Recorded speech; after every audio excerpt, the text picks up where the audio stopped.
Welcome on into day 2 of NFL free agency. We are live here with a TriCast between 3 chat sports channels, our Browns, Broncos, and Falcons channel. So we'll be covering all the moves those teams make, but also just in general, all NFL free agency moves. Great to be back for a second day. Yesterday was an absolute blast. We had a ton of fun.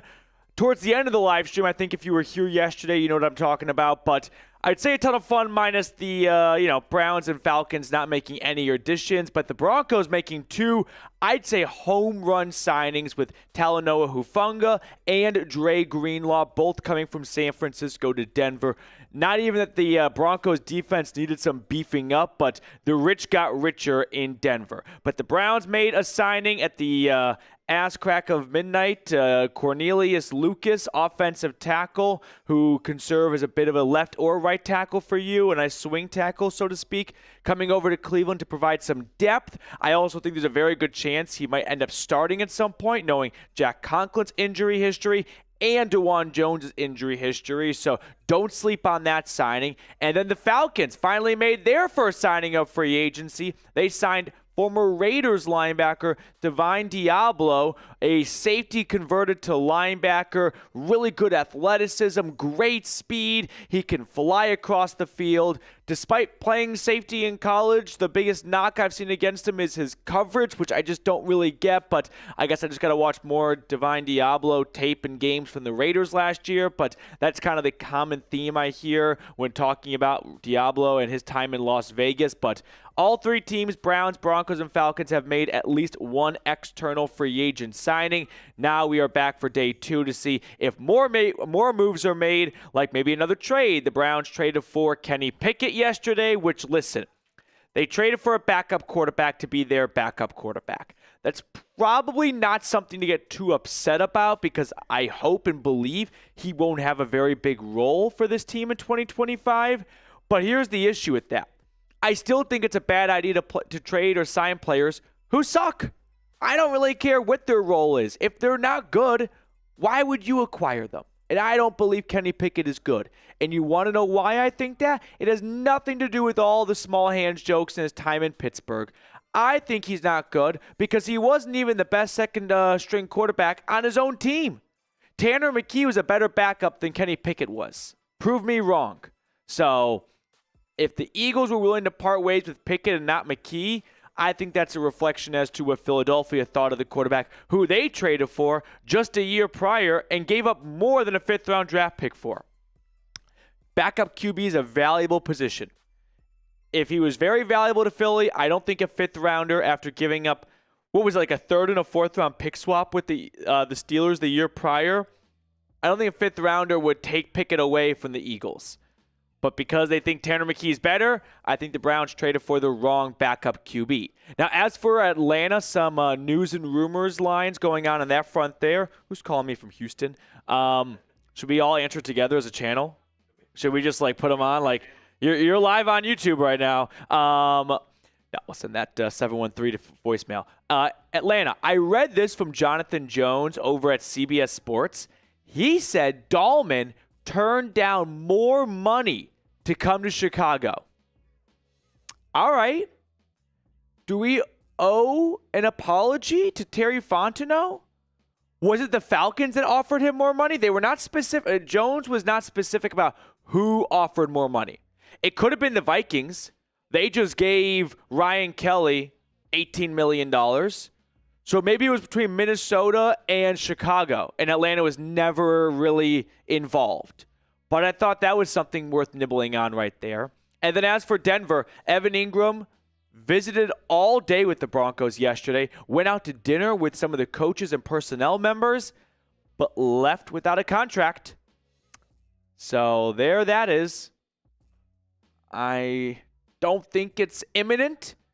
Could happen still, but man, to spend all day and not get a contract, it doesn't feel like we're trending in the right direction for an Evan Ingram signing, which, listen, I wouldn't be upset if they did or didn't sign Ingram. I don't think he is your tight end solution long term, but I think adding a quality veteran tight end is not a bad thing. I'm pretty indifferent on Evan Ingram. I wonder if it's like They offered him, and then he was like, all right, I'll think about it, and left. And because it's not like if you get offered for like a regular job and you're like, all right, I don't want to say yes because I'm not really sure yet, and then see what else you got, and then come back. So I don't think it's out of the water, but I don't think NFL it would have felt teams, better if he just said yes. I don't think the Broncos are happy to go, hey, Ingram, we would love to sign you. Oh, you want to browse around? You know what? We'll wait for you. Please come back in a week or two. Take your time. My guess is that if they gave him an offer, it's sign it now or it's gone. We're not about to be, your sloppy seconds. If they gave him an offer. I feel like usually when the player comes to visit and they leave without an offer, it's because the team didn't make an offer. I already see 1 or 2 super chats coming in after the palooza we had to close out yesterday's live show.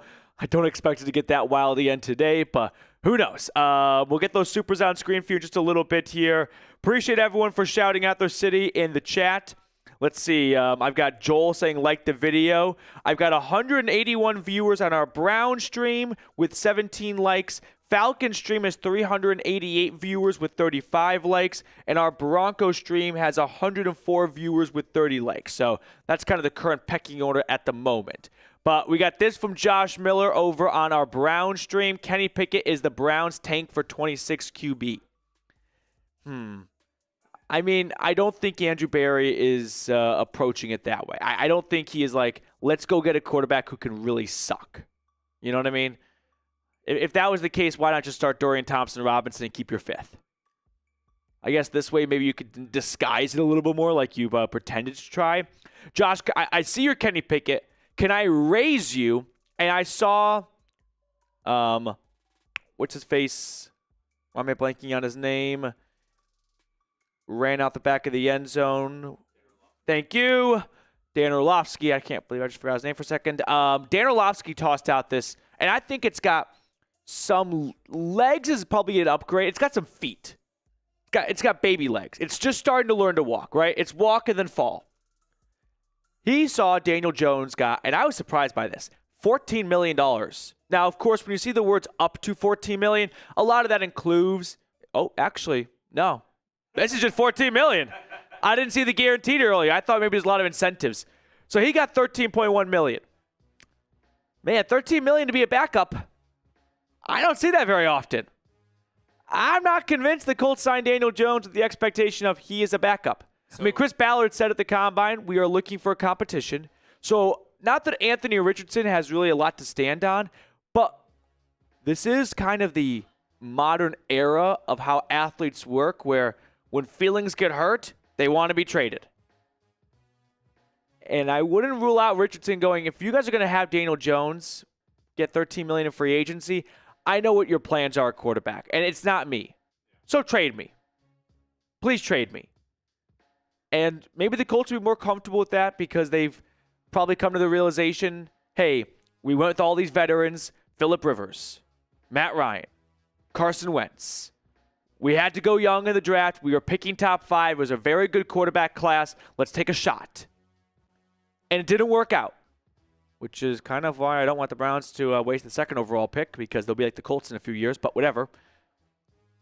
Now they might decide to just cut their losses, get a pick for Richardson while they still can, and move on and start Daniel Jones because they gave him not quite like starting quarterback money, but somewhere in between starting and backup quarterback money. So what do you think about if the Browns were to trade for Richardson? I would not want that to happen because I had the same logic for Kenny Pickett. He sucks. I said he sucked coming out of Florida. He completed 54% of his passes for the Gators. If you can't find receivers in college and hit them on the numbers, why should I believe in the NFL all of a sudden you're going to accomplish that? And I know Josh Allen didn't have the greatest completion percentage, but we can't just use one outlier as an example for every other situation. We got to find the patterns. So, no Richardson for me for Cleveland. I know the ceiling is there and the arm talent, the legs, yada, yada, yada. I still think he just sucks. And I think you're wasting your time. I think you're wasting a draft pick.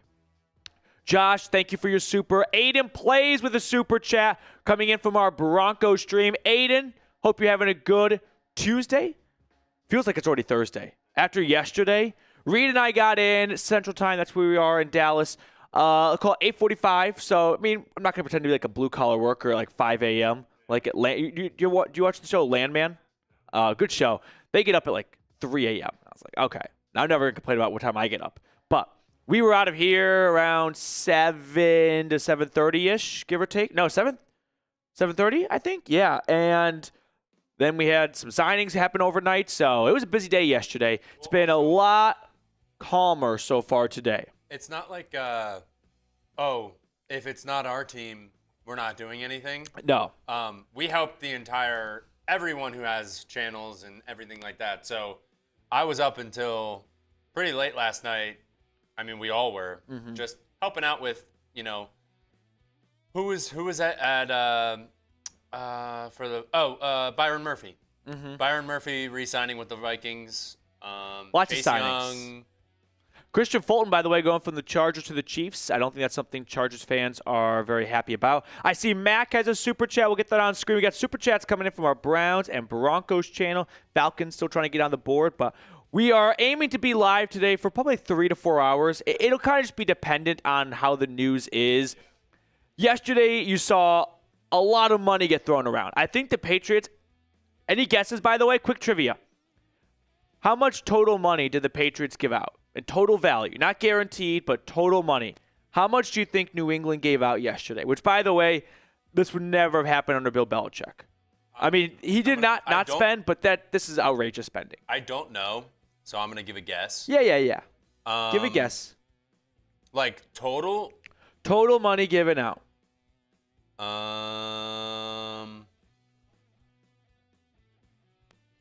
You combine all the contracts that they gave out. Milton Williams, who else? Harold Landry, Robert Spillane, Carlton Davis, Morgan Moses. 130. Reed says 130 million. Josh says 240 million. Lav says 100 million. Oscar says 230 million.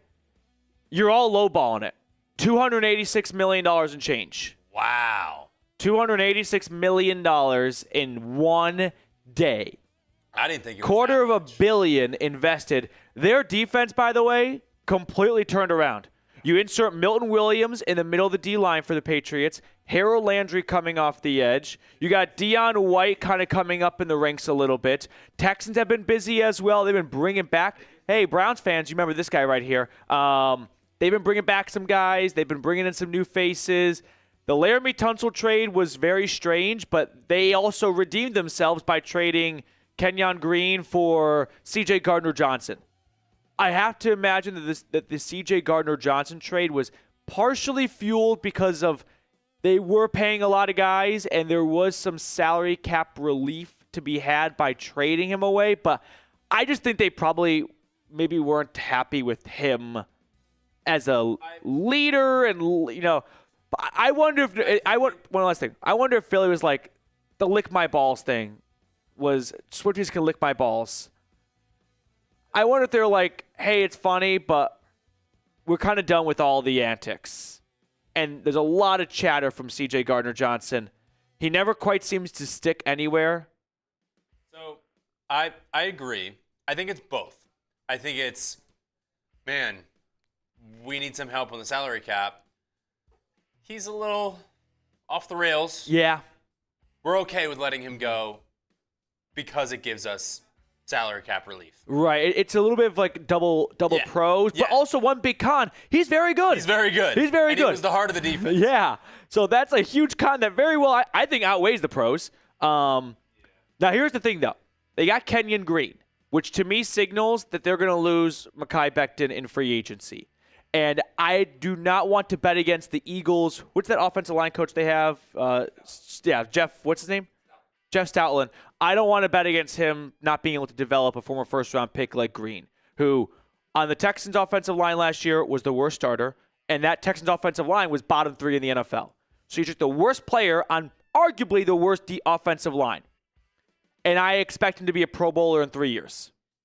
Probably. I mean, Mekhi Becton, first-round talent. Yep. Same story. He was almost written off. Yeah, absolutely. You're spot on. And then, well, he changed positions though, so it's like maybe they no. There's no more tackle vacancies in Philly. All right, Mac. Do y'all really think Kenny Pickett is going to be a starter? Like, come on, seriously, everybody. It was a smart move for a competent backup. I don't expect Pickett to be a starter, but I'll say this much. Do you not think he'll start a game? Because everything about the Cleveland Browns history tells me Kenny Pickett's starting a game. Now, it may not be designed that way. It could be an injury pops up or someone gets benched, but we will see Kenny Pickett. And the reason why I just don't really like this trade is because he sucks. So trading for players who I think suck, I'm never going to get convinced of. Even if he doesn't see the field, I still feel like, well, I'd rather have a 5th-round pick than Kenny Pickett. I know that it's not a huge investment. DTR, I've said on the Browns channel for a while now, would not be a part of the 2025 Browns roster. I thought he'd get traded in training camp for a 7th-round pick. Desmond Ridder last year was traded for a player. Like, I thought you'd just get something for him. You get Kenny Pickett for him along with a 5th-rounder to Philly. But I agree, Mac, that no, I don't think Pickett is going to be the week 1 starter unless a bunch of injuries pop up. Knock on wood.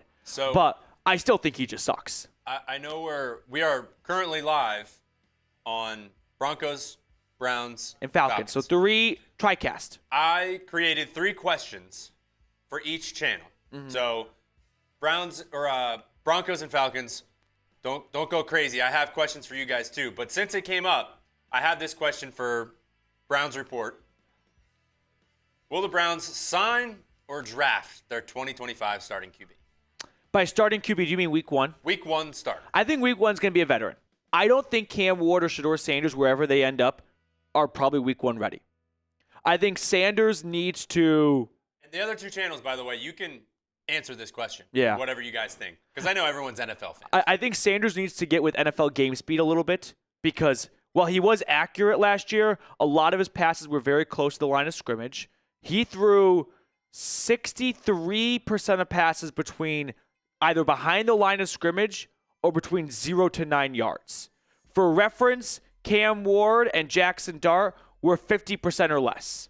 So that's a decent increase right there. So I think when it comes to downfield velocity and accuracy, which it's not necessary to have to be a star in the NFL. Drew Brees didn't have a cannon of an arm. John Elway notoriously had a weak arm as well. But John Elway also wasn't a week 1 starter for the Broncos. He only started 5 games his rookie year. Then he got benched. So it took some time for him. But I think Sanders is going to sit wherever he ends up. And I think Ward also should sit because Ward needs to learn to take the turnover-worthy plays out of his game. I think sometimes he gets a little bit too greedy and he trusts his arm. Maybe not just too much, but he trusts that the DBs won't make plays. And when you're playing Georgia Tech DBs, not a bad bet. No offense, Georgia Tech, although they were kind of good this year. So how about Wake Forest DBs? However, that's not the case in the NFL. So I think both those quarterbacks are going to sit regardless of where they end up. It's sounding a little bit like this week that the Titans are honing in on Ward. I think you can really draw some, maybe not large conclusions, but fair conclusions from where the marquee veteran free agents are signing and whether or not those teams are going to then draft a quarterback. Because you got to look at it through the lens of an NFL agent. If you are Aaron Rodgers' agent, 1, that must be a really tough job. 2, if you believe the Giants are going to take a quarterback, you don't want Rodgers to sign with the Giants.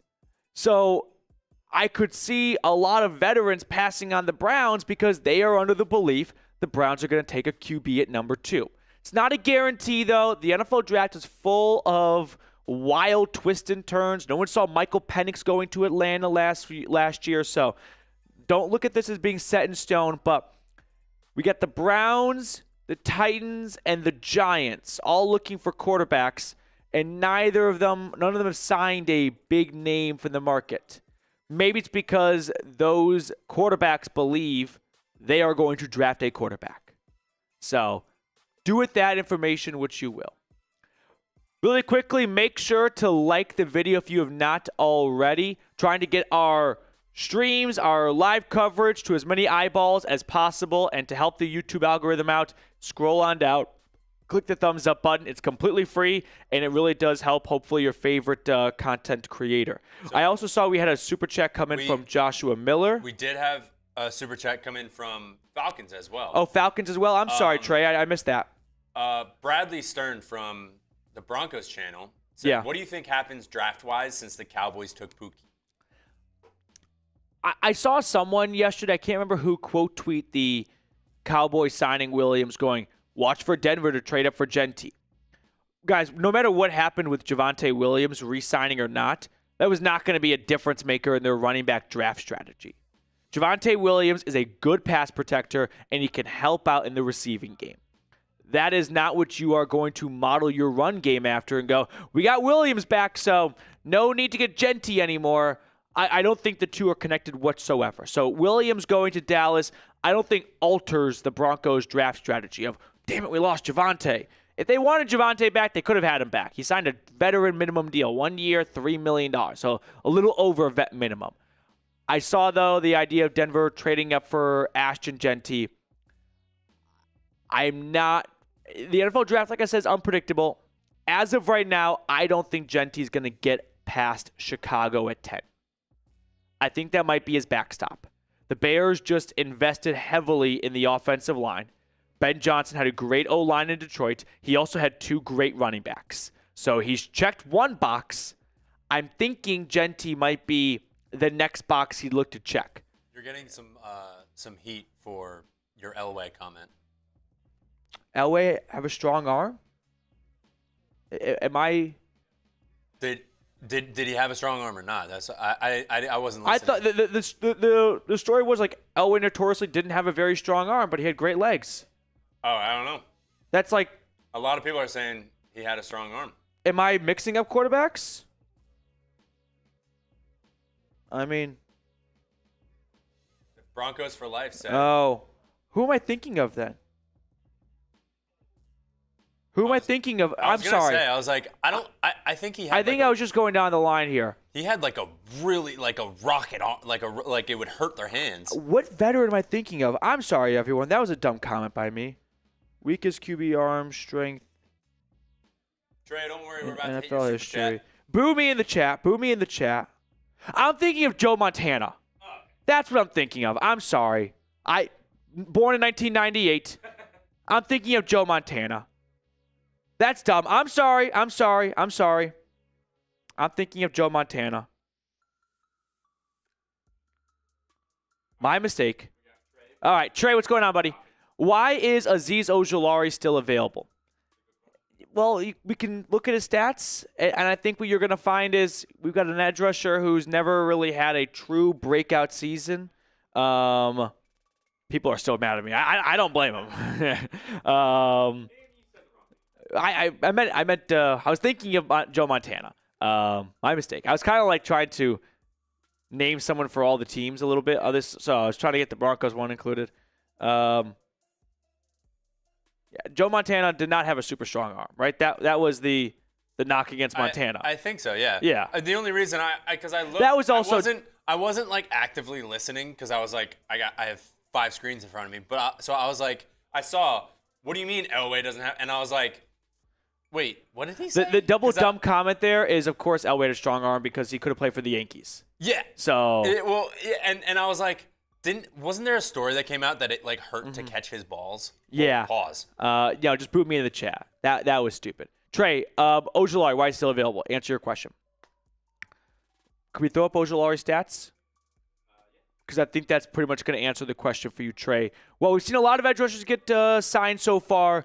I'm thinking Ojulari, well, this isn't like a great answer, but it's kind of the best answer I can come up with is he just hasn't had that even one big year where everyone looks at it and goes, okay, there's the potential, right? There's the real, untapped and raw talent that the Giants saw when they used a second-round draft pick on him. So we'll get the stats up on screen for you just a moment here. has played a full season once in his career, the first year, 8 sacks. So that's his best year. And it's kind of just been from a pure production standpoint. And I don't think we should fall trap to just purely evaluating pass rushers on sacks, right? There's a lot more that goes into it. Pressures, tackles for loss. Can you be stout against the run, or can they only play you on third down? If they're going to give you a big contract, they want to be able to see you go on first, second, and third down. There are some guys who are just not good enough against the run, and so you can only use them like 60% of plays where you think it's going to be a pass, and if you're wrong, okay, he's average at best against the run, but 60% of plays is not going to yield you a big contract in free agency as a defensive end. So that's my best answer for you, Trey. Based on how much money was spent yesterday at that same position, I'm thinking Ojulari is going to find like a two-year $25 million contract. I mean, if Darius Slayton got $13 million, I don't see why Ojulari can't be in that same neighborhood. He's better than Slayton. That's my final answer for you. We've got a few other super chats coming in here from Josh on our Brown stream. See you dressed in layer. Yeah, as a Boy Scout, I came prepared today. Because right now, the temperature, there's no words I can say that will illustrate or make you feel how cold it is. It honestly felt yesterday, by the end of the day, like when you walk into a walk-in freezer and you're like, whoa, it's cold. And then the longer you're in there, you're like, it's actually freezing because it's a freezer. But you still have that, warmth from pre-freezer. It dropped 30 degrees in here. So I was not going to mess around today. We got some news? Yep. What's the news? 49ers, is that the news? 49ers are releasing former Georgia Bulldog Leonard Floyd. He signed there last offseason. You know why? Because they're bringing Joey Bosa. But Leonard Floyd could be a target for a pass rush needy team like the Falcons. So Leonard Floyd, former first-round pick by the Bears, went to the Rams, helped them win a Super Bowl, then went to the Bills, then went to the Niners. He's been a bit of a journeyman. You know why? Because he's someone that's not necessarily a three-down player. He's not just a pure pass rush specialist, but I think the best reason as to why they're releasing Floyd is, for one, the Niners are stripping down a lot of their parts. They are moving out from expensive contracts and letting guys walk. I think they are doing a subtle retool, repivot. I think they spent a lot, as they should have, for a good stretch there. They made 2 Super Bowls. They made 3 NFC championship games. Now they start to build a bit of a new-ish roster, and they move on and shed some older, expensive contracts. They don't bring back Dre Greenlaw, Talanoa Hufanga. They move on from Leonard Floyd, Kyle Juszczyk. They let Aaron Banks watch in free agency. They released Javon Hargrave. So I don't think this is a reflection of Leonard Floyd stinks now. I mean, what was Leonard Floyd's stats last year? I think he was still a pretty productive player for them. Leonard Floyd had 8.5 sacks last year. Got some super chats coming in from the Falcons. Super chats are rolling in. All right. We'll hit all these supers. But Josh, in defense of trading for Kenny Pickett, he is much closer in style of play to running a Coach Stefanski style offense than DTR ever was as a backup QB. I could agree with this, Josh. I'll also add one more pro. Mac, you might like this. If Kenny Pickett beats the Steelers for the Browns, there will be no draft pick that you can place on the value of that moment right there. If Pickett beats Pittsburgh for Cleveland, there will be statue conversations. There really will be. It'll be like a Jameis Winston moment. So that if he beats the Steelers, voice crack, then no matter what else happens, like Cade York, walk-off 58-yarder, no one's going to care. Josh, thank you for your super chat. Hope you're having a good day. Rusty Moore tuning in from our Falcons channel. Raheem and Terry are both gone after the year. This defense is going to give up 35 per game. This bum we signed today ain't going to change anything, bruh. Yeah, I wonder if Arthur Blank would want to bundle Morris and Fontenot together, because I think Morris is very popular in Atlanta still. And I say that because the players still love him. I go off of the NFLPA report cards. He was one of the highest ranked coaches in the NFL. For a team that lost more games than they won last year, that's surprising to me. So I don't know if they'll blame Raheem Morris along with Terry Fontenot for the inability to build a defense in Atlanta. Maybe they dump Fontenot because at that point it would have been 5 straight losing seasons. And by the way, go look at Atlanta's 2021 draft class, first one on Terry Fontenot. Every single pick flopped. Every single one. Majority are off the roster by now. Vast majority. One of the few remaining guys, Kyle Pitts, Avery Williams. One's going to go down as a historic flop of a top 5 pick. The other one's not even playing the same position you drafted him to play. So Fontenot is definitely on thin ice in my eyes. Morris, I think, will get more than just 2 years because I don't know if you can fairly blame him for Terry's inability to construct a good defense. Rusty, appreciate your super chat, though. Grand Limousine. A comment from Grand Limousine. Ideas on how we can make a real impact in free agency to fix the defense with our elephant still in the locker room, a.k.a. Cousins. I think the Falcons are holding out to the last possible moment to see if a trade can happen. And they will release him before March 17th when he is due $10 million. I don't think they're going to find a trade. And then Cousins will sign with the Browns. And as for what the Falcons can then do for their free agency woes, there's not a lot of great options anymore at the pass rusher position. Chase Young went back to New Orleans. I don't think Joey Bosa is going to come to Atlanta. There's Azeez Ojulari, who I can warm up to for the right price. Malcolm Kuntz, Baron Browning, some of my more affordable options for ATL are off the table. I think it's Trey Hendrickson or bust. Grand Limousine. Thank you for the super chat. Are we all caught up on supers? Oh, Danny from our Broncos channel. Danny, always love our email back and forths. Matthew, if Bo Nix was in this year's draft, what order would he get drafted versus the QBs in this year's draft? Great question, Danny. Let's say Bo Nix's final year at Oregon was just this year, right? He was Dylan Gabriel this year for the Ducks. He lost to Ohio State. I think Bo Nix would go. I think it'd be a debate between Bo and Ward, and Shador would be looked at as a second-round quarterback. But because there's only, really in my eyes, one borderline first-round quarterback in Cam Ward, which I know right now that sounds like a hot take. In a few years, I don't think it will be. It would have been crazy if you said Marcus Mariota's not a first-round quarterback. But looking back, of course he's not a first-round quarterback. So I think it would have been, at the end of the day, probably Ward, then Nix, then Sanders. And the only reason why I'm putting Nix behind Ward is we got to block out everything from his rookie year. And I think teams would have sold themselves on Ward's arm talent and overlooked some other things while undervaluing a lot of the key pros to Nix's game. Decision-making, sneaky good athleticism. You can easily convince me to flip-flop the two, but if I had to really bet, I think it'd probably go Ward, then Bo Nix, then Shador Sanders and Jackson Dart. But again, whenever we do these conversations, you have to black out everything from their NFL career because that is not known information pre-draft. So remove all that from your mind when you're thinking of, hey, which quarterback would have, who's a better prospect?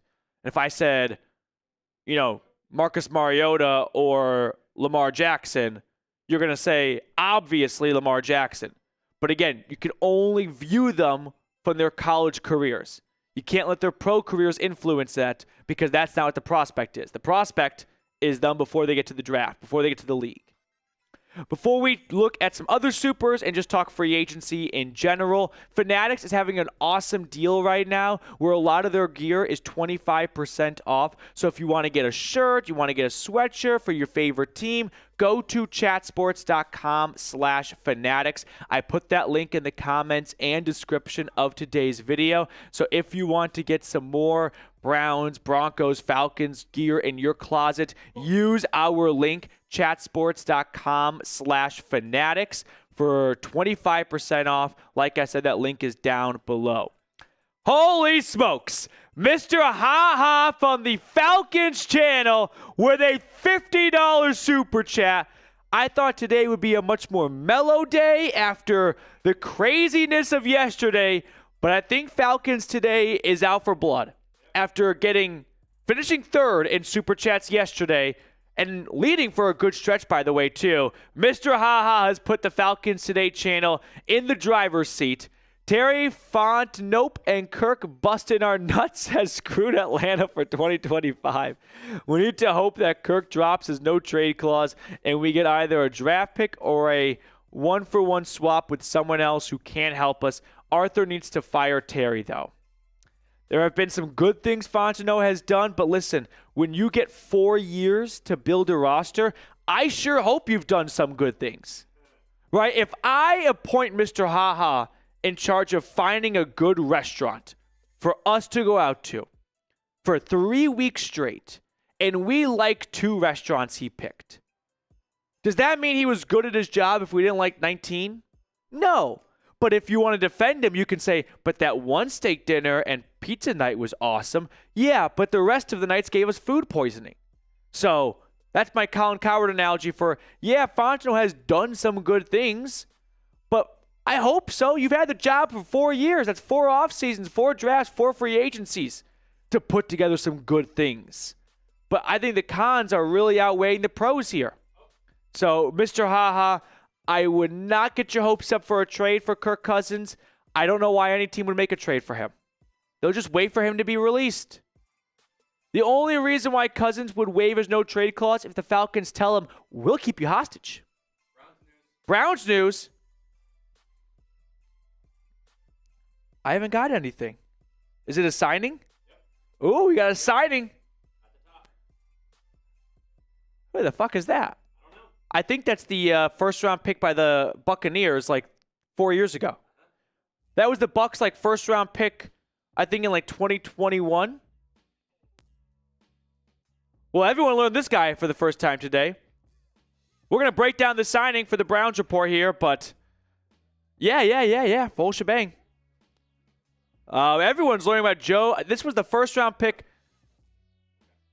I remember this because I remember this not because I remember him in the draft, but I remember looking at previous drafts going, I, as a draft fan, have no memory of this draft pick right here. Yeah, he was the last pick in 2021 after the Bucs won the Super Bowl. He went to Washington. He's been actually very available, which is nice. He's only missed 2 games in his entire NFL career. He's been an on and off starter for the Bucs, but he's never had more than 5 sacks in a season. So this is your signature Andrew Berry first-round talent. Buy low with the high ceiling for his athleticism and whatnot. The guy is 6'5", 260. So good frame, good size altogether. We'll break it down in more detail here. This is Joe Tryon-Shoyinka. All right, we're going to learn all about him today. Can anyone, by the way, even take an educated guess at what ethnicity this last name derives from? I don't even know if it's Asian or Eastern European. This could easily be Vietnamese or like Latvian. I have no idea. Someone do some research on that for me. But we're going to break down this signing, so we're going to do a little bit of a deep dive for the Browns report here on Joe Tryon. I already forgot his name. Shoyinka. Yep, Joe Tryon-Shoyinka. So there it is. Are we ready to jump into a little bit of a breakdown on this one, Mr. Barkis? Okay. I wonder what this means for... I think this is just a depth signing. I don't think this has a incoming roster move tied to it. if they were going to release Okoronkwo, I think they would have done it already. So this is probably just, we would like to add another pass rusher, and we'll take a $4.75 million flyer on the 2021 32nd overall draft pick. So Shoyinka. We're going to go Shoyinka. Thank you, Bronco Stampede. Robert, sorry about this. I know not everyone watching right now is a Browns fan, but we're doing a TriCast for our Browns, Broncos, and Falcons channel. So if you're not a fan of the Cleveland Browns, hang tight is the best way I can put it. Yeah, just trying to get you guys as much content as possible, and this is the best way to do it. So bear with me, Broncos and Falcons fans tuning in as we break down this Browns signing for Cleveland. I wonder, I think he's a defensive end. I don't think he's a linebacker. I saw someone bring up Jay. It says linebacker. Is he an outside linebacker? Well, this is going to be a bit of a, Jim Schwartz little personal project to figure out where he wants to put him. Coming out of the draft, he played defensive end. He played outside linebacker for the Buccaneers, so sure, he's a backer now. All right. Outside linebacker for the Browns. Maybe they put him at defensive end. I'm not exactly sure. We'll see what happens with him in free agency. I guess this could have some JOK implications, but he's an outside linebacker. I don't think signing an outside linebacker is something you do to ease some concerns over an inside linebacker's future. I got to just keep this one Shoyinka. Has anyone figured out where this name derives from? This is an all-time random first-round draft pick. Jake says Nigerian. Okay. I can't disagree. I was not familiar with Nigerian surnames, but I guess Tryon-Shoyinka is like the Smith over there. The Browns have signed 2 players now, and not a single person in Cleveland ever predicted these 2 signings or trades. Kenny Pickett, Cornelius Lucas, and Joe Tryon-Shoyinka. Tryon. I'll be honest, Tryon as a hyphen last name in the NFL is not a good one. It just screams practice squad. I would like to try on for the team. It's kind of like that Pitt kicker, Blewett. Oh, no. That was a bad last name for a kicker. Or Kenny Pickett. We just got to do some rebranding here. I see a handful of super chats coming in here, so we'll get to all these supers after we break down this signing. 221 viewers on our Broncos channel, 73 likes. Reminder, hit the thumbs up button. On our Falcons channel currently, we have 515 viewers with 106 likes. And on our Browns channel, 249 viewers with 63 likes. So still the same order of likes from yesterday's live free agency coverage as of today's. Yep. All right. Let's dive into Joe Tryon-Shoyinka. We ready to rumble? Okay, here we go. 3, 2, 1. The Browns have made another free agent signing, and like all of you watching, my immediate reaction was, who? Joe Tryon-Shoyinka, former first-round draft pick, so it definitely fills the Andrew Berry need for pursuing players who were drafted highly before. 2021 from the Tampa Bay Buccaneers, played at Washington. He's an outside linebacker, but I expect Jim Schwartz to get his hands dirty with this one. He's 6'5", 260 pounds, so maybe they experiment with him at defensive end a little bit.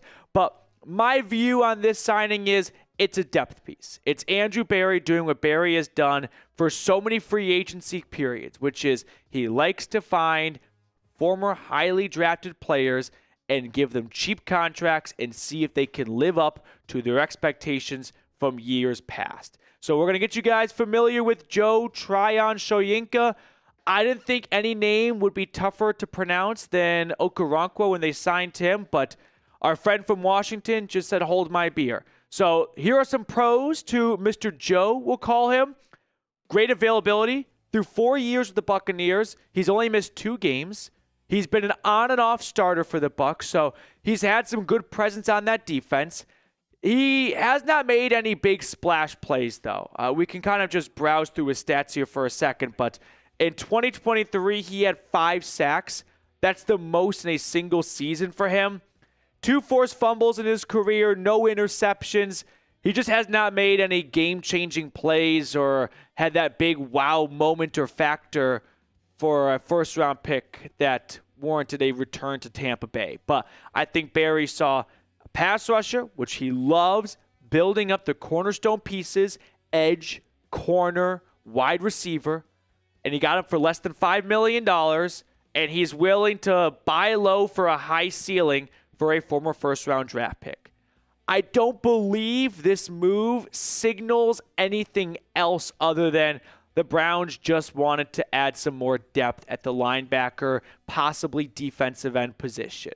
I'm not going to associate this with any kind of JOK injury because they're 2 different positions. He's not an inside linebacker. He's an outside linebacker. Unless the Browns plan to change his position, I think this is just a little bit of pass rush depth and adding an athlete, a quality football player who sure does not have anything really pop out when you look over his stats or over his resume, but for $4.75 million, no surprise Andrew Berry is willing to take a flyer on yet another former first-round pick. So he has acquired 2 former first-round picks so far in free agency, traded for Kenny Pickett, signed Joe Tryon, which, by the way, Tryon is the absolute worst name possible for any professional athlete. It just screams like, Rudy, just give me a shot. I don't want Rudy. Rudy sucked. So change that, Joe. Make it just Joe-Shoyinka. That kind of has some rhythm to it, right? Like, all right, let's go Shoyinka. Like,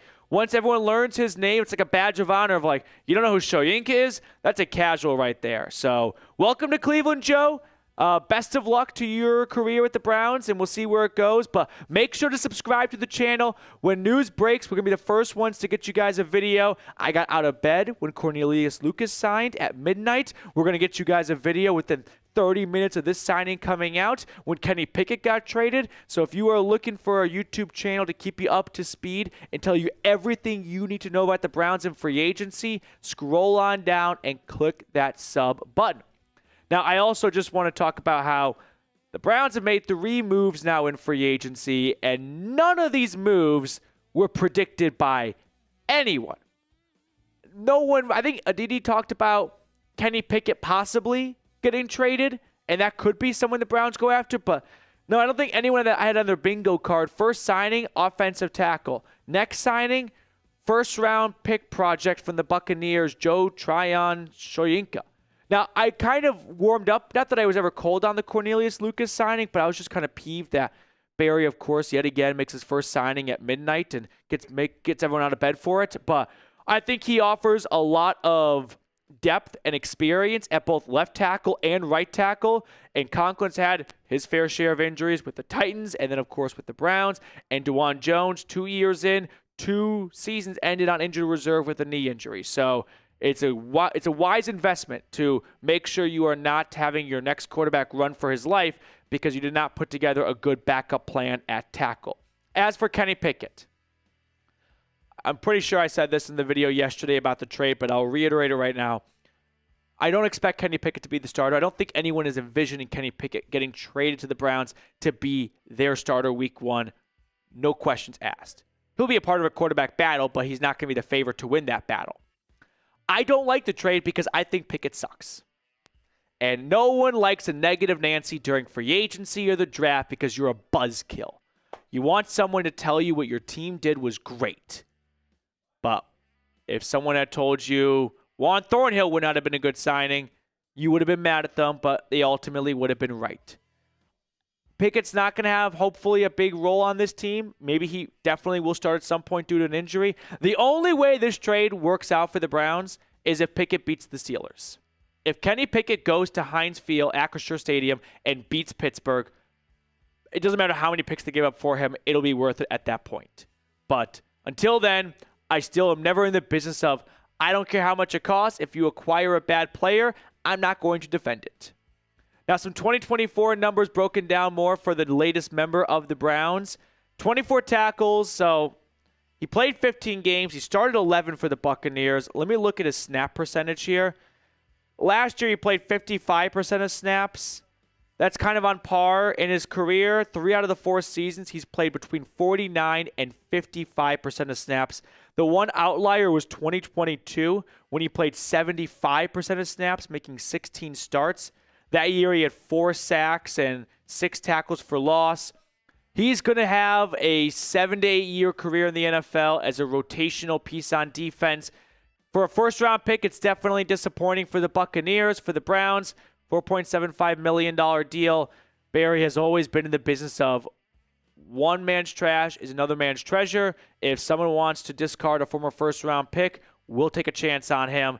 And I like Jim Schwartz having an opportunity to get something out of someone who clearly had a lot of potential coming out of Washington. So let me know what you think of all the moves the Browns have made so far in free agency. The 2 signings, the trades. How would you grade the Browns free agency through a day and a half so far? I'd give it a C-, but I think it's important to note that I didn't have an A grade in mind for the Browns this offseason in free agency. They never spend in free agency. By never, I mean, not like the Cowboys never, but under Andrew Barry, they have not been big spenders in free agency. They make moves and trades. That's where they make a lot of their acquisitions and their money moves. So I never had this belief the Browns were going to go out and sign a handful of big-name contracts. So I'm not surprised that through a day and a half, they have been rather low-key. I expect them to make a move when Kirk Cousins gets released. You want to clip this? We'll come back to it. It's Tuesday, March 11th. It's 1:54 Eastern Time. Kirk Cousins will be released by the Atlanta Falcons before March 17th, and he will sign with the Cleveland Browns. I'm willing to have that age poorly, but I'm willing to put my name on it right now and say Cousins is who the Browns are waiting for at quarterback. Before we sign off and get some other quick free agency notes, make sure you check out this Browns t-shirt from Fanatics. Chatsports.com/Fanatics has a bunch of gear, 25% off. So if you want to get some more Brown stuff in your wardrobe without breaking the bank, use our link. It supports the channel as well. I put that down below in the comment section and description of today's video. Now, one quick thing I want to add to our friend Shoyinka. I don't think this is a sign that Okoronkwo is getting released. That one I will put my name on that one. If they were going to move on from Okoronkwo, I would like to think they would have already done it. The only reason why they might not have already done it is because they could be working on a trade, and if one does not happen, then they have to settle for a release. But they've used up both their 2 post-June 1 designations. There's very little cap savings, if any at all, to be had if you move on from Okoronkwo before June 1st. So I think this is just a depth signing. I don't think this has an underlying message to it. I just think Barry wanted to go out and get a former first-round pick for less than $5 million and see if he can, reclaim him and, see if he can bring the best out of him and find that first-round talent the Buccaneers saw in 2021. We'll end on this question right here, though. Do you believe the Browns are going to sign or draft their Week 1 starter in 2025? I think it's going to be a veteran. And that's not me saying they're not going to draft a quarterback. They still very well may draft a quarterback 2nd overall. I don't think wherever Shedeur Sanders or Cam Ward ends up should be looked at as a Week 1 starter. Baker Mayfield didn't start Week 1, and he was miles ahead of Ward and Sanders as a prospect going into the NFL. Neither did Justin Herbert. There are lots of quarterbacks who do not start Week 1. And so I'm thinking a veteran starts Week 1, no matter what the Browns do in the draft, but that does not eliminate the possibility of the Browns going QB at number 2. And I'll add one more thing to the Browns' number 2 draft pick rumors. I think it is worth looking at and noting where a lot of the more marquee veteran free agent quarterbacks are signing. And none of them have signed with the Titans, the Browns, or the Giants. That may be because those quarterbacks' agents know those teams are going to draft a quarterback. And they don't want to send Aaron Rodgers or Russell Wilson to that team for them to just hand the baton off to a rookie halfway through the season. So that is something to factor in here, but I do feel like there's been a little less smoke on the quarterback at number 2 for the Browns throughout free agency. If anything, I'm hearing that Cam Ward is increasing his chances of going number 1 overall to the Titans, but this draft is full of twists and turns, and we are still well over a month away from it. All right, that will do it for us on today's show. Hopefully you guys enjoyed the breakdown. If you did, consider liking the video and subscribing down below in the comment section. All right, we have some supers that came in we can catch up on. A Brown signing that no one's heard of. What about KaVontae Turpin? KaVontae Turpin got tendered by the Cowboys, I thought. Did someone match that tender? What happened with KaVontae Turpin? Another deal. They might have gave him a real contract, actually. Yeah, I think they gave him a real contract. Because I thought yesterday they gave him the second round tender. Okay. Yeah. Good for him, by the way. He was a TCU legend. Did not have a clean entrance into the NFL, but the Cowboys take a chance on the hometown kid, and he's been a huge asset for them on special teams. So nice to see him kind of get a good payday. All right, let's catch up on some super chats here. 87 likes on our Broncos stream, 136 on the Falcons stream, and 89 on our Browns stream. For anyone that's just been tuning in as of late, this is a tri-cast between our Browns, Broncos, and Falcons channels here at Chat Sports. So apologies for some more in-depth breakdowns. Maybe not your favorite team, but I'm trying to cover all 3 teams to the best of my ability to make sure everyone watching is getting as much content and coverage as possible. Dolphin X from our Browns channel. Oh, what did Dolphin say? I didn't see it. I didn't even know. I did not read this with. Really? No, I just said this naturally. I didn't know he said this. That's so funny. Yeah. I thought my eyes go to the camera and the monitor's like a foot below. So, yes, the answer is yes, Dolphin. All right, AFX. He's a legend for me in Madden. Someone from the Falcons stream once said the only way I evaluate free agent signings is based on their Madden rating. And I was like, you know what? That's not the worst way to evaluate players you don't know. Should we look up his Madden rating? I'm going to guess his Madden rating is like... Yeah, look up his Madden rating. Everyone get your predictions in for what... his name... What was his name? Joe Tyronn-Shoyinka. I'm going to guess our friend Joe has a Madden rating of 72. Holy shit. Right on? 73. Damn it! 73. Nick got it correct in the Falcons stream. And Phoenix in the Broncos stream. All right, we have some more supers, I think, coming in here. Yep. So we'll catch up on some super chats. Don't want to leave you guys hanging. I had to get a new link. Is ZD Productions back? Oh, I went to bed last night thinking about you getting me yesterday, ZD Productions. I was, yeah. I was laying in bed thinking about ZD Productions just dragging his nuts on my forehead from hundreds of miles away by letting me think Younghoe Koo got released. I feel like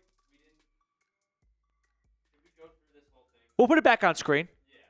Yeah. That happened right when Mr. Joe got signed. Mr. Haha, to just summarize your super chat, I do not believe Kirk Cousins will be traded. I just think teams are going to wait for him to get released, knowing that's going to happen. Oh, Zay Jones went from was he with the Jags last, I think? Right? Or yeah? Jags, Cardinals, back to Cardinals. Oh, that's what I'm thinking of. Yeah, re-signing, duh. So, Mr. Haha, once again, thank you for your super chat. Cannot express my gratitude enough for your support. Ja'Cory, how do we feel about Will Johnson and Siobhan Revel Jr.? So Will Johnson had fantastic 2023 tape for the Wolverines. He was a lockdown corner, but he also had tremendous ball skills, interceptions, pick sixes, you name it. There are some concerns over injuries. Turf toe caused him to miss a lot of last year, and a hamstring injury will keep him out of his pro day, which leads to another concern people have for the Wolverine corner, which is his long speed. It's a true burner that can run with the receiver 30 to 40 yards down the field. As for the ECU corner, had some difficulty getting going in his collegiate career, mostly due to academics. Goes to the Pirates, has a really strong 2023 season, got off to a strong 2024 season, then he tore his ACL. Physical traits are maybe not off the charts, but are very impressive, and that's what's giving him some first-round buzz.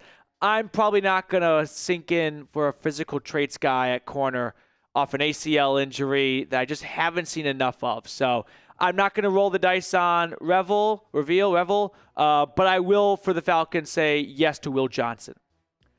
Nico Watts.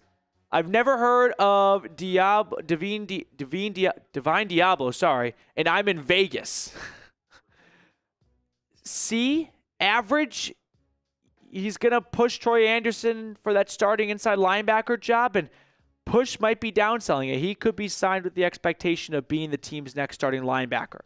So I'll give it a C. I don't expect him to all of a sudden become like a Caden Ellis signing. We're like, wow, what a deal that was for Atlanta. Nicholas, next up. If the Falcons re-sign Judon, do you think he will be better with Jeff Ulbrich defensive scheme compared to last year's?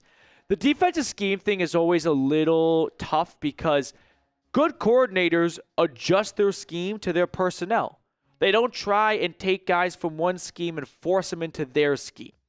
When that happens, you usually see examples like Nathaniel Hackett, where it just doesn't work. So I don't want to say for certainty yes, because I'm not even sure what Ulbrich's scheme is going to look like in Atlanta. But as long as it does not include Judon dropping 20 yards in coverage, yeah, I think he's probably going to be a bit more successful if he re-signs with Atlanta. Nicholas, thank you so much for your super chat. Mr. Haha, I'm not getting got. We have a few more supers to catch up on.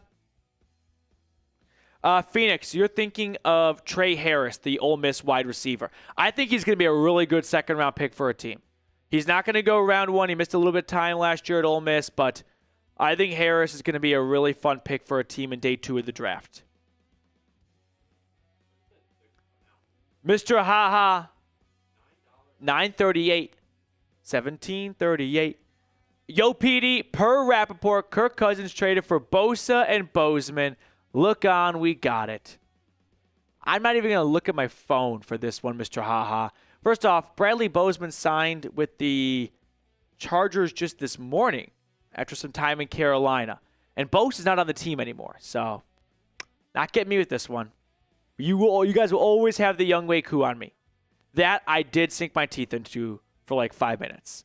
Steven Vasquez from our Browns channel. With the Dalvin Tomlinson release, could the Browns trade back, get Mason Graham instead of going QB in the first?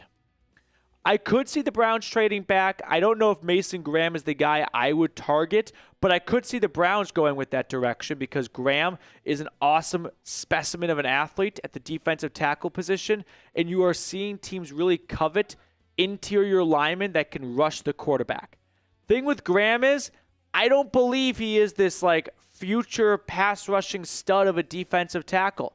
I think he's got some good moves to his game, but I don't think he's going to be like, I'm not saying Aaron Donald because that's too high of a statute, but like when I say Aaron Donald, I mean like a great pass rusher at the defensive tackle position. I think Graham's going to be, 8-year starter for a team and be great, excellent against the run, have some pass rushing flashes, but I don't believe a defensive tackle with their first pick in back-to-back drafts is the best way to correct a 3-win team from a season prior. I'd rather go a different direction than Mason Graham. All right, quick reminder, though, over at Fanatics, chatsports.com/Fanatics has 25% off sales right now for a bunch of great merchandise. So if you want to get some shirts or some hats or some sweatshirts for your favorite team, I could use a jacket right now. I can feel the temperature dropping. Yeah, I'm not being a pussy. I can really start to feel because when you first walk in the studio in the morning, it's not bad at all. For some reason, around 1 to 2 o'clock, someone just switches on the AC, and they want to get icicles in here. So I did bring a jacket today. I could not be in a polo or short sleeve shirt yesterday again.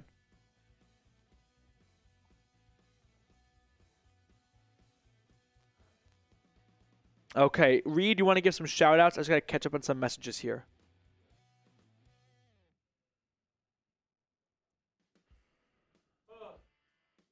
All right. What do we got going on here? I will show it in a little bit, but I do have a little deal for all three of you guys. What's up, Boomsticks from Falcons Today? In Falcons, we got Mr. Haha, Wyoming Shooter, James, Nicholas, Archangel, JC, Damon. In the Broncos, we got Phoenix, The One, Bo Nix, Pra, Colin, Crypto, Bash, The One, and then in Cleveland, we got Jersey, Oren, Lit, The Quags, Jake Heat, Cleveland. We got DKA with a $5 super chat. Let me throw that up there for you, DKA. And then we got Jake Heat, Cleveland fan, 1990, Jermeel, The Quags in here. We got 269 viewers on Browns, 221 on Broncos, 346 on Falcons. So I will show the updated numbers for the Super Chat and like battles that we have, just like yesterday, if you guys were here yesterday. And then I have a little bit of a deal and a surprise for you guys. So stay tuned for that. You guys might like that. Might be fun. Who knows? AFX saying Stetson Bennett, get out of here. Stetson Bennett stinks out loud. Robert, what's going on? AFX is in the Atlanta Falcons chat saying Stetson Bennett. All right, I'm back. I see a few more super chats came in. Do you want to throw the super chat total up in a moment after reading these supers? I want to talk Broncos for just a moment here because for everyone watching, Falcons and Browns fans, remember this sentence during your fantasy football drafts. Take the Denver Broncos as your fantasy defense.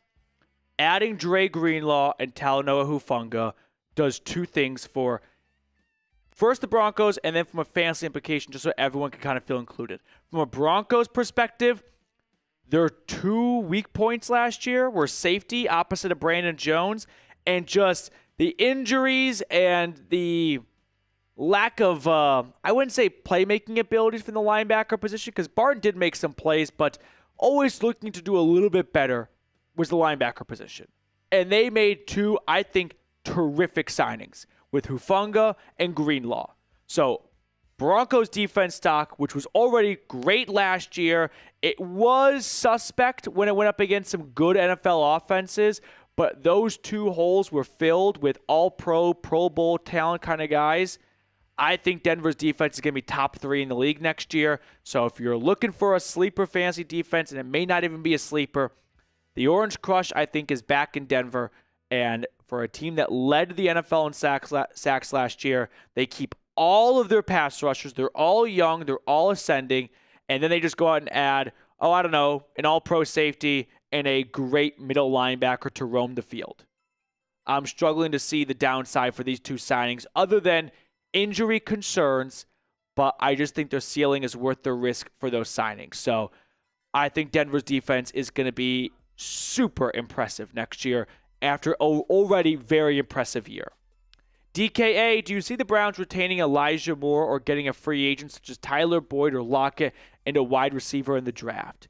I don't think they're going to bring back Elijah Moore. If Darius Slayton got 3 years, $39 million, there's no reason why Elijah Moore can't get at least $20 million. And I don't think the Browns are going to swing for a $20 million contract for Moore. So I'm thinking Moore is probably leaving. But if no one has interest in him, then sure, I could see the Browns re-signing him to a $5 million contract. As for like Boyd or Lockett would kind of fit the mold of receivers they've gone after in free agency. Jakeem Grant, Marquise Goodwin. Neither one worked out because of injuries, but Lockett's old. His biggest strength was always his go route, his speed, and that's fading with it. So maybe Boyd. That could make a little bit more sense than I'd say Lockett.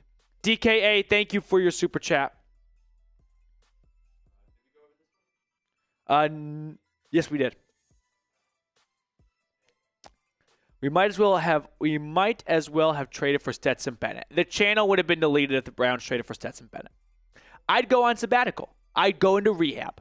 I'd go hang out with Charlie Sheen in Malibu, and I'd be out if Stetson Bennett got traded to the Browns. He is the worst. Stetson Bennett is my Toby Flenderson. Dalton, Dalton's back. Dalton, everyone give Dalton a round of applause yesterday, by the way. He put together a performance that we've never quite seen on the Broncos breakdown. Do you think the Broncos will draft a wide receiver? If so, what round? Round 5 or 6. I think Sean Payton has liked that he has always been pretty good at finding receivers in day 3 of the draft. So, Troy Franklin, Devon Bailey last year are 2 examples. I think it'll be a day 3 pick. Dalton, good question. Thank you yet again. Bowing down to you for the legendary performance you put up yesterday. Oh, Robert, I didn't mean to blue ball you or shortchange you. Also, almost, if not equally as impressive as what Dalton did. Actually, I think Robert might have been like Jordan to Dalton's Pippen. Browns doing free agent negotiations at midnight explains a lot. I heard a funny joke, by the way. It's like a good NFL joke. It was like, on the bright side, Deshaun Watson loved the Kenny Pickett trade. Because Pickett's got those small hands. Yeah. But yeah, the Browns, I think Andrew Berry takes pleasure as like, that was not a bug. Andrew Berry takes pleasure out of forcing people to do work at midnight as his way of getting back to people bashing him for whatever he does during the season. He's going to make sure, because Cornelius Lucas, the tackle they signed, was not going anywhere from midnight to 8 a.m. Another super chat from Mr. Haha on our Falcons channel. Thanks to everyone who is hanging out with us for day 2 of free agency. I know day 1 is where all the fireworks are, but day 2 is where the real ones are. You guys are loyal, and you guys are in it for the long haul. Mr. Dalton, Mr. Robert, ready to go dollar for dollar with Mr. Haha. I'm just the messenger. I feel like an arbitrator right now. You want to throw the super chat totals up? Because Mr. Haha is looking for blood right now. He wants a dance partner. Mr. Haha is like Brady Kachuk right now. He wants to find someone to drop the gloves with and tussle with. Let's see if he finds someone. If Jeremy Stallman's here, he'll find a dance partner with him. So right now, Mr. Haha almost single-handedly has put the Falcons in first place in Super Chats, with the Browns in second and the Broncos in third right now. But the like battle we can look at in just a moment. Not quite the same. So it's fun to see a different level of competition between Super Chats and likes. Let's see. What are you guys saying in the chat? Let's get everyone involved right now. Yeah, here's the like battle too. So Falcons winning 2 golds right now. And Broncos and Browns is neck and neck. So that one is up for grabs at the moment. Where was I? Oh. Phoenix in our Broncos chat. How about Caleb Johnson at the Iowa running back? Caleb Johnson's my second favorite running back in this draft class. I think he's going to be a faster David Montgomery. I think this running back class is going to go down as one of the best running back classes in the last 15 years in the draft.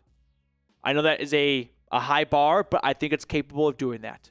So Johnson out of Iowa, he averaged nearly 6 yards a carry in a Iowa offense that never passed the ball effectively. So he went up against 8-man boxes every single time, and all eyes were on Genty, but don't sleep on the Hawkeye running back. Yeah, Rusty with his pair of super chats.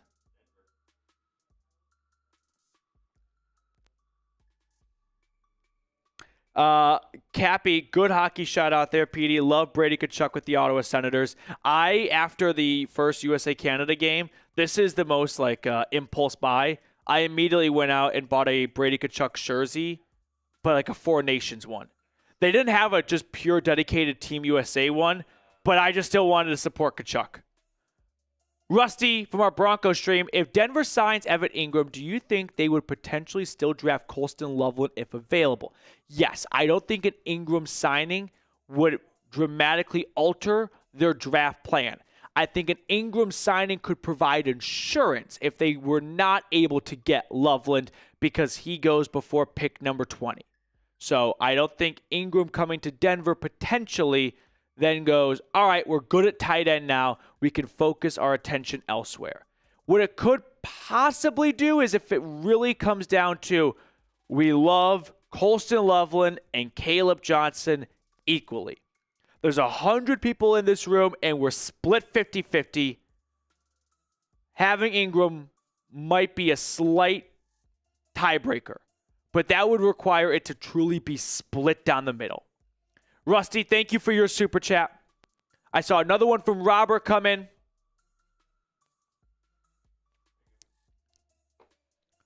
Careful, I'm ready to talk smack for a while. I also might try to steal Chat Sports Broncos host. Robert, I think he's still my job, actually. Hit up James Yoder, as James Harper wants a word with Mr. Haha. But the Chat Sports family always looking to expand, so would love to have you aboard, Robert. I don't know if the wolf icon would work, though, because this is a company where you got to put your name with your takes. But, Robert, appreciate all of your support as always. James Harper, ladies and gentlemen, $50 super chat coming in from the Browns Report. Just got here what I missed. James, that's actually a perfect transition. Let's recap a little bit of the Joe Tryon, what was his last name already? Chuyinka news. The Browns signed a first-round pick from 2021 out of Washington by the Tampa Bay Buccaneers, Joe Tryon-Shoyinka. He's an outside linebacker. I am excited to see what Jim Schwartz does with him because I don't think he's going to just step into Cleveland and resume as an outside linebacker. I would not rule out the Browns going, we think you might project best as a defensive end. So don't rule that out as a possibility. But Joe Tryon-Shoyinka, he's been widely available for his entire NFL career. That's always a nice pro to see in free agency. You don't want to sign someone who you never actually get to see on the field much at all. 5 sacks, though, is his single-season career high coming in 2023. Has never really had a big, habit of impact plays, takeaways, sacks, right? He's been pretty middle of the road. So you get what you pay for here. You're paying $4.5 million. You're going to get $4.5 million play out of Joe Tryon-Shoyinka. But not a big surprise from Andrew Berry's history that he goes after a former first-round draft pick. He likes to find those former highly drafted players and see if he can bring that potential out of them that people saw back when they were first selected. So that is the latest on the Cleveland Browns. It is their third offseason acquisition. They traded for Kenny Pickett yesterday. Then in the middle of the night, they signed offensive tackle Cornelius Lucas from Washington to provide some depth and also to provide a little bit more ease with the possibility of Jack Conklin or DeJuan Jones missing time. Lucas has played left and right tackle. James Hudson, who had that role for the last couple of years, left in free agency for the Giants. Good for him. He got $11 million from New York. Way more money than I ever thought he would get because he wasn't even a good swing tackle, and the Giants paid him to be almost a starting tackle. So Joe Tryon-Shoyinka, welcome to Cleveland. Mr. Ha-Ha replies with a 50 bomb of his own. Add another 0 to your donation, Mr. Robert. Mr. Harper, welcome to the competition. By the way, is that Darth Vader in his picture? No, it kind of looks like it. I think it might just be because it's small on my monitor. But Mr. Ha-Ha coming out of left field, and the guy is looking for someone to fight with. He is just a drunk Canadian at the bar who wants to get into a scrap. And as a viewer of this, there's nothing more exciting. You know what my top 5 biggest pet peeve is?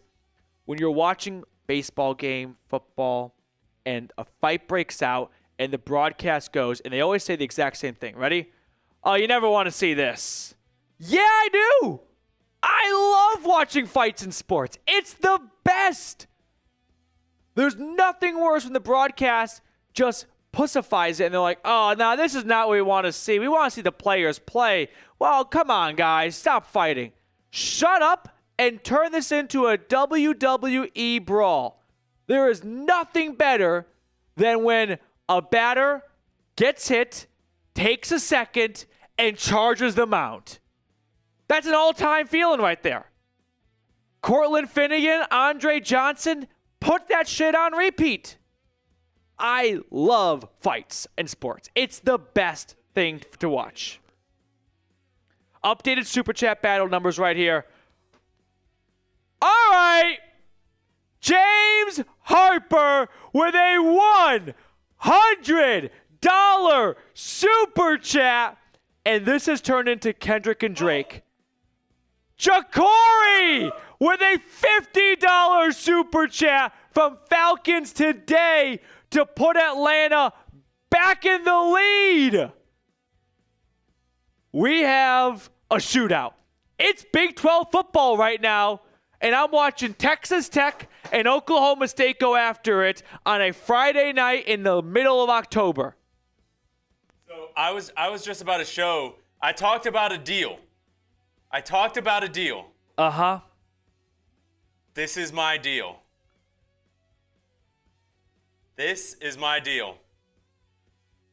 Whichever channel wins the Super Chat battle, I will put the gear on that channel's gear, and I'll do a beer boot. I love it.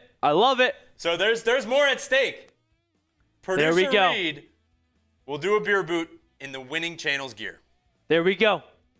You said there were some surprises. I did have a little This is a great surprise. So right now it is Falcons Today, who was third yesterday in Super Chats, in the driver's seat right now. We'll throw all these Super Chats on screen once more. Obviously, thank you guys for your support of the channel. I know it's kind of fun and competitive, but I don't want to get lost how grateful I am for you guys here. And I also don't want to lose sight of what we're here for, which is free agency. So we're going to get back to the news a little bit, but I don't know. When there's no signings, it can get a little dry just to be like, all right, let's just keep saying the same things over and over and over again. So Dolphin X, love the Browns, breaking hearts with their records, spraining tonsils with their names. I don't get the last part. Oh, like tough pronunciation. Okay. Yeah, that's a good way to put it, Dolphin X. That's a good way to put it. Dolphin, thank you for all of your supers throughout the week so far. And then James Harper calling out by name. Guy's not fucking around. Means business. He is here not to play. It's war. It is Anchorman, Vince Vaughn's crew versus the Anchorman crew. Let's go, James Harper. Thank you for your super as always. Some other super chats that came in. We're going to get to them all. Don't worry whatsoever. Jacory with a $50 super chat on Falcons Today. What should be the first pick in the draft for the Falcons, cornerback or defensive end? If Will Johnson's there, it's Will Johnson. If he's not there, it's the best defensive end. If I had to predict right now, my gut tells me, and someone record this please, or set a reminder and come back to me in April. I'm feeling Mykel Williams. I'm in between three names. Mike Green, Mykel Williams, and Shamir Stewart. Dolphin X. But Jacory, I'm thinking it's going to be defensive end. And I think that's a very good path to go down. I just think that even if Will Johnson were to be there, they cannot ignore pass rusher in round one again. And they're not satisfying this in free agency. So unless they trade for Trey Hendrickson, which they could trade for Trey and still go edge rusher and just double dip, I think it's going to be Mykel Williams or The two other names, if I had to swap those out, would be Mike Green and Shamir Stewart. Ja'Cory, thank you for the super. Zach's vocal analysis. Any smoke to the Twitter rumblings that the Falcons are shopping Algier? I have not seen a ton of substantial, legitimate rumors that Algier could be shopped. I don't know why any team would trade for Algier. It's a tremendous running back draft class. Why give up a pick for a guy who has 1 year left on his contract when you can use that pick on a young running back with 4 years left on a contract? So I don't think Atlanta is looking to trade Algier, and I don't think a team would give up a valuable pick for Algier when they could use that pick on a running back. So I'm going to say no, Zach, but I really appreciate the super chat. Dolphin X from the Browns Report with a $50 super chat. Say Drake. It's Kendrick Lamar. Yeah, I'm not that big of a boomer. Say Drake. Oh, that part, I see. Yeah. Okay. That was pretty chills, too. And Carlos with a 200 peso super chat. What's going on? That's a first-time peso super chat for me, actually. I love this, James Harper and Dolphin X taking on Mr. Haha. I think Mr. Haha probably is laying in the grass right now, and he's going to come out with a monster super chat just to eliminate any momentum. Yep. Yeah, you do that when it comes to foreign currencies. Carlos Manuel. Am I getting got? Broncos chat today signs Joey Bosa. No, I'm not falling for it. I'm not falling for it. Nice try. I think Joey Bosa, I said this yesterday, is going to be a San Francisco 49er. I said that yesterday, and after the release of Leonard Floyd, I'll double down. Joey Bosa, you are a 49er. We'll throw the last couple of super chats on screen here.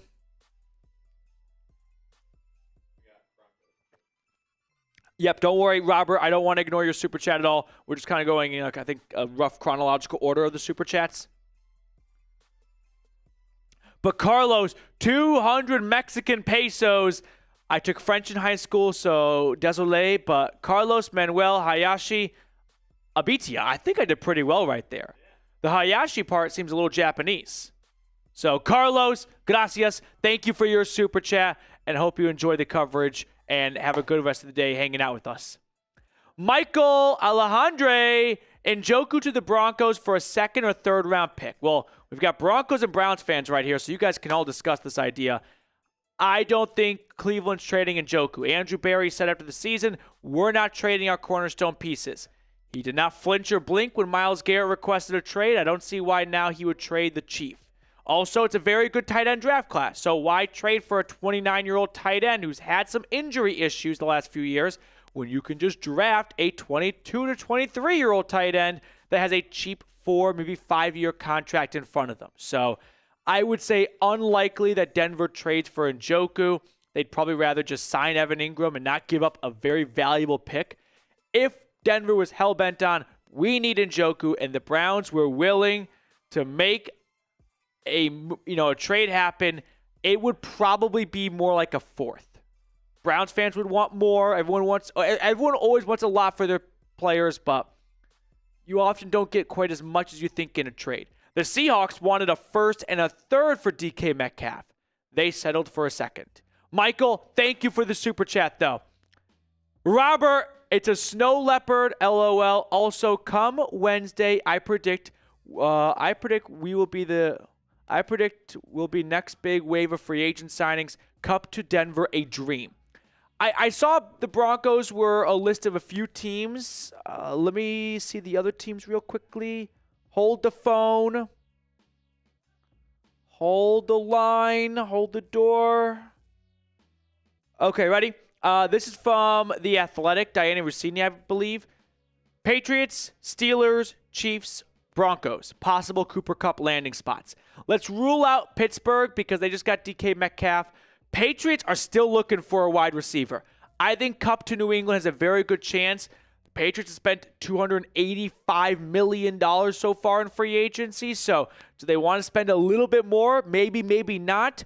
Kansas City brought back Marquise Brown, but they may be feeling like, oh, Xavier Worthy could get suspended. Rashee Rice is injured and also could be suspended. Yeah, we might want to add a second receiver because Travis Kelce is no longer a dependable wide receiver one, which he was a wide receiver one for them. So could come down to Denver and Kansas City. Imagine if the Broncos were like, well, just to prevent the Chiefs from signing Kupp, we'll sign him. Not a dream, but what's a step below a dream? Maybe like a reach school when you're applying to colleges. Like, you don't want to put all your eggs in going to Syracuse, but it's not impossible. It's not Harvard. So that's where I'll stage it right now, Robert. Robert, thank you for your support. We got a few other supers, like another Mr. Ha Ha $50 super chat. Like how Outkast said at the Source Awards, the South got something to say. I love this little civil war right now going, just from a pure, like, sit back, popcorn, watch these people duke it out, because I got to envision this is what the modern version of going to the Coliseum is like. We're not doing gladiator fights anymore, but I've got YouTube commenters going at one another. It's 2v1 right now. It is Dolphin and James Harper against Mr. Ha-Ha. And right now, Mr. Ha-Ha is looking for some reinforcements. Meanwhile, I feel like the Broncos channel, it's almost as if like the Axis and the Allies going on, and the Broncos stream has just become a little bit of France of like, we're going to contribute when we can. So here's the updated Super Chat battle. It's still a slight lead for the Falcons. Browns in second and the Broncos in a distant third. But remember, yesterday, Denver was in a distant third for much of the time, and they put together an insane rally at the end. It was some college baseball World Series shit. So, whichever channel wins the Super Chat battle today, Reed is going to do a beer boot for that channel. Any other signings? Not that I've seen.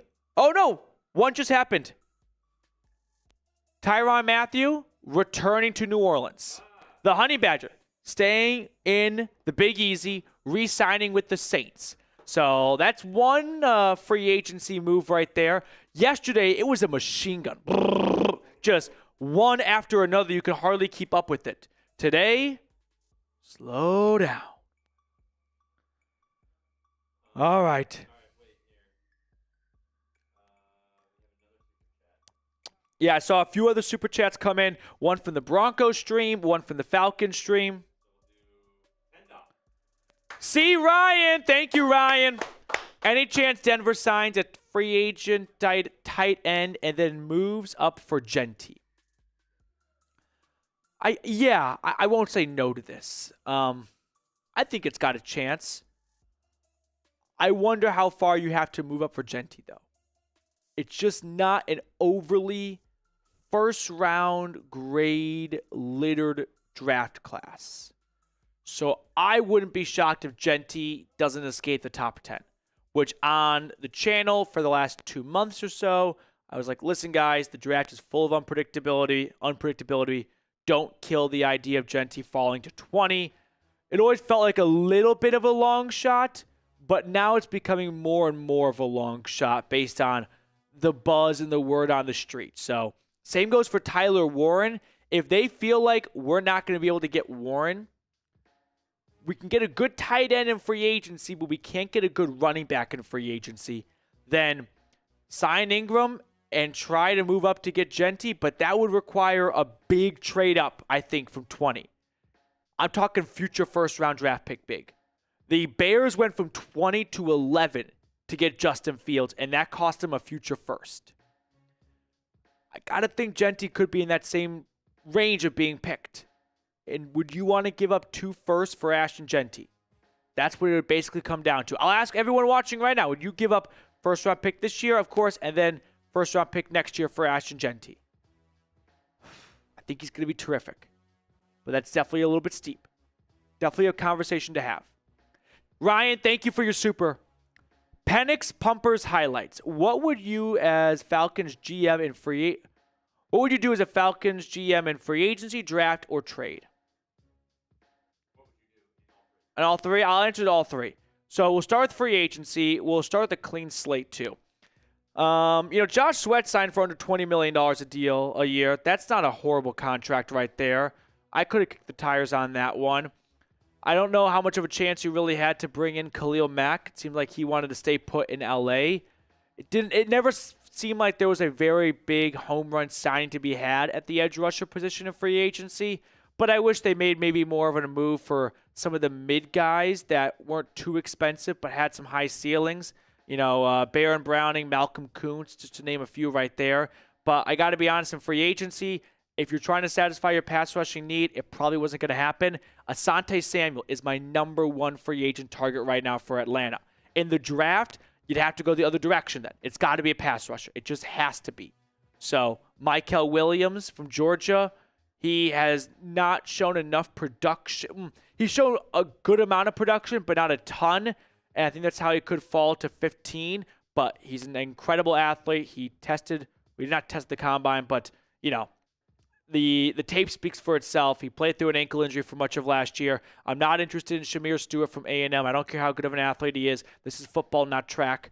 And Mike Green had tons of production. There are some character concerns, like he's been accused of sexual assault twice. So that's going to require a lot of homework, which pre-draft you always feel like that won't be an issue. There were a lot of character concerns around George Pickens. That is an issue. So this stuff does come back to haunt you if you just completely ignore it. And then trade, it's got to be Trey Hendrickson. He's the best affordable, not even just affordable, but best available pass rusher on the market. Penix, thank you very much for the super. We got another super chat. Jacory helping out Mr. Ha-Ha from Falcons today with a 50 bomb. Today, we are winning that challenge. I love it, Jacory. I love the competitiveness right now between all three fan bases. And Falcons today has definitely put themselves in the driver's seat with a comfortable lead at the moment over the Browns report and the Broncos breakdown. But I'm not sleeping on Denver. After yesterday, we all learned our lesson. Don't count them out. Dingus from Broncos breakdown. Do you think we will actually trade for anyone? No, I thought if they were going to trade for anyone, it might have been a linebacker like Jermaine Pratt, since all the good ones were signed. But that's not happening because they just signed Dre Greenlaw. There's no one to trade for on defense unless you're looking for depth. I mean, not many people forecasted like a John Franklin Myers trade last year. I didn't. So those things do pop up. Offensively, not trading for a running back. If anything, an offensive trade could happen mid-draft, where if Denver's like, we want to get this running back, and if he's taken by the time around the clock, plan B is to trade for Travis Etienne from the Jags. But we first want to try and get Caleb Johnson from Iowa. So appreciate the question, though, Dingus.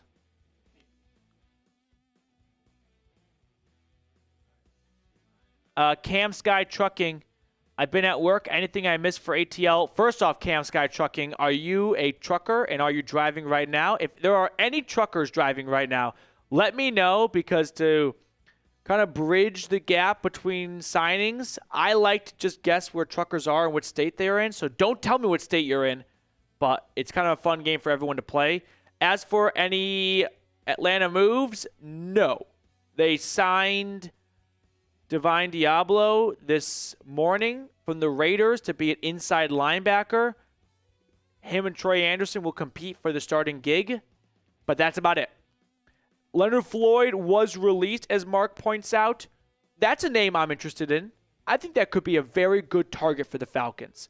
He's not going to cost you very much. He comes off an 8.5 sack season. Of course, went to Georgia, played for the Bulldogs, so a nice return for him maybe to end his career.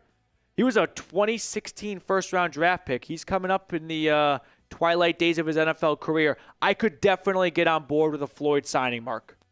I think there's a reason why he was released. It was to make room for Joey Bosa. But the only thing is they couldn't find a trade. Maybe they didn't have time for a trade, and they just wanted to move on from Floyd so they can get Bosa in before someone else signs Joey Bosa.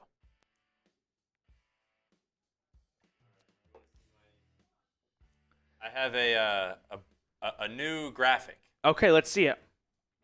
This is just shows the total. Yeah. Of everything that's going on. So let's see. Oh, that's really cool. Yeah. So this is. Don't get it lost, by the way, on Reid and I's impossible to express gratitude and just complete shell shockness of the support you guys show us. Amazing. It's so much fun. It's a ton I can't of believe fun. This is our job. And if you're unable to super chat, also never get it lost that you do not have to super chat. Liking the video is completely free, and that is just as good. We have a like battle as well. Yep. So those are some of the updated figures right there. I see a handful of supers flying in. We'll get those on screen for everyone here. Mr. Haha is invading the Browns Report chat right now. So it's a full-blown war between Atlanta and Cleveland. Liam, Giants fan here, would you please not take a QB? In the draft, Liam? Dude, I'm with you. I don't want the Browns to take a quarterback in the draft. I think the Giants are going to get Aaron Rodgers, and I think they... So here's the tough thing.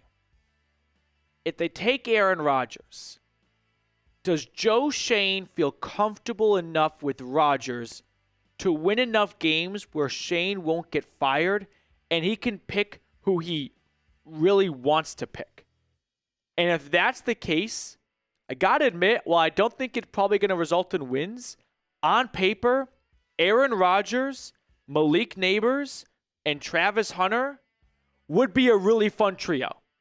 Probably not going to go as well as people think, but it's going to put butts in seats. And that might be something the Giants could appreciate right now. But if Schoen feels insecure about his job security, despite signing Rodgers, and feels like I got to draft a rookie so that they keep me here for at least 2 years for the rookie, then he hopes that Shedeur Sanders or Cam Ward falls to number 3. Liam, hope you're enjoying Giants Now with Marshall Green, by the way, at Chat Sports. Unreal. Jacory with a $100 super chat from Falcons Today to extend the lead. Last one, Mr. Haha, you got to take over. Jacory, you have done more than your fair share. Thank you. Bow down to Jacory. Wow, what an impressive performance by Jacory. Thank you. Trucker Mike's here. Trucker Mike is here. Trucker Mike, are you on the road? If so, I want to play the game. Jacory, everyone spam Jacory in the chat. Show the man some love. Putting Falcons Today all the way up to 451. We had some other super chats we're not going to forget. Matt, how dope was the Broncos' first day of signing, dude? It was a great first day of free agency for Denver. The teams that popped up the most in free agency grades day one, the Patriots, the Bears, they made some good signings. I think they made some overpays. The Bears signed a defensive end no one's even heard of to a lot of money.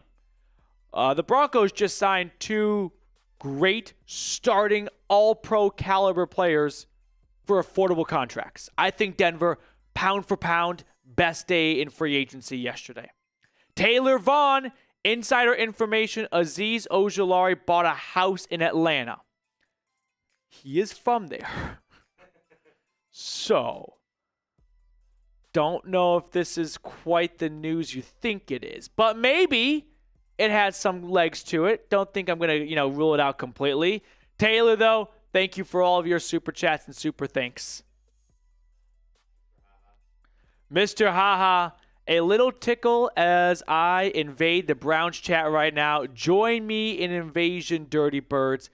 Mr. Haha, first off, the amounts the super chats are coming in are noteworthy. $8 increments right now. But also, the passion and dedication. I've never seen a bigger Falcons fan that treats the Browns like the Saints. So, Mr. Haha, love the journey you're on right now as you are just taking on the whole world by yourself, calling for reinforcements. Moses tuning in from our Broncos breakdown channel. Luther Burden, Omarion Hampton, Ferguson, and Fannin Broncos draft. I don't like Luther Burden. Yeah, I'm going to say it. Big step back in production this past year. You can place some of that on the quarterback issues that Mizzou had. No, I just don't think. My favorite receiver in this draft class is Matthew Golden from Texas. I think Matthew Golden from Texas is going to be like a second-round pick. Actually, I think he's going to be a first-round pick. But if he falls to round 2, I think he's going to end up like a DK Metcalf, a Deebo Samuel receiver where you're like, how did he go round 2? Or A.J. Brown. I think Golden is going to be the best receiver from this 2025 NFL draft class. As for Omarion Hampton, I just like Caleb Johnson more, but they're both bruising backs. And then Harold Fannin from Bowling Green's getting a lot of attention right now.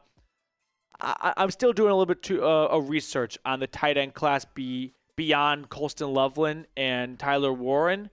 So I'll have a better answer for you as we get closer to April on those guys, Moses. But thank you for the super chat, and, love the ideas altogether. Always put together something you think could be fun. Carlos with a 200 peso super chat. With the signings of Diablo and of Anderson, Robert, and if Anderson stays healthy, don't you think they could use Caden Ellis a little more as a pass rusher or blitzer? And they are probably expecting for Braylon Trice to have an impact as a pass rusher. So lots of good points you raise here, Carlos. If Anderson stays healthy, which maybe they feel like he's just not recovering well, and that's why this signing was made, then you do have 3 guys for one job. And I think Ellis is too good to just rotate. And if he does become a bit of an outside backer, it's at a rotation. And I don't like that for him. Because while he did have some big pass rushing plays last year, I don't think he's going to fare well if he permanently hangs out in the deep end. I think he can dabble in there, a little splash of pass rusher here and there. But a true every down outside linebacker, not so sure about that. I think you are biting off more than he can chew. So I wonder if this Diablo signing is a reflection of Anderson's injuries and just wanting more speed at linebacker. As for Braylon Trice, I sure hope they have high expectations for him. They took him in the 3rd round last year. That was the first pass rusher they took after taking Penix in round 1. So, they better have sky-high expectations for him because they're banking on him. I don't. I think that's asking too much of what I think is going to be a rookie. First time really getting some NFL game experience in 2025. I'm not going to ask for a rookie 3rd-round pick to put up 6 or more sacks. That's unfair to him. Carlos, thank you. Gracias. Appreciate you tuning in. Robert with a $50 super chat from our Broncos Breakdown channel. Mr. Haha can take the Browns chat sports. You guys are just pushing me out altogether. Mr. Haha would want to take, I think, the Falcons chat sports gig. I'll take Broncos. Does someone take Falcons chat sports? Maybe put names for Broncos to look out for in free agency and in the draft. Well, that was yesterday's video, Robert. Well, yesterday's video was supposed to be free agent targets, and then they signed Dre Greenlaw during the video, which if you watched our Dre Greenlaw breakdown video, at the very end, you watched me in real time find out, they signed Dre Greenlaw. So I kind of got cucked in that regard. But the tough thing, though, I will say when it comes to remaining free agent targets is the shelf life is so short because I put together 10 names, and the video's been out for 2 hours, and 3 of those names have been signed. And then there's nothing that annoys me more, though, when I explicitly say, and now that I'm going to tell people this, they're going to do it just to get under my skin. When I explicitly say at the beginning of the video when this video was filmed, and then news breaks after that point in time, and people try to clown me in the comment section, people get really passionate. They're like, can you take some pride in your job, dude? This guy got signed already. I'm like, I said at the start, we're filming this Monday at 5 p.m. If it goes out Tuesday morning and he was signed Monday at 9 p.m., what do you want me to do? Just never make a video in case someone gets signed?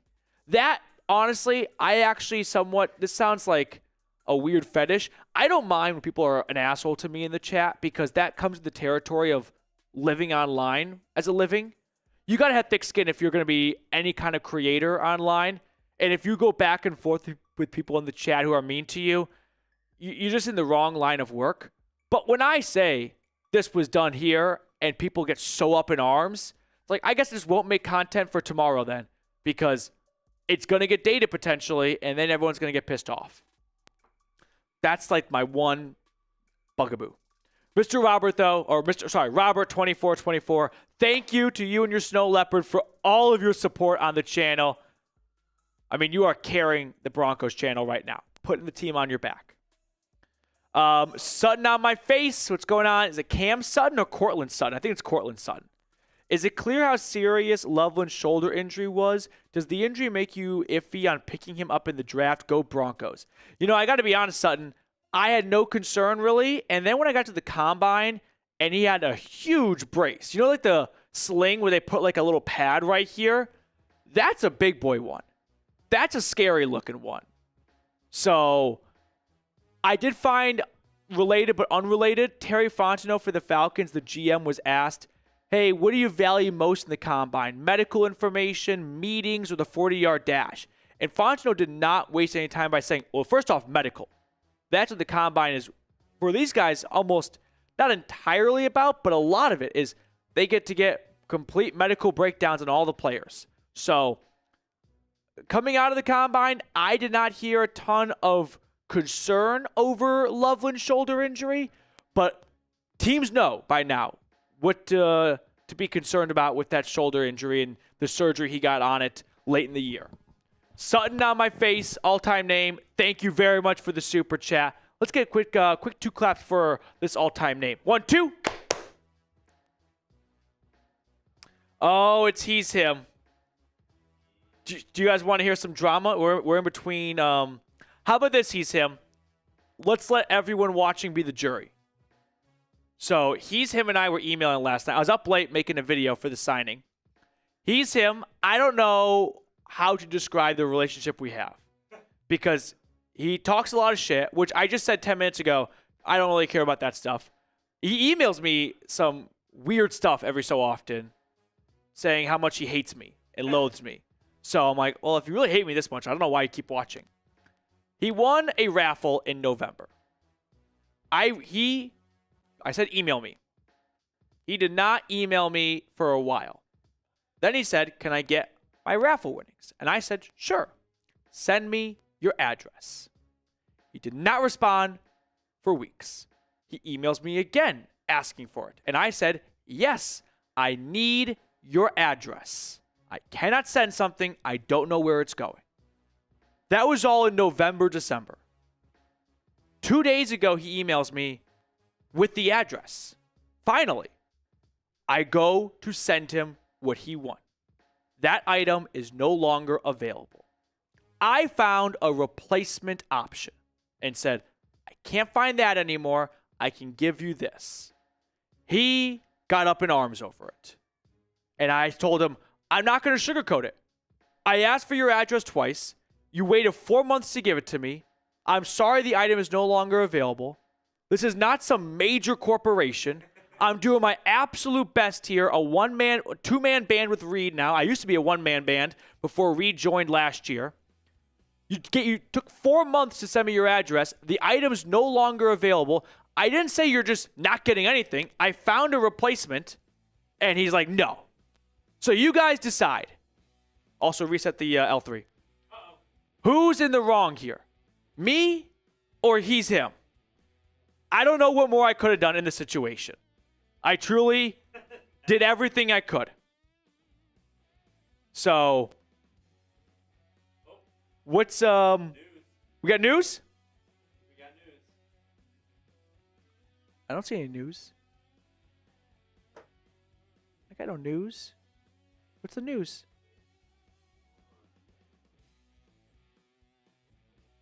We're waiting for news.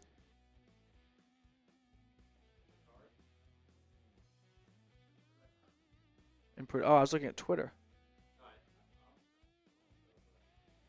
Okay, 1 second. What's this news? I see. What are you talking about? Just say it out loud. I have no idea what you're talking about right now. Well, I thought it was Patrick Ricard, but we have other news. Pass rusher Anthony Nelson back to the Bucs. Okay.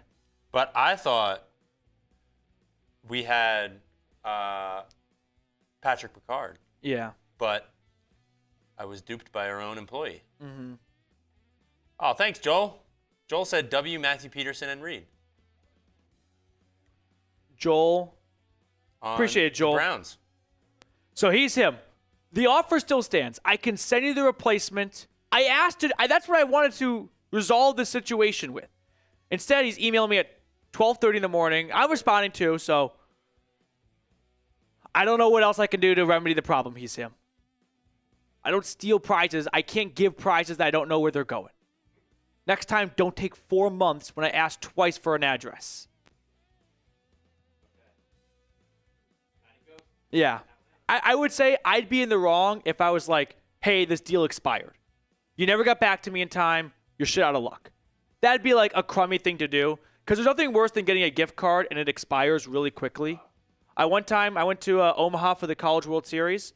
I got a Great Clips gift card there, and I use Great Clips. I don't really care too much about expensive haircut. It expired within a month. A month. You had a month to get a haircut. I went to my Great Clips here. I gave it to them. He's like, expired. I'm like, I just got it. Matty Ghost signing another injury-printed experimental linebacker. Yay.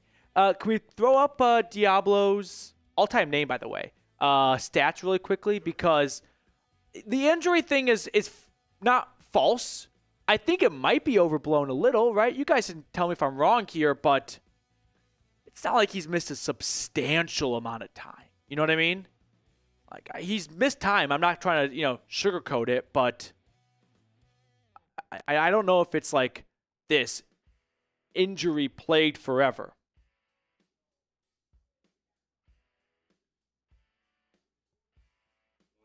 All right, we're trying to get the Diablo stats up. A couple of supers flew in just a moment ago, so we're going to get those on screen for you.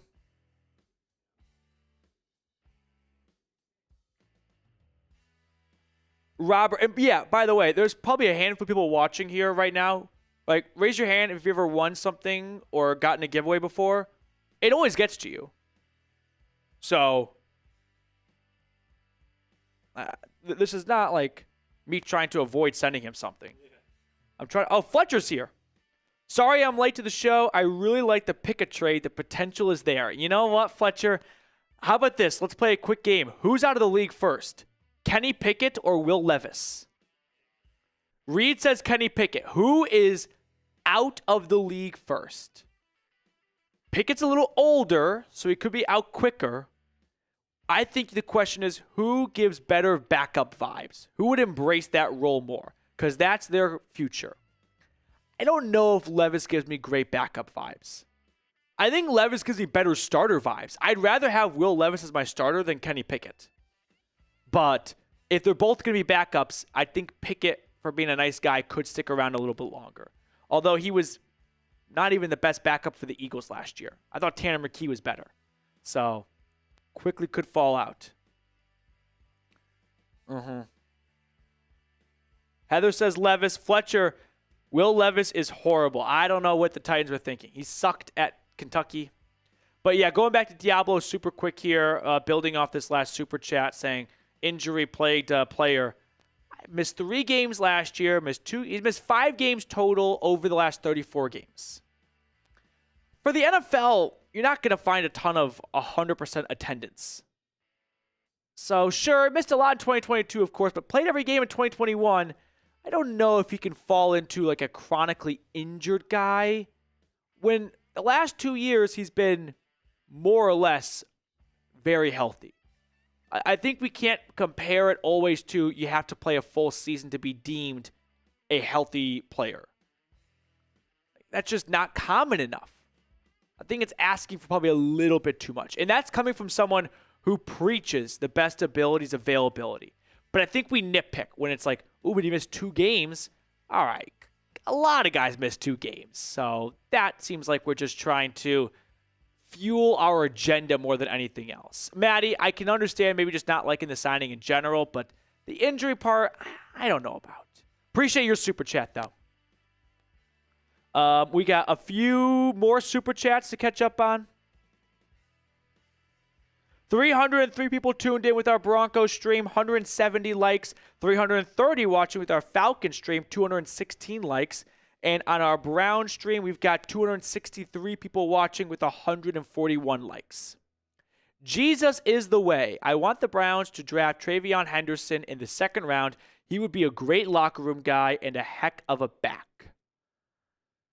I just prefer Caleb Johnson, but if he's gone, then we have to find a plan C. And Henderson, I prefer over Judkins, not Ashton. So I can warm up to Henderson. I feel like maybe some of the production was taken away from last year, working in a tandem backfield. But when he gets to the NFL, if he's just kind of by himself, the production can really start to ramp up. So I can get on board with this one right here. Second round, pick 33, though. No, that's too early for me. I just think Johnson's going to be better. And if Johnson goes round 1, I'd rather find a running back with one of your third-round draft picks and maybe go offensive tackle in round 2. Try and find a long-term fix for either left or right tackle. An edge rusher, depending on what you do in round 1. Jackson Dart, maybe? We'll see. Jesus, thank you very much. Next super chat, I think we have one more. Oscar Juszczyk for the Joker role. When I saw Juszczyk was released, the first thing I did was quote tweet. I said, Bronco. Because I feel like with just 2 Niners coming over, what's one more? Plus, Sean Payton uses a fullback. Maybe he prefers to keep Burden over Juszczyk, but I don't think it's a 0% chance or far from it. I think Juszczyk could catch Denver's attention. Rose over at our Browns Report channel. I told my father about the Pickett trade last night. He's even more a Browns fan than me. I've never seen a man's face scrunch up so hard in my life. It's not that the Browns gave up a whole lot for Pickett. They gave up DTR, who was going to get cut. It's not even that the fifth is like, oh, I can't believe we gave up a 5th-round draft pick. It's just that they got a bad quarterback. And sure, they're going to add more quarterbacks, so it's not like he's just going to be anointed as the starter of a coronation for him at the end of free agency, but I never like adding bad players. And I just think Pickett's a bad player. So I'm not going to try and get all warm and fuzzy around it and look for the upside. I don't think he's good. Rose, I really appreciate your super chat, and I feel your dad's frustration. I don't see he's him anymore. Came in here to try and brainwash people to his side, I feel like. Whole story comes out, and now it's 0 dark 30 from him. We have been live for 2 hours so far. We've had one signing between the Browns, the Broncos, and the Falcons. It was an outside linebacker, Mr. Joe Tryon-Shoyinka. Former first-round pick by the Buccaneers, 32nd overall in 2021. Outside linebacker for Tampa. Never had more than 5 sacks in a single season for the Bucs. Comes to Cleveland on a cheap 1-year sub-$5 million contract. I'm not going to say I dislike the signing for how cheap it is, and adding some depth at a key pass rushing position is not a bad idea. I just don't think this is a big needle mover for me where I'm like, oh boy, the Browns are cooking. Let's put some laser beams on Andrew Berry's eyes. That does not follow after a Joe Tryon-Shoyinka signing. Oh, do we have some news? I saw, is it the news? We talked about this one. Yeah. And then I don't know who that is. I don't know who Darrynton Evans is. These are made-up names. I think they're testing us. I think they want to see if people are still following free agency. Never heard of Anthony Nelson before. $10 million, though. Good for Anthony. Yeah, if you got a 2-year, $10 million contract, ignore taxes for a second. What would be kind of the first big boy purchase you make with that? Big boy purchase? Yeah, not a house. Oh. That's like a little too much, I feel like. What's kind of the big first, like, I've always wanted this. I'm gonna go out and get it. A what? A dog. You know, dogs do not cost millions of dollars. I know. That's what you're, like, if you got $10 million, you're like, I'm going to go buy a dog now? Yeah. It's the next thing on my list. Why don't you just buy a dog right now? Because there's complications. But what complications are alleviated with a $10 million contract? Well, since I have this job, I'd have to do like. So in your eyes, you retire from this job with a $10 million contract? No. That I don't understand. If I had more money, it'd be easier to, one, take care of the dog, because since I have this job, hours are weird, so I'd have to do like doggy daycare. Makes sense. Okay. So like I would be able to have like a monthly like. Yeah. Okay. I get that part. Sure. Amount of money to spend for the dog. Yeah. But that's just the next thing on my list. Yeah. And you said big boy, so that's like as I get older, you get a dog. I thought you were gonna say a car or a boat. I like my car. You'd make a great NFL draft prospect, because I'm sure they get asked in meetings when they get teams like, so what are you going to spend money on? And it's kind of a test to see. And guys that say like something simple, they're like, that's a good guy right there. Well, that's not someone who's just here for the money. I don't really need anything. So it's like, Miami Mac, I'd give $10,000 to the Browns chat as my first big boy purchase. If I got $10 million, Mac, I'd ask you to start a YouTube channel so I could give you $10,000 in a super chat as well. I think I don't know what the biggest super chat amount is. I think it's 500. Like, I don't know what YouTube caps.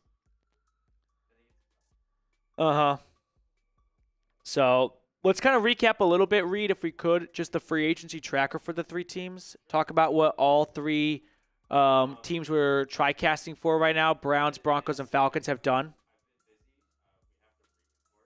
Okay, just take a sec. Yeah. Mr. Haha, it is 500. Okay. I like how Mr. Haha, by the way, knows the answer. That's probably the best person to ask, right? He's looked into it. There's what? Oh, I see. Yeah. Re-signing with the Ravens. All-time fullback. Landon, what chances do the Falcons have of trading for a tight end like Isaiah Likely? I don't think Isaiah Likely is going to get dealt anywhere. I think Mark Andrews is done in Baltimore. I think the Ravens could be looking to shop Andrews. That's a name to watch for. Broncos country, that could be a tight end that Denver trades for, but I just don't get the sense they want to trade for an older veteran player. I think they like what they're building through the draft, and they'd rather continue down that path. But maybe an Andrews possibility is too good to pass on, because he actually, despite starting the year horribly, ending the year horribly, the middle part was great for Andrews. So I could see teams lining up for some Mark Andrews trade offers. And I could see the Ravens going, it's time to hand the reins over to Isaiah Likely.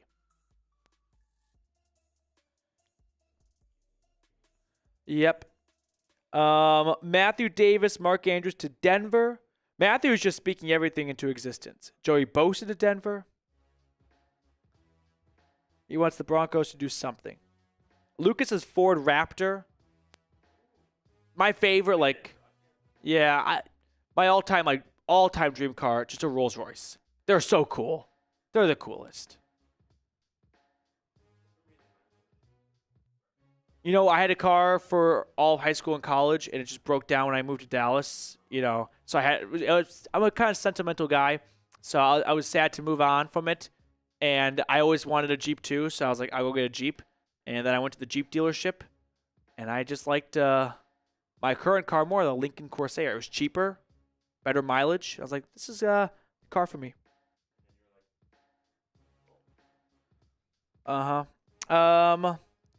Call me B. Broncos are reportedly interested in Denzel Perryman. I'm not quite seeing that, but not saying you're wrong. These things are always pretty fluid.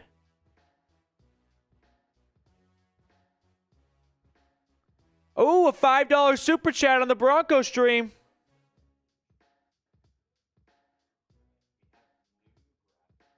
Okay.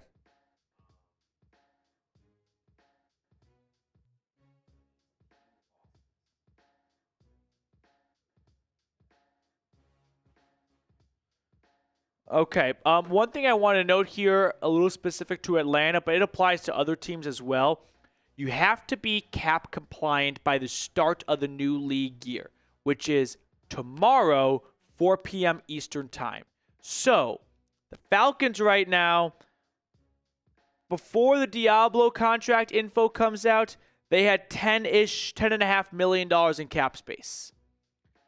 Maybe about half of that goes away with Diablo, which you just got to be one penny above it. But teams want to have more flexibility. So there could be some more roster management coming in Atlanta. He's him with a $2 super chat. He's back.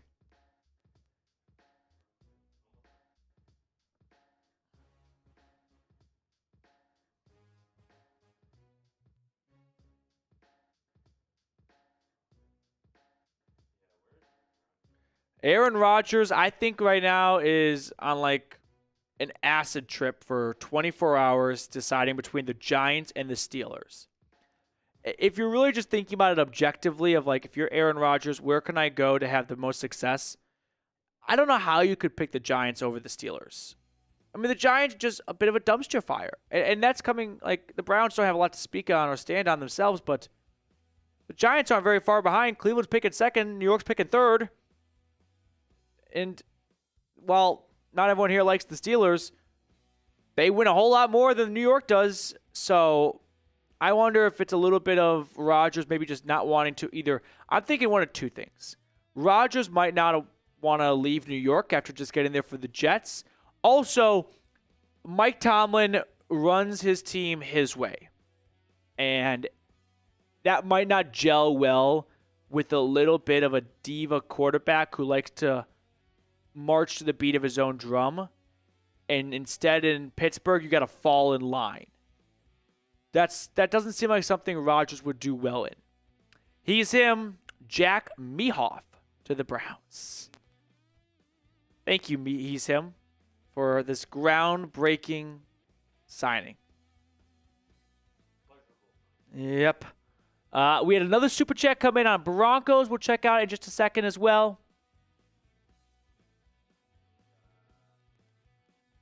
Here it is. Dementry. Well, when you put the words together, you start to like break into the syllables. Have you seen JFM's tweets? What do you think his asking price is if the Broncos haven't agreed to sign him yet? Really, really want to keep him. So he's talking about John Franklin Myers, who, when he got to Denver, he signed an extension, and he wants another extension. Because I think he's probably feeling a little bit excluded that everyone's talking about a Nick Bonito extension and a Zach Allen extension, and no one's talking about him. But let's we could probably throw up his tweet on screen. Reed, if I send you the tweet, can you do that?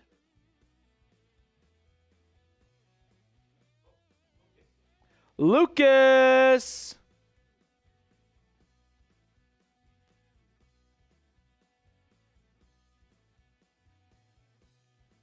Okay, I'm trying to find all the tweets for everyone here.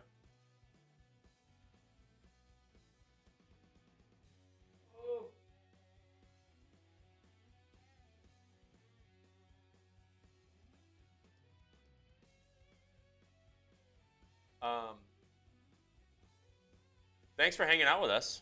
Yeah. This is, we've been live for over 2 hours. Nothing crazy happening.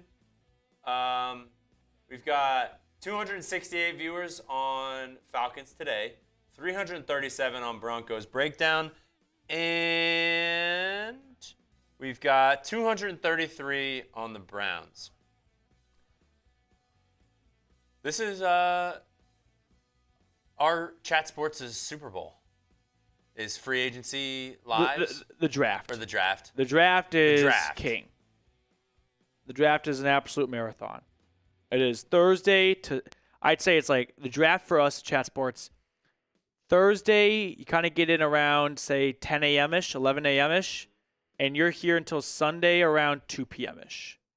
Like, you go home to sleep for, not to sound like a boot camp, but like 8 hours, and then you're right back here.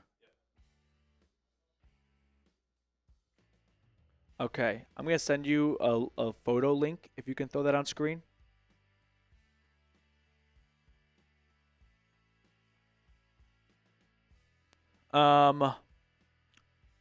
So, Demented Tree, we're going to put John Franklin Myers' tweets up to add a little bit more context to this, but I don't think this is going to result in an extension. Let me see what John Franklin Myers' contract currently is. Because I know that when he got to Denver, he agreed to a new deal. And I just don't think he's high up on their priority list. He's got 1 year left on his contract, and he's going to make how much in pure cash? I mean, he'll make $15 million for his time in Denver. So he's looking for a pay bump. And I'm not saying he doesn't deserve it, but there's just bigger fish for Denver to fry right now. Zach Allen and Nick Bonitto are bigger fish, I'd say. And I don't think Bonito's going to get done this offseason, or at least not in this offseason. Like, I think that could wait till August. But this is just a screenshot of John Franklin Myers' Twitter.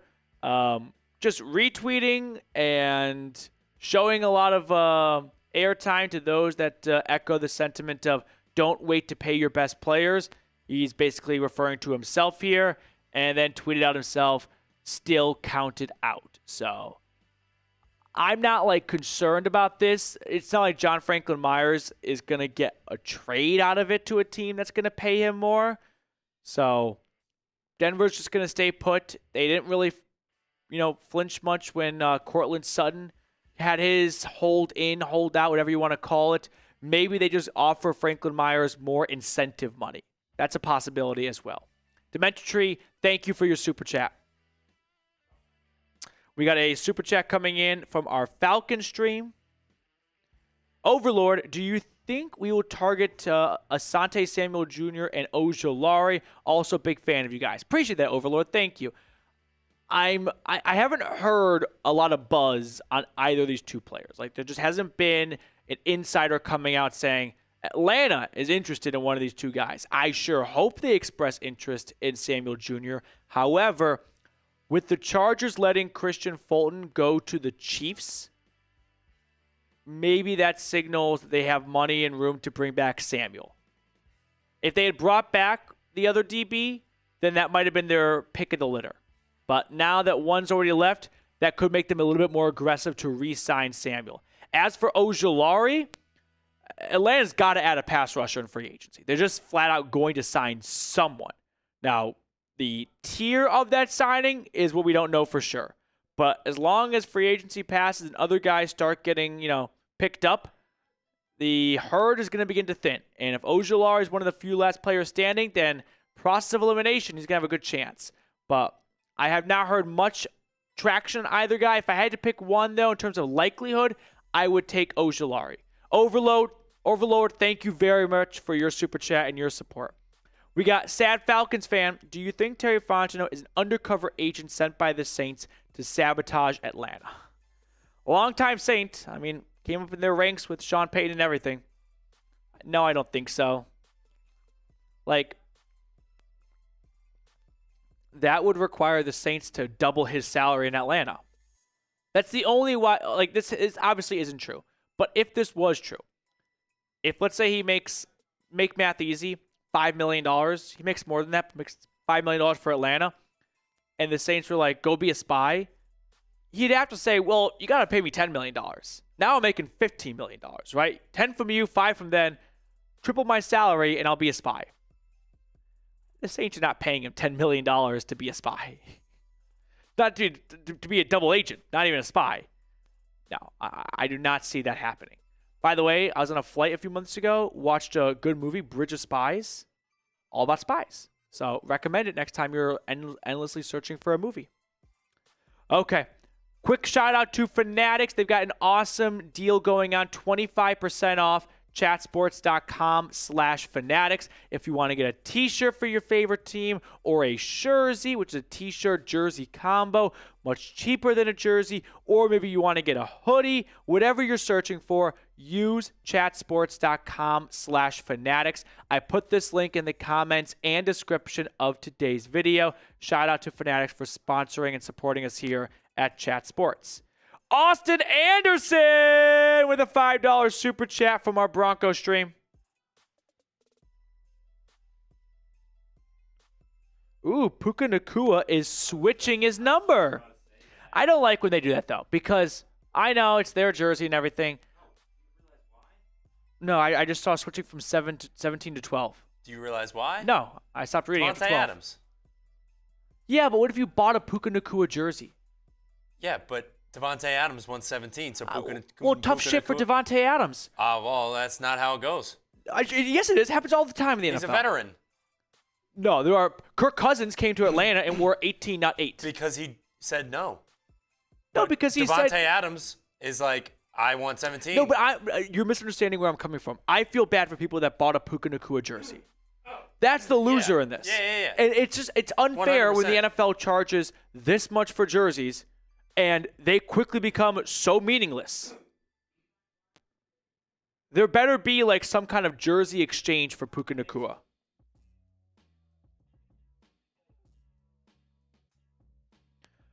Austin, sorry. I was having a jersey tangent. Heard we're going for Cooper when he gets released. Which Cooper? Am I forgetting about a good Cooper? Cooper Kupp? Oh, I'm sorry. Okay. I was thinking like Jonathan Cooper. And I was like, what are you talking about for a second? Yes, Cooper Kupp. Sorry, Austin. Brain fart. I've talked about before on the channel that I'm a little indifferent. Like, I don't think Cooper Kupp would be this incredible addition that maybe some people are picturing based on his 2021 Triple Crown season. I think missing, 10 games combined over the past 2 years is a good indication of what to likely expect next season. But for the right price, sure, I don't see much of a downside to adding Kupp. Although I think Sean Payton is much more trusting in this receiving core than this fan base wants to believe. So I'm not going to say it's not happening, but I'm definitely not going to be one advocating for it to happen because I just think that you can probably do just as well without him than with him. Got some Saints news. Saints news. What's going on? Uh-oh. Juwan Johnson back to the Saints. This is Saints and Broncos news because the Broncos were expected to have a lot of interest in Juwan Johnson. A potential reunion with Sean Payton. Instead, he gets a nice $30 million contract from New Orleans. So cross Juwan Johnson off your tight end wish list for Denver. Not happening. Desire Best with a super chat. Austin, thank you for yours. And like I said, and I continue to say, if they sign Cooper Kupp, I'm not going to be like upset about it for Denver, but I just don't think he's going to have the impact that people are daydreaming of. Hey, Petey, Hufanga and Greenlaw, J.C. Horn, $100 million is nuts. I think the Panthers just extended Horn so that they could prove to everyone they made the right pick for Horn over Surtain. I think they just are looking for like confirmation bias of like, yes, we got the right guy because we paid him to be the best cornerback in football, and he's number 1. So this proves we made the right pick.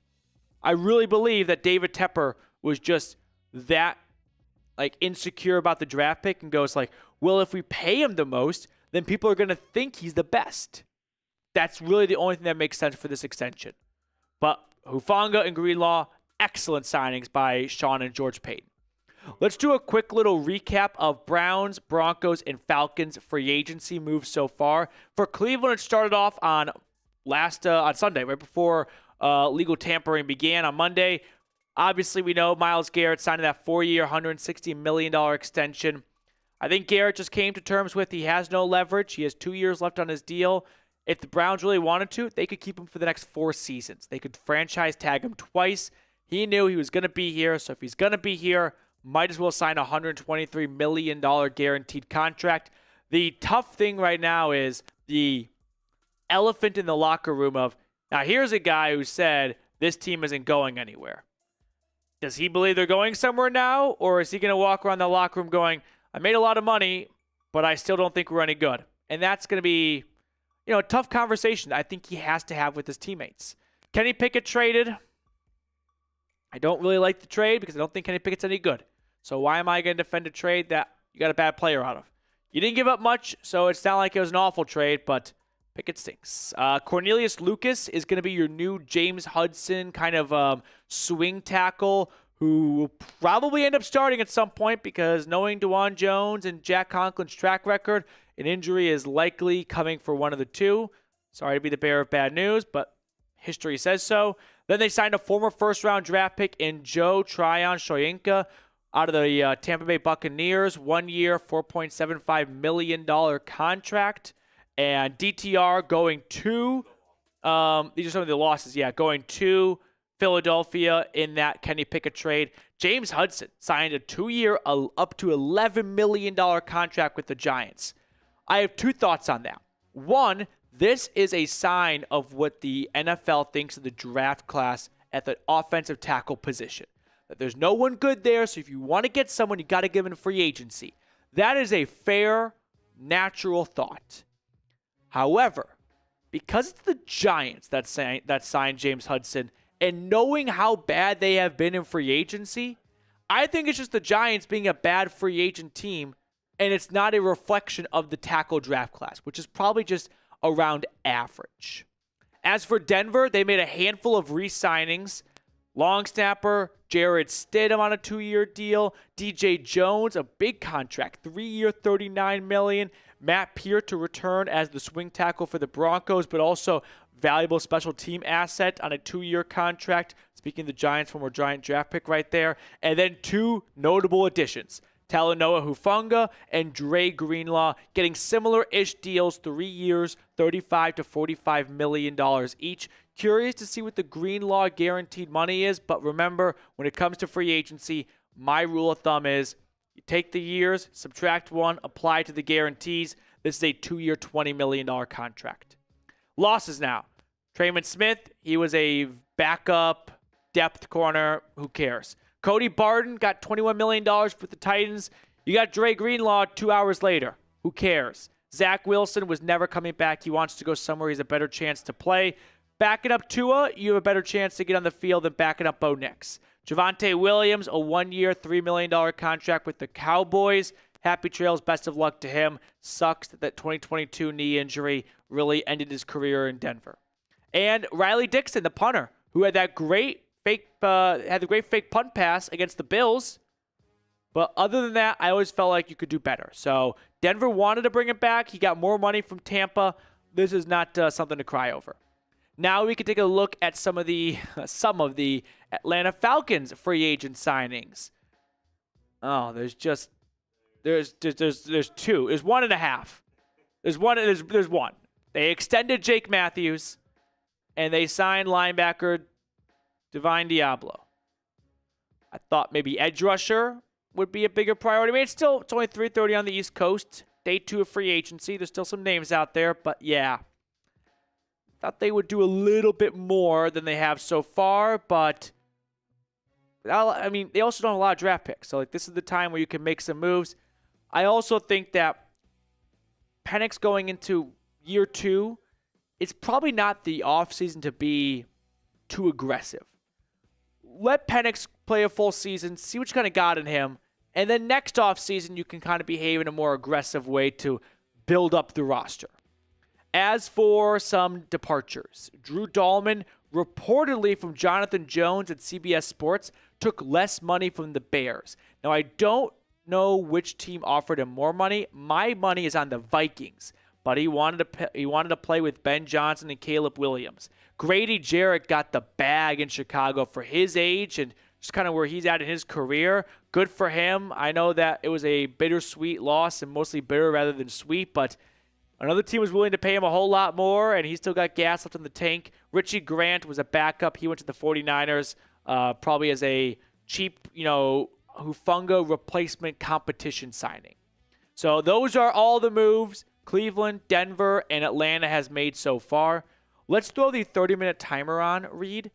So it's 2:30 Central Time right now. We've been live for 2.5 hours.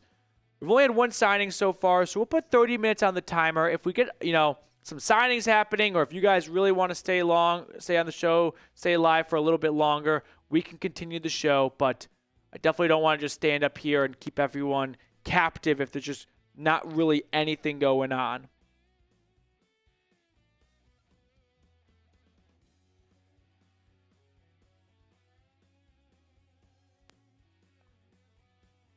So 30 minutes. Yep, we'll call it 30 minutes.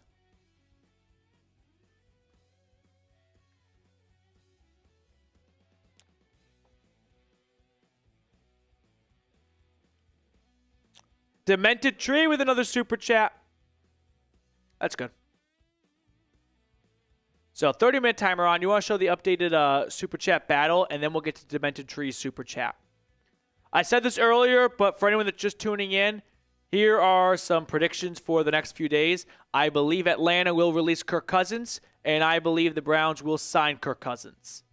That is my big off-season prediction for really both those teams, because I don't expect the Browns to be making any sizable contract signings. And based on the Falcons so far, it seems like that window is closed. So don't expect them to make any outside, in terms of like size or volume moves. As for Denver, they don't really have a whole lot of roster fills that can be filled in free agency more. Now, you're going to see depth signings. You're going to see teams sign corners, receivers, edge rushers, because you can never have enough guys at that spot right there. But I'm not expecting, any seismic moves from any of these three teams anymore other than Kirk Cousins. So here is the Super Chat battle. Reid offered to do a beer bong for whichever team wins the Super Chat battle, which right now is Falcons today. So Broncos breakdown made an incredible comeback for the ages yesterday. Browns report is, obviously in closer striking distance, but still anyone's game, I'd say, or close to it, with 29 minutes to go until we let you guys enjoy the rest of your Tuesday. So this is the deal that Reid is offering. Let's go. I think the Falcons might be waiting for the last possible moment to release Kirk to see if anyone will trade for him. Like, what if the Falcons are like, well, we might as well wait and see if the Giants or Steelers are so bummed out that they lost out on Aaron Rodgers that they settle on Cousins. So it's not the worst thing in the world to wait, but I just don't see why any team would trade for him when he's going to get released. That's what I keep going back to. We had a Super Chat. We can get that on screen. Vincent, who's winning the like battle? Good question, Vincent. Reid is updating it right now, so I'll let you all know in just a minute.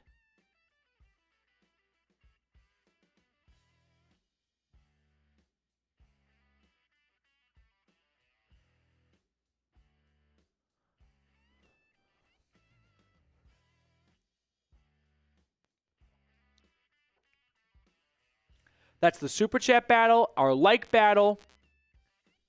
It's much closer than the Super Chat battle. Falcons with the lead. Denver not very far behind. Cleveland becoming a little bit of a distant third to Atlanta at number 1. But the Browns just picked up a couple of likes. So everyone watching right now, hit the thumbs button. Help your team finish first in likes.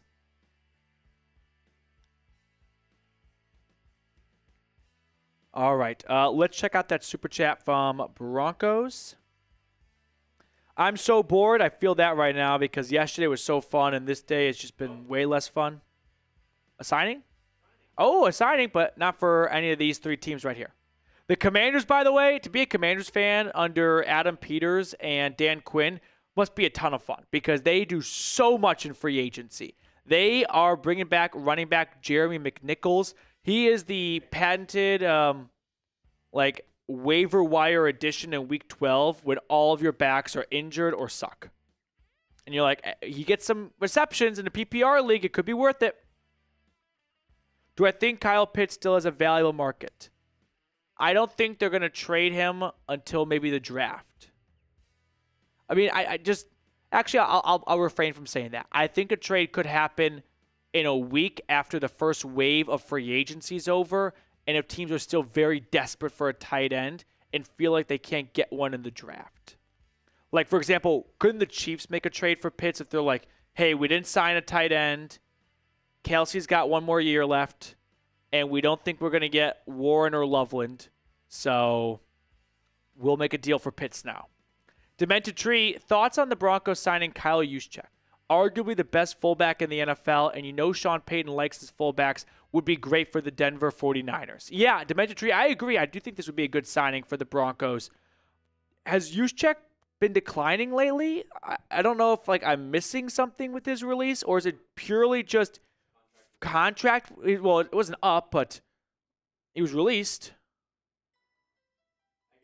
He had a year left on his contract. Well, I guess his time was up. Okay. I guess they were like, he's not dead. His time is up. His 49ers time was up. I just asked that because, I doubt it was that big of a contract for savings to be had.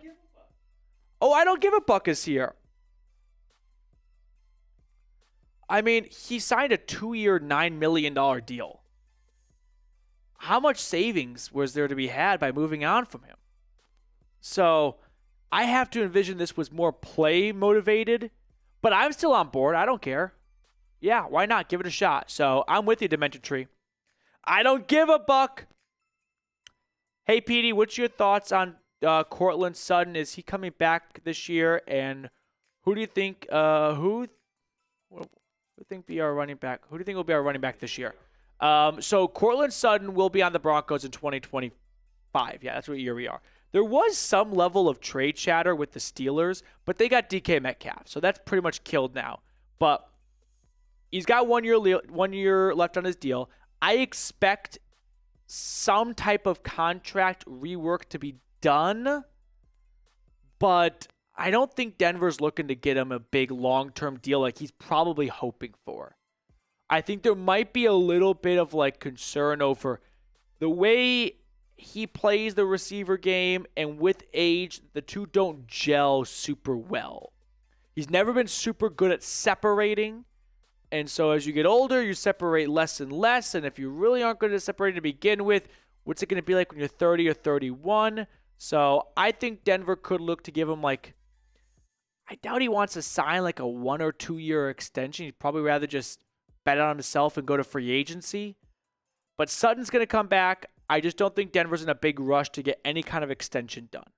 I don't give a buck. Thank you very much. As for your running back question too, it'll be a rookie.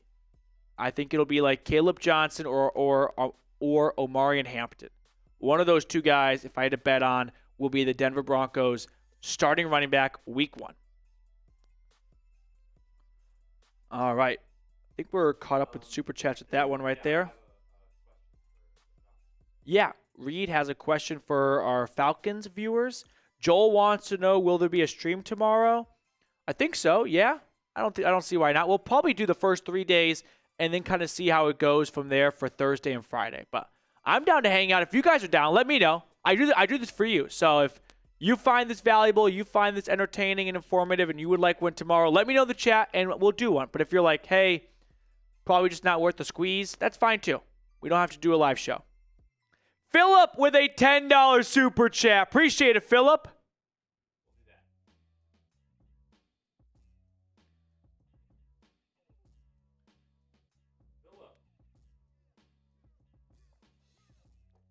Philip. Sorry if you've already covered this. I showed up late. Did you see the news earlier that the Browns are waiting on Cousins to be released to sign him? How do you see it shaking out? Love you guys. Philip, appreciate you for tuning in. We did talk about this. I have said, I think twice now, like just on the record, I fully expect Kirk Cousins to be released before the end of March 17th and for the Cleveland Browns to sign him. That is my prediction. I'm willing to go down on that ship. Like last year when I said Bill Belichick will be a Falcon head coach, Justin Fields will be a Falcon, and Dallas Turner will be a Falcon. I'll stick my neck out this time and say Kirk Cousins will not be a Falcon. He will be a Cleveland Brown. How do I feel about it? For Atlanta, I think it's the right move. Move on. Don't try and force something that's just not there. Yes, you are investing a lot in him already, and you have to go sign a different backup quarterback, but I think people are getting too tied to the money, and the prospect of Cousins being a backup would be really good because he's a good quarterback. Well, I think you're forgetting about what the job of a backup is. It's to get the starter ready. Cousins has no interest in that job. Otherwise, he would not have gone to Arthur Blank and said, please let me go. So you're going to keep him hostage? That does not seem like a recipe for success. That seems like a recipe for a really juicy athletic article in 15 months where they highlight all the dysfunction of having a backup quarterback who didn't want to be there. So, Philip, greatly appreciate your support and your super chat. I think it's a great move for the Falcons to just move on like the Broncos did with Russell Wilson. And as for Cleveland, beggars can't be choosers. There's not a lot of good quarterback options out here. It's a bad year to go into the market searching for a new quarterback. But if you can find one who has a really good history and has one down year where he was coming off an Achilles injury, hurt his shoulder, hurt his elbow, and you can get him for a vet minimum deal, you're not going to find much better value than that. So I'm on board for this on both sides, for the Falcons and for the Browns. We got Jamo Jellybean, prediction for Browns wide receiver room this season. Let's go with Jerry Jeudy, Cedric Tillman. Let me just pull it up. I don't think Elijah Moore is coming back. I don't think David Bell will be on this roster. I think he'll get cut. Jamari Thrash. Michael Woods is maybe not. They're going to sign one veteran, and they're going to draft one rookie. And I think those are your 6 guys right there, with Jeudy and Tillman highlighting the room. No Elijah Moore, no David Bell. I'll say those 6 guys make your wide receiver room. They might not even take 6, actually. Stefanski-driven offense is not much of a spread offense. They're going to want more 2 tight end sets, so could be an extra tight end in lieu of a 6 wide receiver. Danny, any moves for the Broncos? No moves for the Broncos today. They obviously yesterday signed Talanoa Hufanga and Dre Greenlaw from the 49ers. But as of today, Denver has not made any signings. The Browns technically on Tuesday, March 11th, have signed 2 players, offensive tackle Cornelius Lucas and former first-round draft pick from the Tampa Bay Buccaneers, Joe Tryon-Shoyinka. I'm starting to think that was not great timing. It was just Reed actually going to the player. We have it on a loop, and I was like, wow, what are the chances? But, oh, good job. This is on the loop down here. And then the Falcons signed Divine Diablo to be Nate Landman's replacement and battle with Troy Anderson for a starting linebacker job.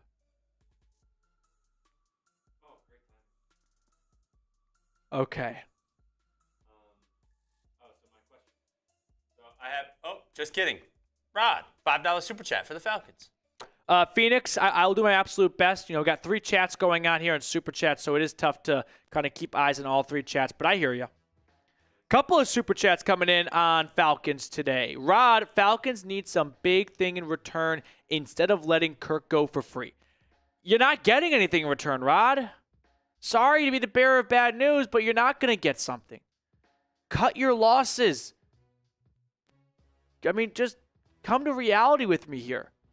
No one's trading you a whole lot, dude. That's the fact here. It's just not a market right now for Kirk Cousins when everyone knows he's going to be released. And they know they have to release him because Kirk Cousins is making it so clear he doesn't want to be there. Appreciate the super chat, Rod, but I'm sorry. That's not happening. Is Rod a Bama, Falcons, and Heat fan, by the way? Double Bama? We had one more super chat on Falcons today. David Anderson, free agency wake and bake drive home edition. Yesterday would have been a trip if you were waking and baking and listening to all the moves being made because guys were going all over the league. Oh.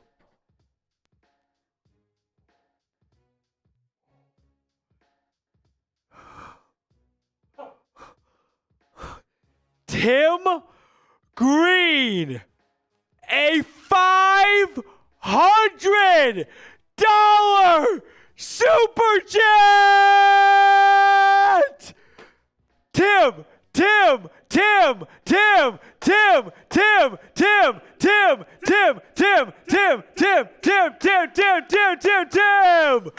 Tim Green! The highest chat record is now a tie. Reed, get your beer bong ready. Matt, throw in a brown shirt for me. XL, please, and go Browns. Oh, my God. Tim Green. $500 super chat. I'm speechless.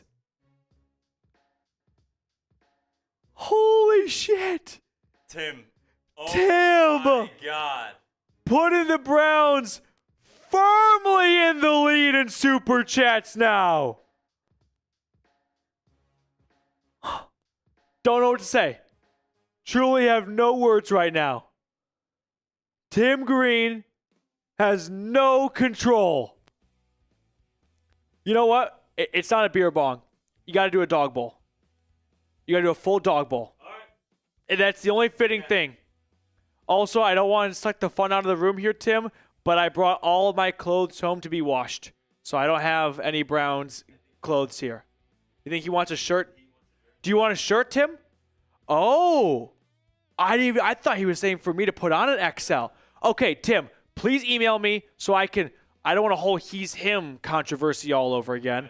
But Tim, email me so I can get this, executed for you in an orderly and, timely manner. But Tim Green, everyone, just round of applause for Tim fucking Green. Tim Green is by far one of the most generous people that I've actually had the pleasure of meeting before in person. Tim, your generosity knows no boundaries. Thank you for your support of the channel. This smile is not going to come off my face for the rest of the day. Tim Green, ladies and gentlemen, get the dog bowl. You got to do a dog bowl. Full beer in the dog bowl. There's 14 minutes left. It's over, right? Who's coming back from this? Throw the updated standings up. It's over. Tim Green just won. Oh, my God. Tim Green. Tim Green, by the way, for Falcons and Broncos fans, is not a scammer or a burner. I've met Tim Green in person. He is a wonderful human being. He actually even had 2 of his own season tickets given to me just to give away to people during a watch party once. That's how generous he is. So he's an incredible human being, and we need more Tim Greens in the world for his generosity and his support. Tim Green, dude. I feel like this deserves like champagne or something. Yeah. I really wish I've gone on a full diet and no alcohol, and I got to stay strong because I've gone this long without it. But I love nothing more, Tim, than to rip some shots with you right now. Oh, my God. Tim Green. What's crazy is I actually thought the lead would be bigger. It's like $250 from Falcons.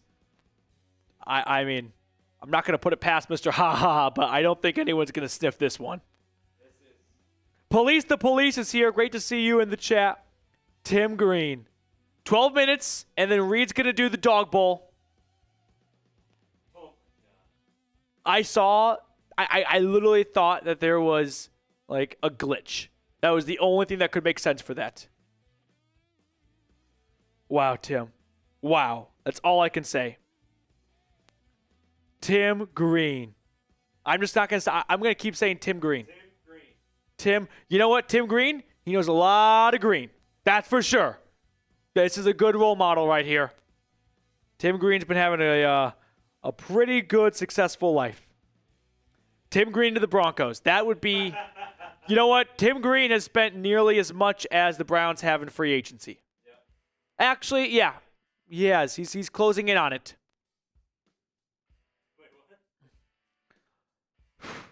Mike Nintendo Master, always good going back and forth with you on Twitter. No big signings. No big signings for the Browns. Just Cornelius Lucas, an offensive tackle from the Commanders, a swing tackle, some veteran depth at the tackle position, and then they signed an outside linebacker, Joe Tryon-Shoyinka, from the Tampa Bay Buccaneers. Cody, I don't know where Ty Man the Buckeye is. That's a great question. Cellular Lopez, how much cap space does Atlanta have after the signing? Cap spaces after any signing, by the way, are it's not even tough. It's impossible to know. You have to wait and see how much how the contract is structured, right? The guaranteed money, how much of it's base salary, how much of it's signing bonus. But if you see a player signs a 1-year, $15 million contract, their cap hit is not $15 million, right? Or a 2-year, $30 million contract, it's not going to be 15 and 15. So it's tough to know. Always give the contracts like 24 hours for the details to come out. Don't rush to go, what's the updated cap space after this? No one really knows, but I would say Atlanta currently has around, if I had to guess, $6-ish million in cap space. You can just keep this on screen for the rest of the time. Nothing's going to top Tim Green.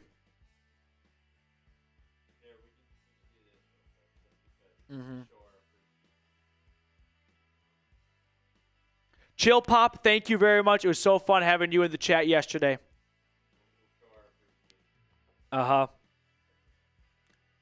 So this is the Super Chat battle and all the generous donations that so many of you have made today. Thank you, thank you, thank you. And that does not do it justice. Just incredible stuff here to, show some support to these channels, and also for Reid and I to get studio space like this during a big, week like this in free agency, where last year that was not the case. You might remember, just not quite high enough in the totem pole with so many great channels here at Chat Sports. But man, stuff like this, it really does go a long way for us to get the ability to go live, because it is a bit of a battle royale to figure out who gets a producer, who gets a studio, and who can get the time to do it. So, Tim, thank you, dude. Now that we do have more studios, but still not a ton of producers. Yeah, we have a lot of studios. The ratio of hosts to producers is still... Yep. Oh, myself is in the chat right now. Matthew Peterson. Mike, the plan is to go live tomorrow. I'm thinking tomorrow we go live. The new league year starts at 4 p.m. Eastern. That is 3 p.m. Central Time. Nothing. You're going to see some news come out right after that, like release. A lot of things become official. So you're going to hear the news twice. Like, you're going to see official. The Broncos have signed Talanoa Hufanga. Breaking news, not in the NFL world. Which world? In the golf world. Is it about Liv joining? No. Someone die? Tiger Woods announced on social media that he ruptured his Achilles. Oh, that sucks. He underwent surgery today. There's nothing better in sports than a good old, "Come on, Tiger!" Yeah. That is the best thing to hear when you're watching the Masters and you're falling asleep on a Sunday. "Come on, Tiger!" Damn. Mashed potatoes. Mashed potatoes, that's a great one. What would be yours? I stole mashed potatoes from whoever first said it. Another good one I saw was 10 points for Hufflepuff. Do they use points? Is that their unit of measurement in Hogwarts? I've never gotten to Hogwarts. It requires, a little bit of time, but a good old 10 points for Hufflepuff? Oh, trust Jeremy in the Falcons. Yeah. Get in the hole! I'm a big, no matter where you hit it from, I'll either say one or two things. In the hole! Get in the hole! Get in the hole! You're going to like that one. You're going to like that one. You're going to like that one. I'm going to tell you right now, you're going to like that one. Lucas saying on the Broncos chat, can I throw 500 Monopoly bucks towards the sub-chat poll? Honestly, Lucas, I respect the idea. Probably not going to get approved by, no, I was going to say the chancellors of these channels, which is myself and Reid. Oh. So I don't know if that's a... Wow, he's him coming back for more. He's him. That's just... Do you know what he's talking about? No.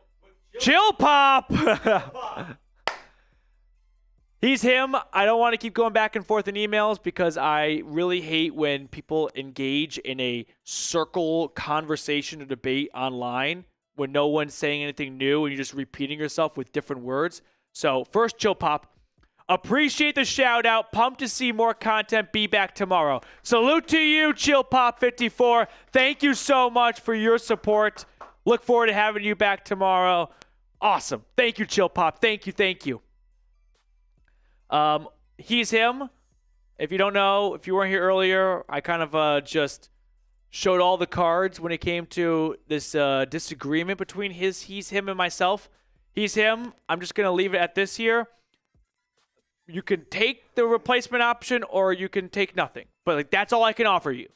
The initial thing is no longer available because you took 4 months to send me your address. And I'm not in the business of just kissing asses here. So I know it's a little brutally honest and you probably are looking for more of a buttoned up, customer service. But I'm like Angela when they had to have the water print in the office.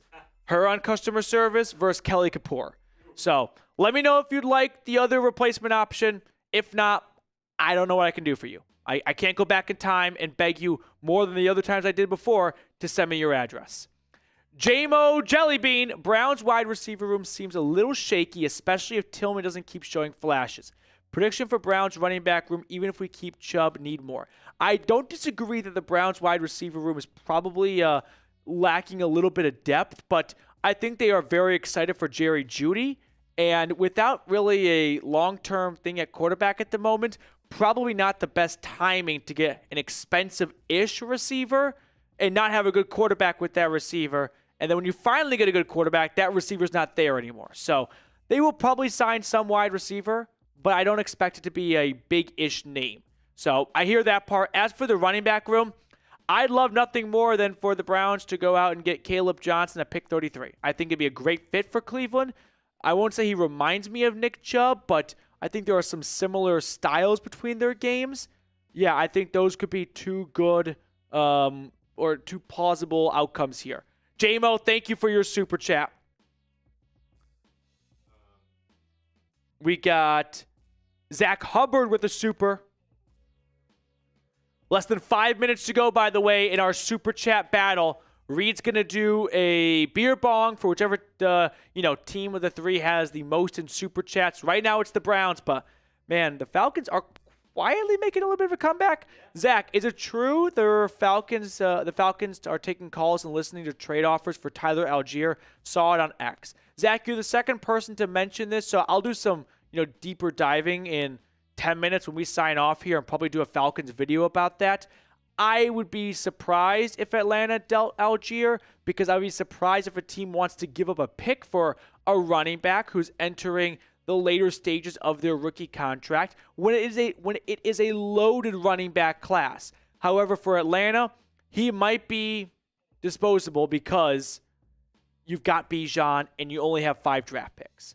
So this is definitely not something to disregard, but I'm just struggling to see what team would trade for Algier when you could just go draft a cheaper guy in a few months who might be just as good as Algier given how good the running back class is. But some teams maybe don't want to wait till the draft or don't have confidence they can get a good guy in the draft. Zach, thank you for your super chat. Hope I gave you, an informative response. So here is the updated numbers for the super chat battle. The Browns have around a $200-ish lead. We saw what the Broncos did yesterday, a complete comeback at the last moment. Falcons, I can't put it past them, but it just seems probably too tough to pull off. After what Tim Green did, it might be game, set, match. That could be checkmate. And the winning channel is going to get a beer boot from Reed. So right now it's shaping up for a dog bowl from Mr. Reed Bartkus. Matt, he's him. We'll get that on screen for you in a moment. I think he probably already has something in mind. And I'm willing to guess that whatever he's thinking is what I'm about to say next to. Also, what if he's a cop? Have to factor that in. Matt, have you ever smoked weed? Yeah, but I don't do it ever.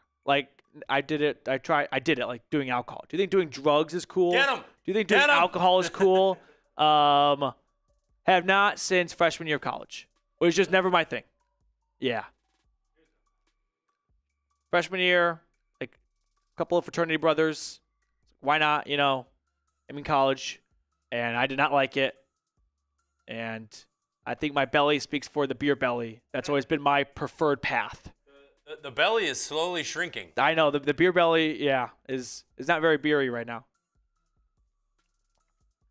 I'm guessing most people expected this response. Minute to go. Tony Romo. I don't know, Jim. I will say I remember it like it was yesterday when Romo and Jim Nantz were on the AFC Championship call for the Chiefs-Patriots. And the moment Romo said that, I looked to my friend Kurt, and we both died laughing. And I thought, I wonder if anyone else found that funny. And little did I know, it would be the most, sync thing with Tony Romo. I don't know, Jim. Matt kind of seems like a pothead. I actually said that whole story without even reading your message. I don't know, Jim. I was also a big Tony Romo fan when he first got on the mic, and I still kind of like Romo, but I think he kind of half-asses his job now. He's him. He's him is just asking all the tough questions right now. How many genders are there? I always try to refrain from politics because you know that you're going to piss some people off. I don't have a problem answering this question. There's 2. The fact that has become a debate is just mind-blowing to me. So, yeah, there are 2 genders there. That is probably the most political response you'll ever get from me, but the fact that this question has become political is pretty bonkers to think about. Okay. We did it. That's the race. So, are we ready for what's going on? No. Okay. Do you want to throw this super chat on screen from JMO and then get the dog bowl? Yeah. Go to the dog bowl first. Yeah. A dog bowl. You know what the dog bowl is? It's yep.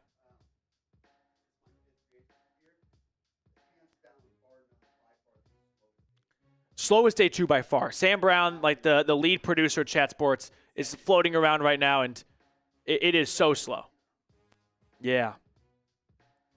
Okay, let's throw JMO super chat on because this has been on screen for a while right now. I don't know, Jim. I love that one. Tony. Sorry for so many. 1 second.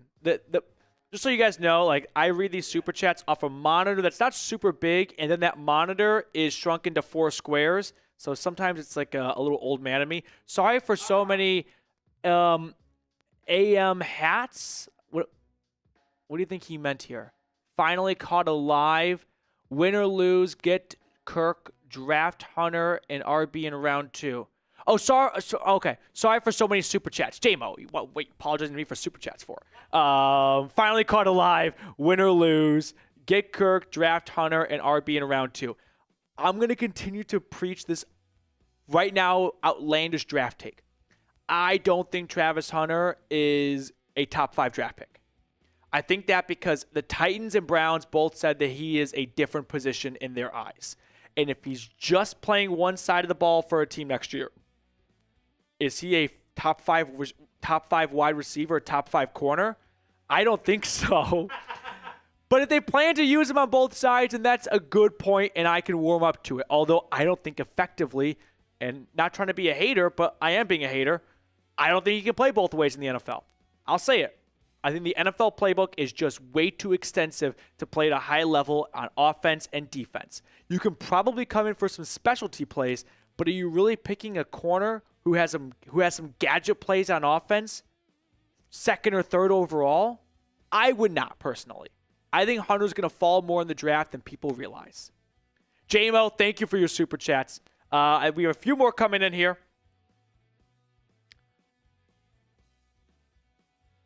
In just a second. He's him.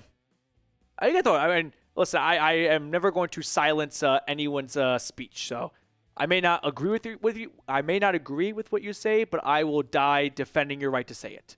So appreciate your super chats. He's him. But like I said, I'm not trying to alienate half the audience. Chris Collinsworth. This is for Mr. Barkus. Oh, yeah. Well, I'll do it. No. He's gonna do. Yeah. Center stage. Chris Collinsworth. Now here's a guy. Oh, I see it. He let it off with it. I was gonna say it regardless. Now here's a guy who knows what he's talking about, kind of like Patrick Mahomes.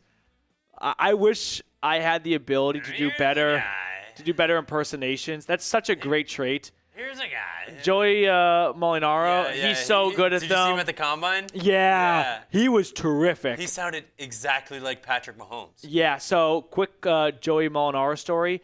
He came to Dallas, I can't remember what for, but it was some kind of sports event. But anyway, I live in Dallas. That's where Chat Sports is. There's no good pizza in Dallas. The best place is Grimaldi's, a New York chain. So I love Grimaldi's, and I got all my coworkers on the Grimaldi's train. And Patrick Seatman from the Vikings channel went for the first time. This was like 2 years ago, and he texted me, "Dude, I'm at Grimaldi's." I'm like, "I told you it's great." And he's like, "You won't believe who's here." And I'm like, "Who?" He's like, "Joey Molinaro." I'm like, "Get the fuck out. I'm like the Joey Molinaro fan club over here and Grimaldi's fan club, and you get them both the first time." Chris, thank you very much. By the way, some old-time quotes from Collinsworth that did not age well. He's him.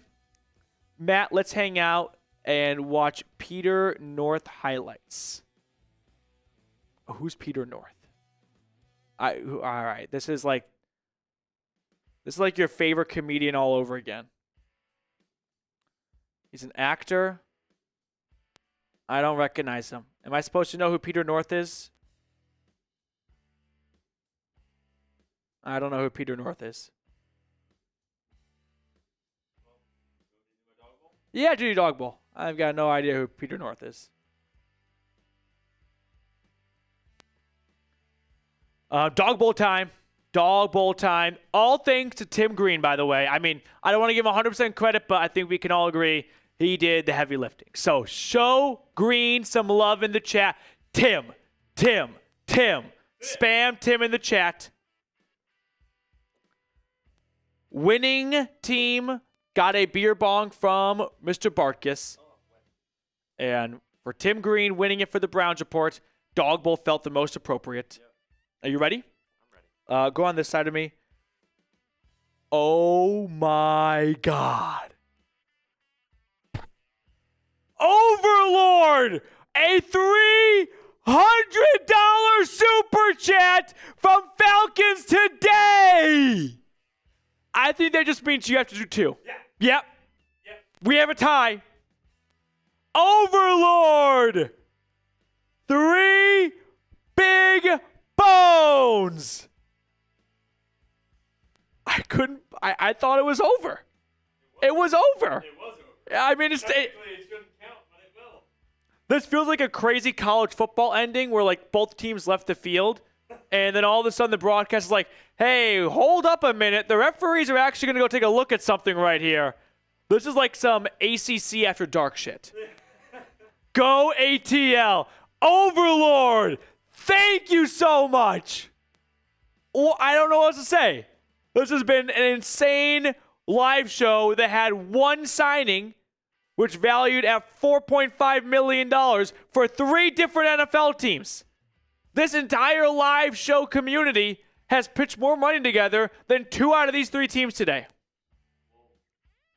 Another one? You can decide how you want to handle this one. I think you first got to throw up Tim Green's Dog Bowl, and you got to do the Dog Bowl. And then you hit Overlord. That seems like the best course of action right now. Oh my God. This is the most YouTube thing I've ever seen in my life. This next one, by the way, is going to make everyone watching laugh. Overlord on the phone with Bank of America going, "Listen, you guys don't get it. Do you understand that we're in a competition right now? And you're going to bust my balls over this? Approve it, Chase." Was trying to get it in before the time, but Bank kept denying me. Bank is closed. That is the most YouTube super chat story I've ever seen in my life.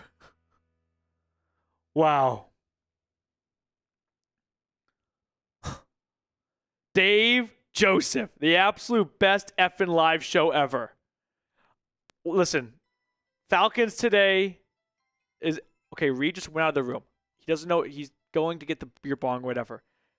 If Falcons or Browns can get to $1,000, which Falcons is 150 away and Browns is 210 away, I think we make Reed do a third. 1 for Browns, 1 for Falcons, and I don't want to leave out Broncos. So one of the 2 that are nearly at $1,000 getting to a K, he's got to do 3. But he's currently running to the kitchen, which the Chat Sports construction project is almost over with, and we're kind of far from the kitchen now, so it's going to be a little bit of a hike for him. That's going to be... I know I should probably offer to do it, but if anyone out here is sober, you can probably respect this or understand this more. I've done a very good job of staying off the sauce as I go on this massive wedding diet, and as much fun as it would be to break it, I got to have some self-restraint. I did not have broccoli and green beans last night for dinner, while my fiance had Cane's chicken for nothing. So I'm holding out. My phone is blowing up, but I've got it on silent. Why are you doing that? Overlord, $100 super chat. That puts Falcons today $40 away from 1,000. Come on. We're almost there. I saw Micah in the chat and I got scared. No new signings. No new signings. Overlord gets Falcons today to a K. Reid is still not back. I can't wait to hit him with this news. His fate. Oh, he just yelled from the hall. While you were gone, I made a deal. Pardon my cues? Where? What is that? Is that your phone buzzing? Oh, I was like, my phone's on silent. Mike Hughes back to Atlanta? Really? Did that happen? Is this real? Okay, I'll tell Reid what we signed him up for without his knowledge. Okay. Holy shit. What's going on? Okay, so two things happened. One, we have Mike Hughes, which we'll get to in just a minute. But two, I told the chat if we can get either Falcons or Browns to a K in Super Chats, you're going to do a third boot. So I've enlisted. I said you would not probably be on board, but too late. Yeah. What the fuck happened here? So I kind of signed you up for that one. But you were in college not long ago. Not that I'm too far removed, but you're closer to it. Okay, so here's what we got to do. We got to do one of the three boots for you right now. Yeah. Then I want to break down the Mike Hughes signing. Oh, my God. Dave Joseph! $50 super chat on Falcons today. We got to do a boot for Tim Green. Overlord, by the way, and Dave Joseph just tag teaming this bad boy, right? That sounded weird, but just double time. That's what she said. Oh, no. Let's, Demented Tree, down a bottle of vegetable oil right now, or I'm unsubbing. Mike Hughes, you're ruining everything. Mike Hughes, you could have done this like an hour ago or an hour from now. All right, so let's get Tim Green super chat on here. Let's have you do your dog bowl, and then we are going to break down the Mike Hughes re-signing for the Falcons, and then we'll wrap up our live show with some more beer bongs and bowls for Reid, and if we get more super chats, we'll keep the show going. But everyone show Dave Joseph, F it! And of course, Overlord, some love right now. I saw a super chat on Broncos and Browns really quickly. Just hit those so that they don't get lost in the mix here. Demented Tree, and he's him.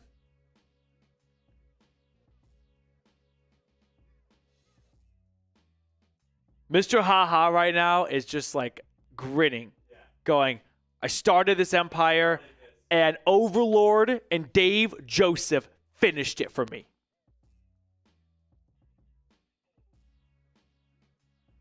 Meanwhile, Mike Hughes, though, coming back to Atlanta. I talked about this on a video, I don't know, a few days ago. And I was like, between Hughes and Alford, it probably seems more likely that Hughes would come back. 3-year, $18 million. Okay. So there's your CB2 for the next 2 years. That's what this tells me. Guessing the guaranteed money is probably between 10 to 12 million. So it's really a 2-year, called $11 million contract. Split the difference. But this is a sizable investment for CB2, which means there will be no Asante Samuel signing. I don't expect Atlanta to target a corner early in the draft. This signing to me says a lot. If they really wanted a corner in the draft, they could have gone with a cheaper 1-year option somewhere else. No, it's edge rusher in the draft. That's what the signing tells me. Demented Tree, down a bottle of vegetable oil right now, or I'm unsubbing. First off, I'm touched that you're subscribed. That's so kind of you. But no, this is just not down the cards for me today. Yeah, maybe another day. No. Mm-hmm.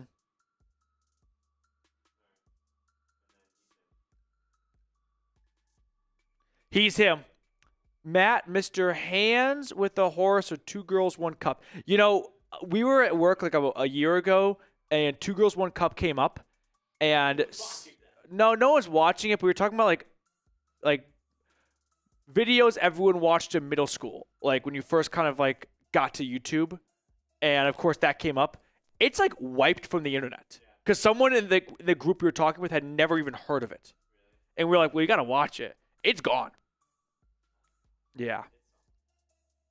I won't say I looked because that sounds weird, but I looked, and it's not there. Okay. You got to put Tim Green's 500 on for the dog bowl. To take my spot. Joel's right. W. Reid for doing this. Reid is incredible. So, hop on in. The water's just right. You want me to pour for you? You want me to do it for you? A little bartender action? Yeah. Get on in here. Okay. So, give it a nice pour. You know, try and not too much head on it. You got to tilt the bowl. Tilt the bowl. This is going to be a full bowl. Is that okay? You wouldn't want it any other way? Are you mute?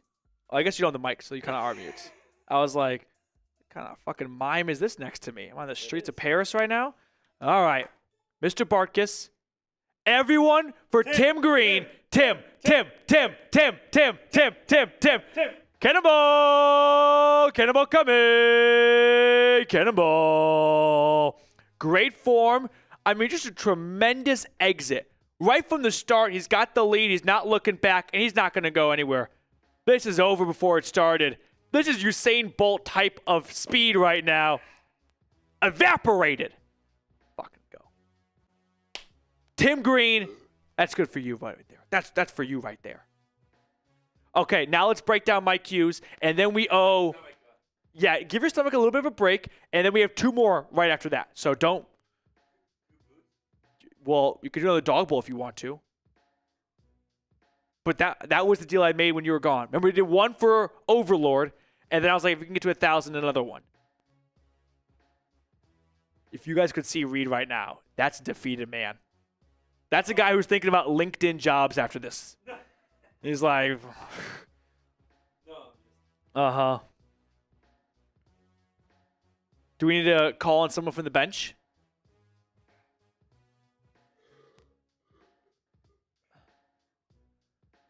Okay.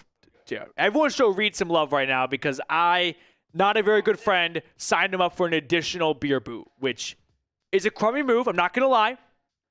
If roles were reversed, I'd be pissed. Hold on. It felt like, It was like that scene from Step Brothers. Yeah. I forget the line, but it's like, we lost the boat. First, it is, what the fuck happened? We're losing the house.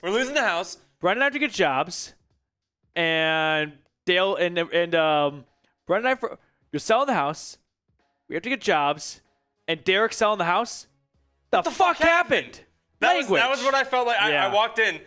They're signing my cues. Mm-hmm. I have to do an extra boot. What the fuck happened?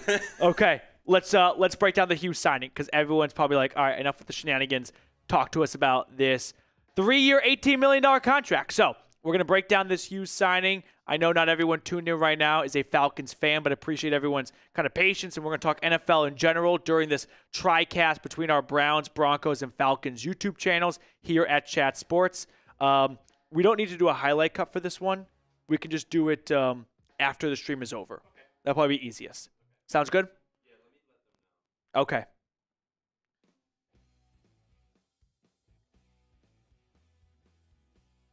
All right.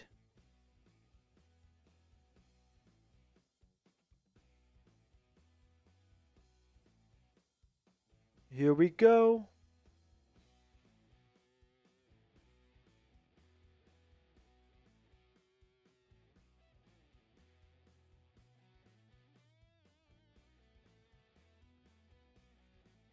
Overlord, we're number one, Mr. Haha. I love the camaraderie between these. Just, I can smell the beer, by the way, from like the 7 to 8 feet apart we are right now. No, but I mean, like, I feel like it's radiating from you. You know what I mean? How about this? If I was a cop and I pulled you over, you're getting a DUI before you roll down the window. Well, actually, like, it's vibing off you that much. What's funny is I'm doing a boot, and it's sitting next to me, and it's a Happy Dad boot. Yeah. And it just smells like Happy Dad next to me. That's a tough smell. I don't like Happy Dad smells. It's a tough smell. Too fruity. Gotta do it. All right, here we go. Let's get right into it. You ready, Mr. Barkus? Okay. Reed is a little tipsy at the wheel right now, and the wheel is our software. Yeah, we did not get lunch today. Well, we got lunch, but we didn't have time to eat it. We're live with you guys here at noon. All right, here we go. 3, 2, 1. The Falcons have made their second free agent signing. It's a re-signing. Cornerback Mike Hughes on a 3-year, $18 million contract. So I want to break down this re-signing, what it means for the present, and also a little bit of the future, of course, a 3-year deal, along with, I think there is some ramifications that come out of this when it comes to Atlanta's draft strategy. But let's start by talking about just Hughes as a player. Is this good or bad re-signing? I'm fine with it. I felt like Hughes last year did not bring any big impact plays, no interceptions, no moments where you're like, oh, I remember this play from Mike Hughes, but I felt like he did a good job of holding down the fort opposite of A.J. Terrell. Played better to begin the year than the way he ended the season, but adding, hopefully a better defensive coordinator with Jeff Ulbrich can bring some better play out of Hughes. So surface level, I'm okay with this re-signing. Going into free agency, I remember talking about between D. Alford and Hughes both hitting the market, who's more likely to come back, and I said Mike Hughes, and sure enough, day 2 of free agency, Atlanta makes their second acquisition, this one more of a reacquisition after signing Divine Diablo earlier today from the Las Vegas Raiders. From a number standpoint, I don't want anyone to get too attached to the $18 million right here. Don't be like sticker price shocked, whatever the phrase is. It's $9 million. This, in my eyes, may as well just be a 1-year, $9 million contract. I don't think there'll be much holding Atlanta to the second year of this contract. So with that in mind, while it looks like they've signed someone for the future at 3 years, once I saw the guaranteed money, I started to kind of backpedal my head a little bit that Mike Hughes signing a 3-year deal, no way Atlanta goes corner in round 1 anymore. They've got Terrell and Hughes locked up for years to come. $9.6 million guaranteed tells me that this is a 1-year, $9 million contract, and if he plays well, there is more money waiting for him in the future. So initial thought was this definitely signals Atlanta's going to go edge 100% with all this guaranteed money, with all this money, $18 million. Guaranteed money, 9.6. I still think it probably is unlikely the Falcons go cornerback in round 1. Will Johnson would be the only guy I think worth taking at 15, but there are some growing concerns, which we can talk about later. But Hughes, as a player, as a whole, first-round draft pick for the Vikings, goes to the Chiefs, goes to the Lions, and he has found a little bit of a home in Atlanta, still just not having that big impact play ability to his game. We're looking at 3 straight seasons with no interceptions, but I think for what you're paying, you're getting good value for. You get what you pay for. You're paying for a CB2. You are going to get a quality CB2 who last year gave up 358 yards in coverage, 2 touchdowns. So was he the worst corner in the NFL? Of course not. Was he, an incredible steal of a value? Not really, but by and large, I'm okay with this when it comes to what you're paying for what you're going to get out of Hughes. Now, let me know what you think of the re-signing. If you had to give it a letter grade, what would it be? A, B? Actually, scratch letter grade. I feel like this is not a seismic move for a letter grade. Just flat out yes or no. Do you like the re-signing? Me, sure. Why not? Right? I wouldn't say I'm completely indifferent on it. It's kind of like when you get those really annoying surveys with like 5 different options of like, very likely, somewhat likely, kind of likely. I'm not in the middle. I'm one button towards the very likely positive side of I'm willing to see the upside here of, hey, if he continues to play well, CB2 getting $6 million a year, that's great signing. If it doesn't go super well, it's a 1 year, call it $10 million contract, round up a little bit, and there's worse deals in the NFL. Now, make sure to subscribe, by the way, because as news comes out during NFL free agency, no one's going to get you a video quicker than we are here. We're actually filming this during our live coverage of NFL free agency, so shout out to all the hooligans who've been watching with us on Falcons today. Big shout out to Dave Joseph and Mr. Haha and Overlord just going above and beyond for their support of the channel. If you know, you know. Now, switching gears just ever so slightly when it comes to Hughes, as I was saying, I don't think this completely eliminates the chance Atlanta goes corner in round one because they're really only tied to Hughes for 1 year. But because they've made 2 signings so far, neither of which is an edge rusher, and they've signed a corner, this probably puts together a bit of a blueprint that we can predict for the Falcons, which is they don't plan to solve their edge rusher needs in free agency. They're going to let the draft do that for them. There will be some level of a free agent signing, 1 or 2 maybe smaller names, maybe a Judon re-signing or Azeez Ojulari, but I don't think that we're going to see a big contract given out in free agency, which, you know what, believe it or not, coming from me of all people, I can actually be okay with that because there just was not many good free agent edge rushers in this class. So I'd rather them make a smart move than just throw a ton of money at a problem, kind of like a government, and just hope that fixes it. No, be a little bit more calculated with it. So this is fine with me if they plan to go edge in the draft. Wouldn't rule out a Trey Hendrickson trade still, although they would have to make some money moves a little bit because with Diablo and Hughes signing, they have to be cap compliant by 4 p.m. Eastern time Wednesday, tomorrow. This is going to get them pretty close to barely being cap compliant. But Atlanta brings back one of their 2 free agent corners who was a starter last year. Don't expect Alford to return. Maybe one of King or Hamilton, but there will be more cornerback additions made because right now you've got 1, 2, 3, 4 corners on the roster. Maybe they want to put Clark Phillips at that nickel position. I think he's probably best at the outside, although he's had some versatility, so the ball skills he has, I think, could serve to be valuable if he's hanging out in the middle of the field. But Hughes, welcome back to Atlanta. Like I said at the top of the video, 3 years, $18 million contract. The second signing by the Falcons so far. They've really made 4 moves. Yeah, I'll call 4 moves in free agency between moving on from Grady Jarrett, extending Jake Matthews right before free agency started, and then 2 signings so far in day 2 of free agency, inking Divine Diablo, the linebacker from the Raiders, to a 2-year, $14 million contract, and now Mike Hughes to a 3-year, $18 million deal. Both these contracts, they look like they're somewhat sizable.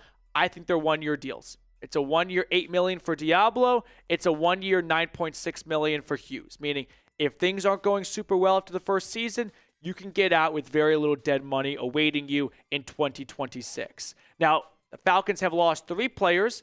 Drew Dahlman, who, by the way, according to Jonathan Jones from CBS Sports, took less money to play for the Bears, which some people's initial reaction was, okay, so the Falcons made an effort. He didn't say who he took less money from. Like, what team offered more money? I think it was the Minnesota Vikings, who just gave a ton of money to Ryan Kelly, the former Colts center. So, still disappointing, but Ryan Neusel, I think, is going to be re-signed in the next couple of days. Grady Jarrett went to the Bears on a very big contract, so kind of happy for him that he was able to get one more big splash in free agency at 31, 32 years old, but still tough to see one of the longest members of this defense and a captain have his time come to an end with ATL. And then Richie Grant off to the 49ers to compete for a roster spot. So when it comes to Trey Hendrickson, do you think the Falcons are going to get a deal done for the Bengals star pass rusher? I say half yes, because they've just done nothing in free agency to address this position, and maybe that's because they were working on a trade. But with only 5 picks in the draft, it seems unlikely that they're going to pony up and give some valuable draft capital, more of that, but they don't really have away. I've also heard, and I'll talk more about this in another video, some slight chatter on a Tyler Allgeier trade. I'll say this much right now. I'd be surprised if anyone wanted to trade for Allgeier, not because he's bad, but because he's coming to the end of his rookie contract, and it's a great running back draft class. So why not just take a younger running back with 4 years on the deal instead of a, player coming to the end of that really cheap contract? So Allgeier trade could happen since Atlanta's desperate for draft capital, and they're probably ready to put a boatload of carries on Bijan's plate and maybe find a cheaper option in free agency at running back or in the draft again, but they can get a valuable pick for Allgeier. I don't think the Allgeier trade is too likely, but I'm not going to completely disregard it. So Mike Hughes, welcome back to Atlanta. 3 years, $18 million. I think this probably points the arrow in the direction of Atlanta's going to go edge for sure. We'll fix this really quickly, Reed, in round number 1, but I won't say it with absolute certainty since I learned my lesson last year when it comes to don't say blank is a Falcon in the draft. All right, I'll see everyone later. All right. Let's recap on supers real quick. What do you want to do? Sorry, let's do one boot and then recap supers to give you a little bit of a break. Does that sound like a good schedule to you? Reed looks like he wants to punch me in the face. I don't think he's very happy with me. I'm not going to lie. The bunk bed sounds like a great idea. You walked out of the room, and I was like, hey, we're kind of close to a K. If we get there while Reed's gone, let's sign him up for something. Which is basically how all my family vacations went when I was younger. I thought I was going to go relax as a stressful 8-year-old. No, my dad just signed me up for anything and everything. All right. Nicholas, I don't know how many times I have to say it. The Bengals don't want... I was like, Nick's getting in all caps for something. Yeah, I agree that Kyle Pitts to the Bengals doesn't make sense after Mike Gesicki re-signed.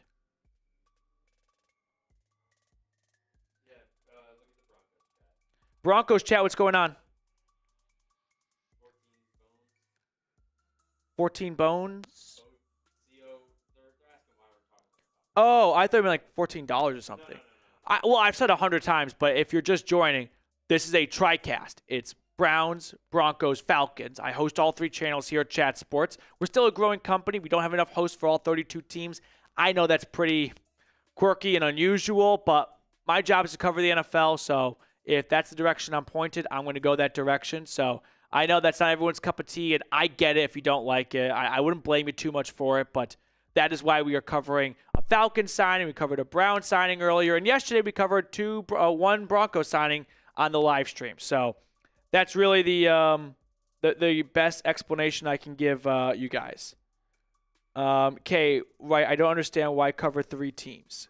Well, like I said, we got 32 teams in the NFL, and Chat Sports is still a growing company.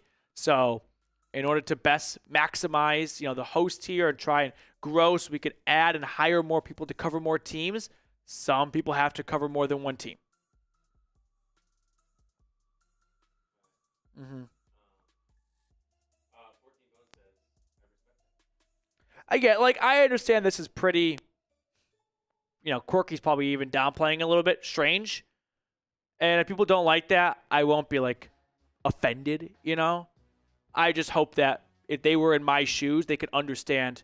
So here's someone who went to college to kind of get into the sports media landscape, graduated in 2020, bad time to join the sports world in COVID, took a job doing small town radio play-by-play in Wyoming, and saw this job posting. NFL's always been king for me, of course.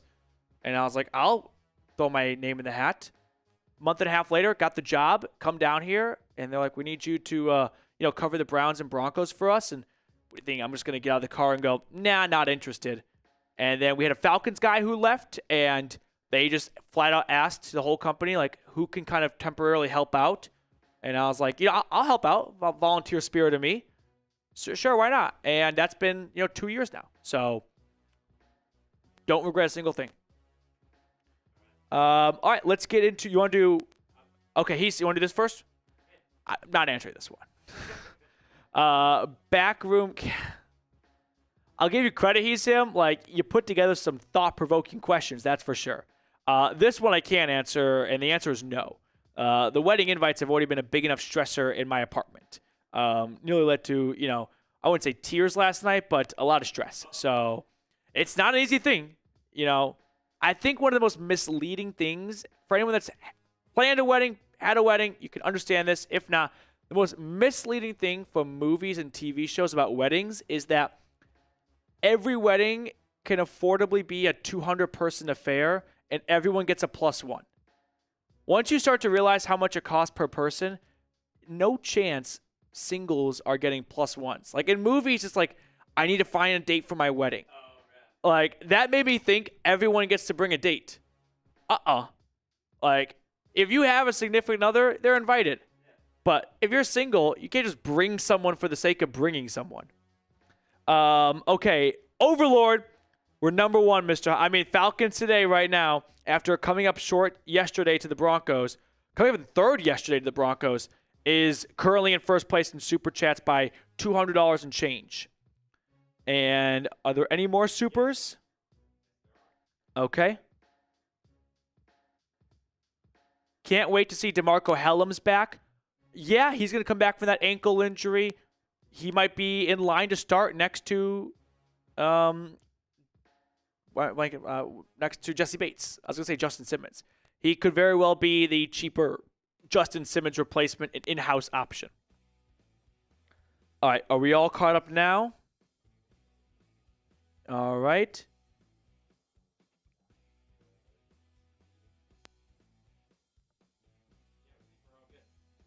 Sounds good. Big Red, you're always welcome to apply to Chat Sports. We kind of go in like big hiring phases where it's like a few people here and then a stretch of nothing and then a few people here. It's not like a rolling thing.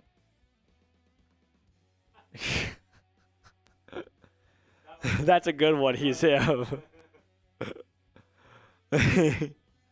We're talking. For some reason, that one's not pulling for me. That super chat's not popping up for me. I don't know. Yeah. I can't grab it. I was watching The Office last night, my 15th time rewatching it, and it was the episode when Phyllis got flashed.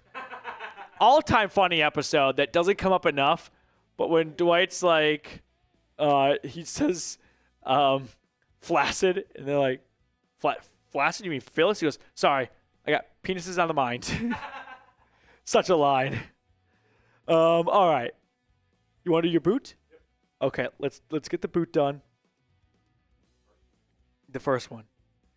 How about this? I'll let the Falcons chat decide. Do you want Reid to do back-to-back boots now, or one now and one to start tomorrow's live? Well, I think you'd probably prefer to space it out a little bit. Yeah. I'm going to let, I feel like I have to just let Overlord decide, because he kind of got that done. Overlord, do you want back-to-back BTB, or you want one right now and then one at the start of the live show tomorrow? Because I feel, Overlord made that decision for us, back-to-back. I thought he might decide, hey, if we spread the boots out, it might kind of create a little bit more chaos over a longer period of time. No, he just wants the BTB. Everyone better start chanting Reid, though. The guy's a goddamn trooper. Spam Reid. This one might be a little bit slower. That's okay. No judgment. The bubbles. Cannonball. Cannonball coming. Cannonball. I want Reids in the chat. If you're not chanting Reid, please leave. This guy is putting his body on the line for everyone. CJ is chanting red. That's close enough. Got to account for the bubble. Great technique right there. Tiny spillage, but the judges are not going to ding him much for that. I made him laugh. I think he needed to come up for air a little bit. No. He's going to go back down. I'm so bored. Dave Joseph, Overlord, 14 Bones, Christopher Stofira, Matthew Spalding, Joel, Archangel, Arctic, Boyd Severe, Spam Reid. Done. Great work. Do you want to do the dog bowl just right now and just rip it off? There he goes. Reid. Reid. Reid. Reid. Reid. Reid. Reid. Reid. Reid. Reid. Reid. Reid. Reid. I gotta find like a dog bowl equivalent for Falcons today. I'm not really sure what a bird bath. Oh, well, a bird like a birdhouse. The eagle, freedom funnel. Yeah, that would work, but Like a falcon funnel. A falcon funnel would be cool. Okay. Name everywhere is cool. Yeah, of course. Big man on campus. I've got a chair. I've got a chair. All right. By the way, good news. Reid does not drive to work. He does scooter, but maybe he's got to put a scooter in my car today. We'll see. It's 3 beers in a little short time period. Nicholas, Leonard Floyd to the Falcons. Leonard Floyd signing with the Falcons. That's a great question. You want to splice in just a little blip? No. Ooh, that's a tough one. Yeah, let's just make it one video. And we'll do some heart surgery. That makes sense? There it is. Okay. Down this, though, so we can talk about Leonard Floyd. Not to put pressure on you. So this is for both? This is for getting 1K. Okay. This is for getting 1K. But legitimate news, as Reid does his final beer bong boot, whatever, Leonard Floyd signing a 1-year contract with the Atlanta Falcons up to $10 million. We're going to break that signing down as well. Falcons are expected to sign Leonard Floyd, according to Adam Schefter. Who was it that super chatted earlier about Leonard Floyd? Because kudos to you. You were on top of it. I want Reeds in the chat, though. Show the guy some love. I signed him up for hell, and he just walked through it and ran back. Incredible performance. Sad Falcons fan. What super chat? I'm going to cut Reed off on the boots today. I can't sign him up for any more. Unless you want to put a number out for a boot. I can't put one out for you. Nope. Yeah, Reed shot that one down real quick. Unless you pull a Tim Green. Yeah, unless you put a $500 super chat in. Which, if you pull a Tim Green, fine. Okay, so, Leonard Floyd, though.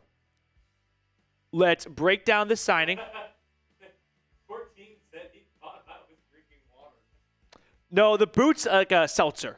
So, I mean, it looks like water. The thing is the camera doesn't pick up, like, the bubbles of the liquid. And also, like, the green screen effect can sometimes, like, look through things, make it tough. All right. Leonard Floyd, though, returning to the Peach State after playing his college football in Athens, signing looks like Falcons are expected to sign Leonard Floyd, according to Adam Schefter. Sad Falcons fan, how much to do another boot? I'll do one for $500. You'll do one? Yeah, I can't sign you up again. I feel like I should. I've been sober for no beer for a while. If we get a 500, like it has to be like not like a combination. Not a combination. It has to be a 500. We'll both do one. Okay, look at that. Couple two musketeers right here. All for one for all. Hopefully that happens like in like 10 minutes if it does. Yeah. Because I need a break, but. Overlord is licking his chops. Overlord's calling his bank right now. He's like, we got to move some money around. I got to cash some stocks.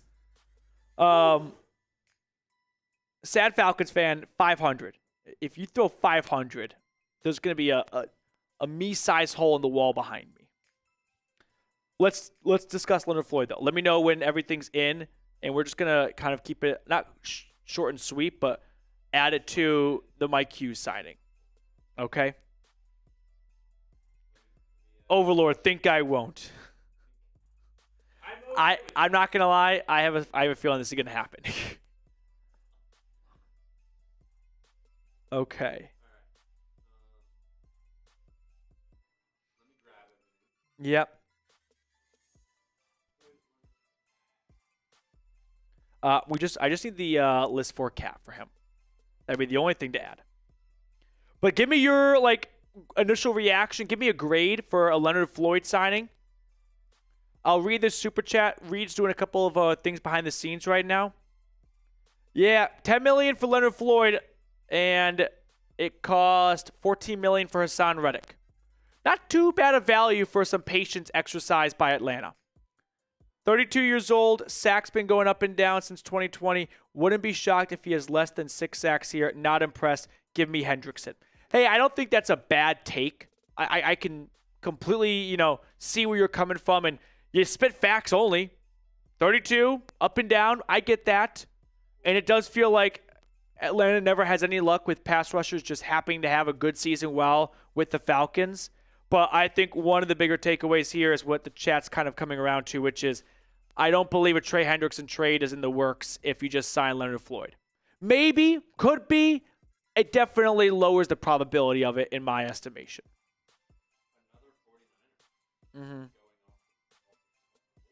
Overlord says, well, it won't let me since there's a super chat limit. Overlord, if you want, you could Venmo. If you have Venmo, you could Venmo. Let me know if you want to proceed with that route. I feel like, by the way, the Broncos stream is just like, we had all of our fun yesterday, signed 2 players yesterday, won the Super Chat battle. We're just going to watch this right now. Like, let you guys behave like animals, and we'll just enjoy the day 1 win and sit back for day 2. All right. We're going to get this plane off the ground in just a moment. Yep, Trey. I remember talking about Leonard Floyd last year, I think, right? Of Floyd and Raheem Morris worked together in LA when they won a Super Bowl. Jason Greenway is in the chat.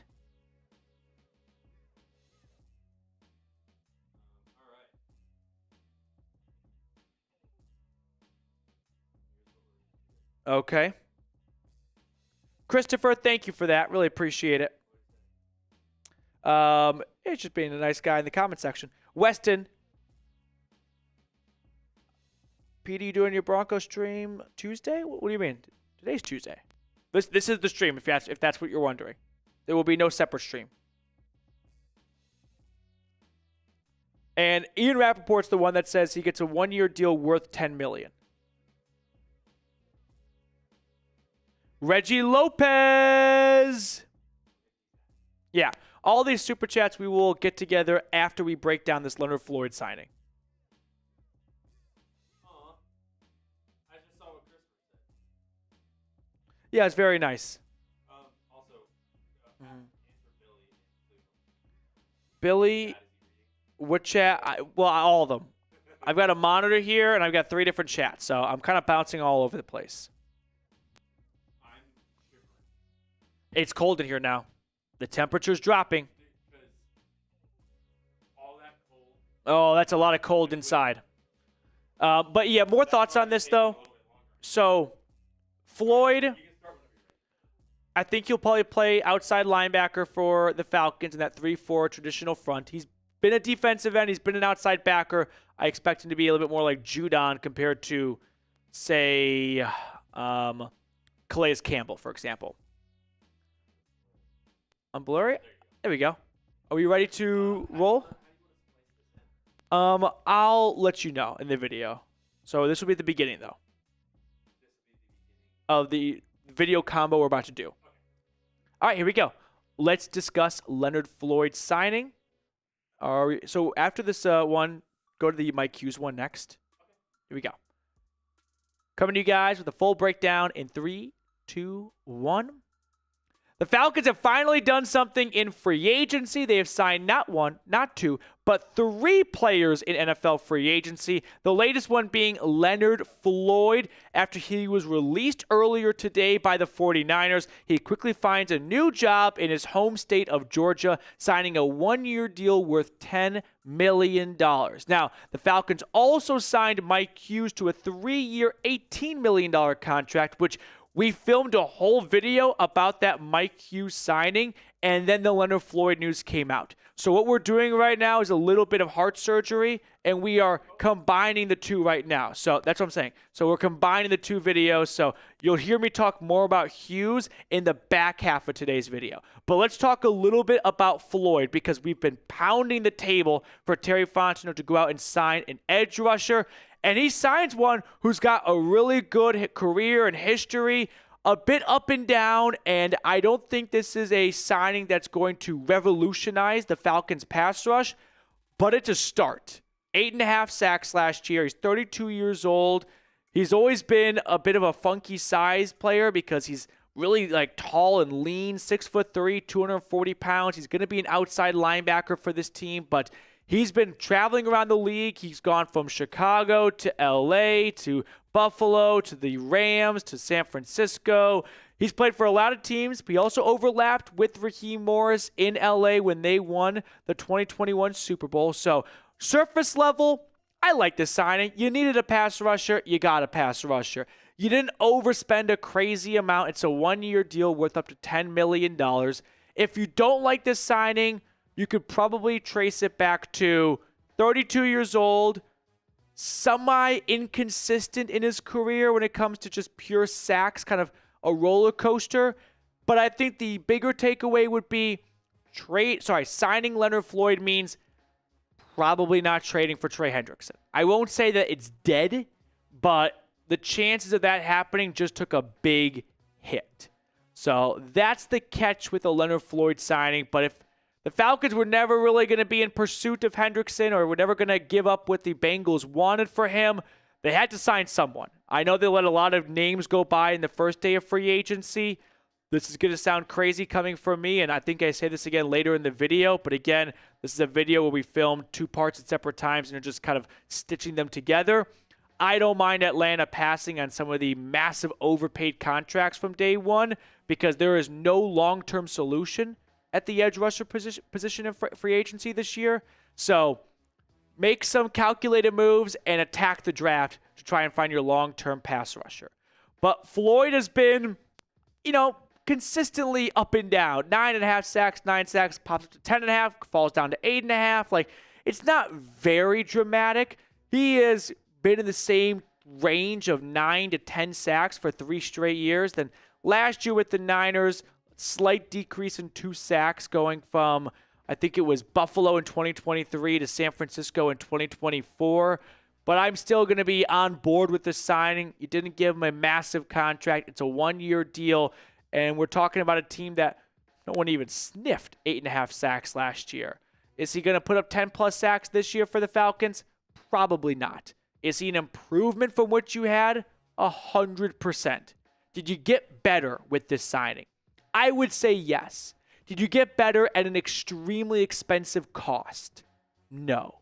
So I'm a fan of this signing. I like it. The moment I saw Floyd was released, wheels started turning in my head that they're making room for Joey Bosa to join Nick Bosa. And I wonder if the Falcons could re-sign a former Georgia Bulldog, because they don't like drafting them, but they don't mind signing them in free agency for some reason. Make sure to subscribe, though, because when news breaks like this, we're the first ones to get you a video. So what's going to happen next is I'm going to throw it back to me from 30 minutes ago, pre-Leonard Floyd signing, just reacting to the Mike Hughes signing. So let's throw it back to old me. Okay, let's run through the Super Chats, and then we can sign off and let everyone enjoy their days. From where's he going? Oh, from the Saints to the Cowboys. They didn't sign anyone last year. This year they will sign people, but they just won't pay anyone more than $5 million. They're like, we'll sign people because you guys asked so nicely, but we're not going to spend a dime more than we have to. He's him. You know what? This is a question for the chat to answer. That feels like the only appropriate way to handle this one right here.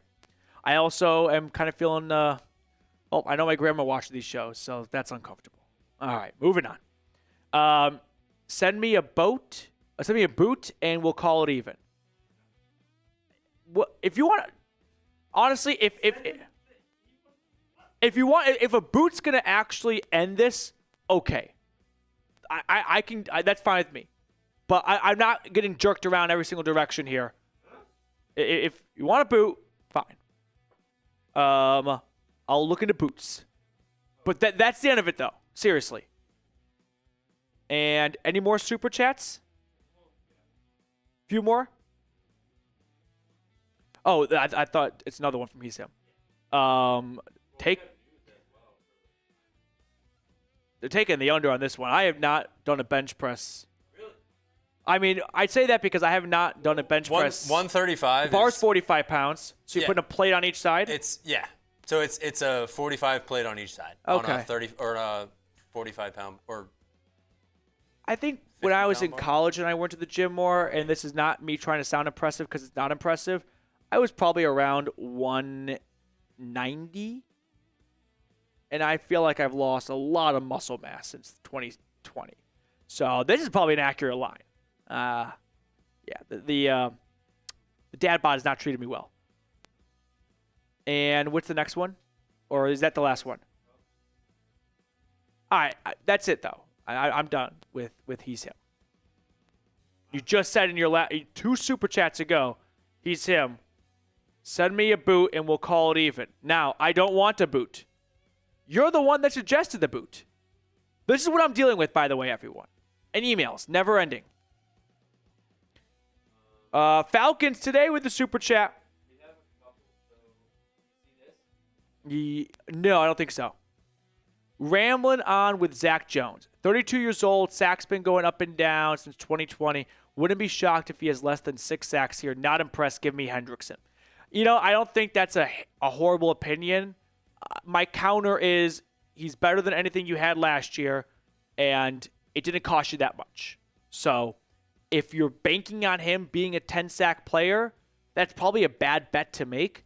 But if you're banking on him being an improvement from Matthew Judon, that's a good bet to make. Reggie Lopez, appreciate it, rambling with Zach Jones.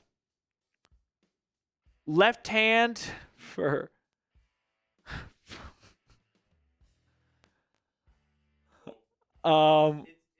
It's me. I was about to say... Is it mirrored? I don't know what they're... Is that in real, like... This is my real response. Real response? Yeah. This is mine. So you guys can figure it out. I'm putting up my left hand. Okay, so now you can, by process of elimination, figure out mine. Reggie, hard-hitting questions right here. And we have another one. No, I don't think we have any Broncos super chats.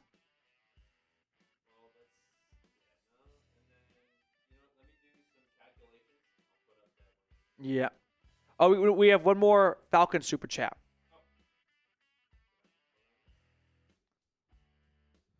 It is the latest one from Sepper Turn Up something. How about Trey and Michael Williams equal no problems? Yeah.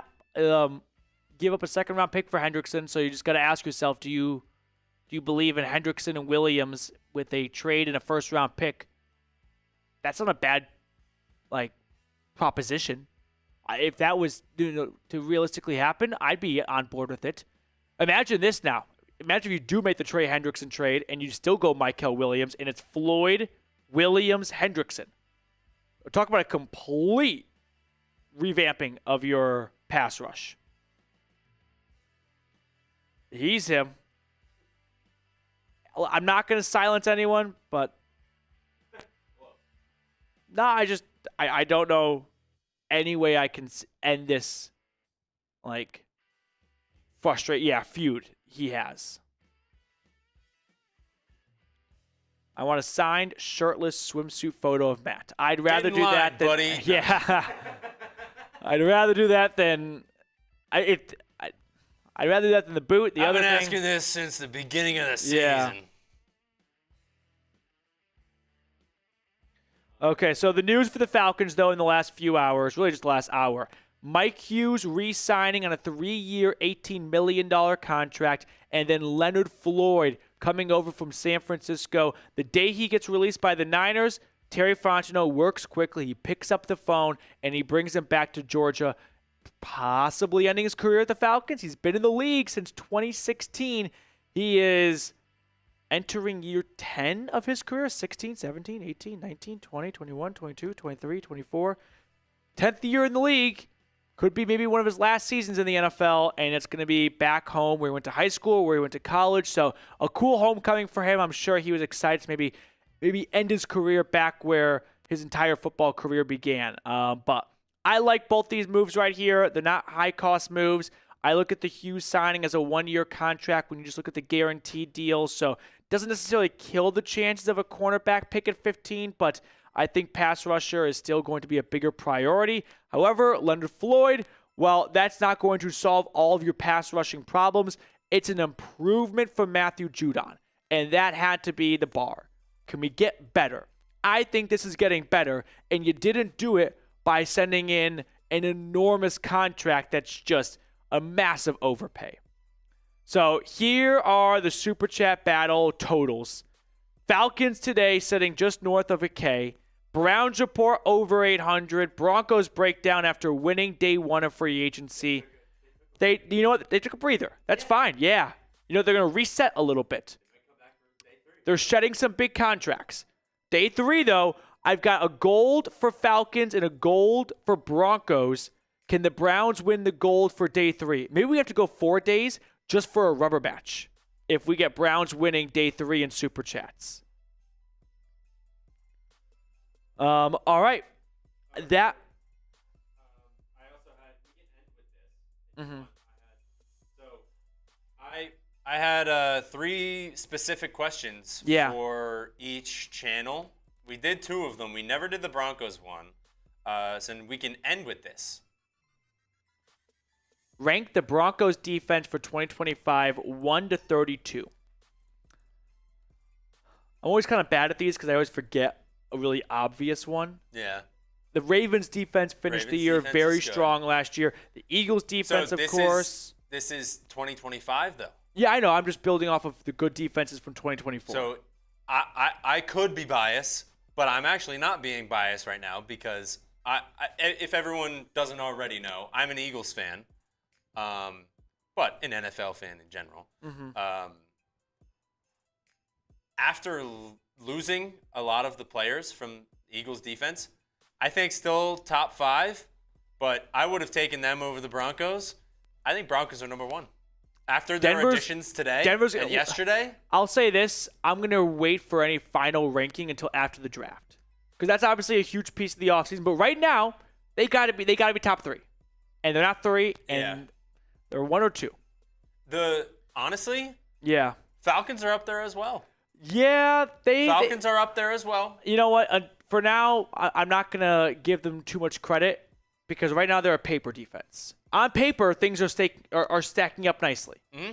That was the case last year. They got Judon and Simmons. On paper, it looked a lot better. Did not materialize. So they're going to have to earn it before I give them any type of award. Wade saying, why are we so silent today? Yeah, yesterday they did everything. The Broncos did everything, and then now just quiet. Mm-hmm.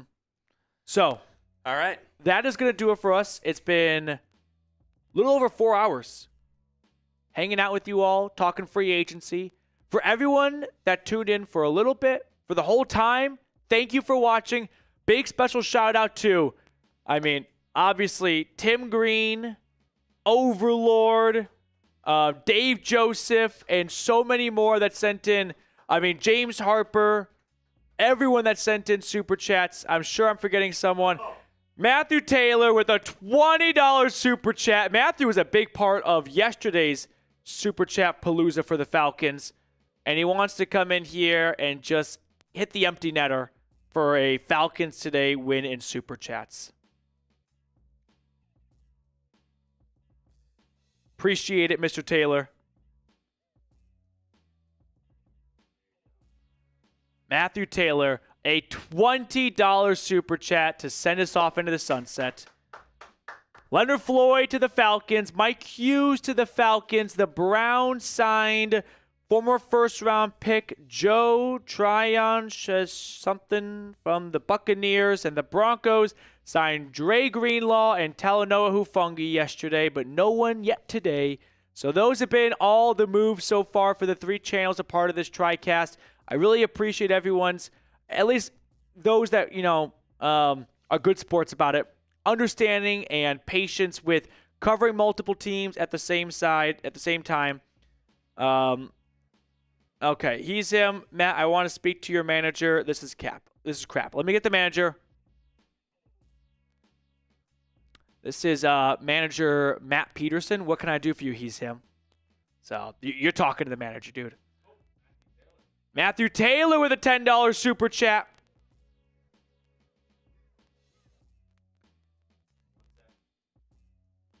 We'll get Mr. Taylor's super on screen. Any news on Trey Hendrickson? I like how Hendrickson's, by the way, has been abbreviated Hendricks. No news. Still wants to trade. Bengals aren't going to pay him most likely. I'm not going to say signing Floyd kills a Trey Hendrickson trade. I think it decreases the probability, right? So it feels less likely now than it did this morning. I'll say that much. Yeah. Matthew Taylor, thank you for your super chat. For everyone that's been super chatting, commenting, liking, appreciate all of your support. We will be back tomorrow. We'll probably go live around the same time, either noon or 1 p.m. Reed says we're at $1,990 total. Can we get, for all 3 channels combined, we're at $1,990 total. Can someone get us to $2,000? He's him is almost done it by just sending in $102 super chats, which, hey, chipping away. I love this from 14 Bones. American Hooligan, please save us. Listen, the Broncos may not have made any big splash moves today, but after what they did yesterday, I think they can afford to maybe just sit back a little bit in day 2, see who gets signed, not be too antsy, and then go, all right, let's attack day 3, day 4 with more, affordable options for us. Crumble Cookies is watching right now. That's insane. Yeah, Matthew Taylor getting us to 1.1K on Falcons. We're going to get 10 more to get to 2,000 in total. An insane collaborative effort from these 3 channels, and I just cannot express my gratitude enough. We'll give it like 30 seconds. Otherwise, I don't want to just keep everyone on the edge of their seat here. It would just be kind of cool, I guess, but already super grateful for everything you guys have done. Yeah, this is as much as, I mean, you could probably speak on this more, but having 3 channels, 3 different fan bases, all the same stream. It's weird. It's definitely weird, but nobody has been ill will or anything bad it was more of just competitive and responded to a lot better than I thought, which is awesome. All right. Shout out to everyone. Grizzly, great to see you in the chat. Kyle, the Broncos do need a punter. That will do it for us. Thank you guys so much for watching 4+ hours of our free agency coverage. Enjoy the rest of your Tuesday, and I look forward to seeing everyone back for, I guess it's day 3 of free agency, but it's kind of day 1. Oh my gosh. I was going to say kind of day 1 because that's when the new league year begins. Thomas and Deontay Mack both sending in $10 super chats simultaneously. He's him also, of course, getting a last word in. Let's throw on Thomas's and Mack's super chat. We can put on he's him. I'm an advocate for the Second Amendment, or for the First Amendment, freedom of speech. Thomas, thank you for your super, getting us. Thomas is the one that got us to 2K altogether, and then Mack slams it home with a rise up. And then there's he's him. We'll throw he's him super chat on screen. He wants to be canceled. As the one of the biggest proponents for hating cancel culture. It would really suck to be canceled myself, of course. Set me up for this one. He asked me how many genders there are, and I give him the straight answer, and he's like, I don't like it. But you can definitely speak to my manager. It is, James Yoder, hit him up. I don't think it's going to go as you might think. So, all right. Mario, did you hear me? Brown, Mario, I did a video on that at 12:30 in the morning. It's on the channel. Go watch it. Yeah, that's all right. If he wants to spend his money that way, I won't stop him. Thank you guys once again for tuning in. I'll see everyone tomorrow. Let's say right now the new league year begins at 3 p.m. Central, 4 p.m. Eastern. There'll be a flurry of moves that happen right up. Let's just call it noon tomorrow. 12 Central, 1 Eastern. Does that sound good? Everyone set a little reminder for that. We'll just run it back at the same time tomorrow. All right, looking forward to it. I'll see you all then.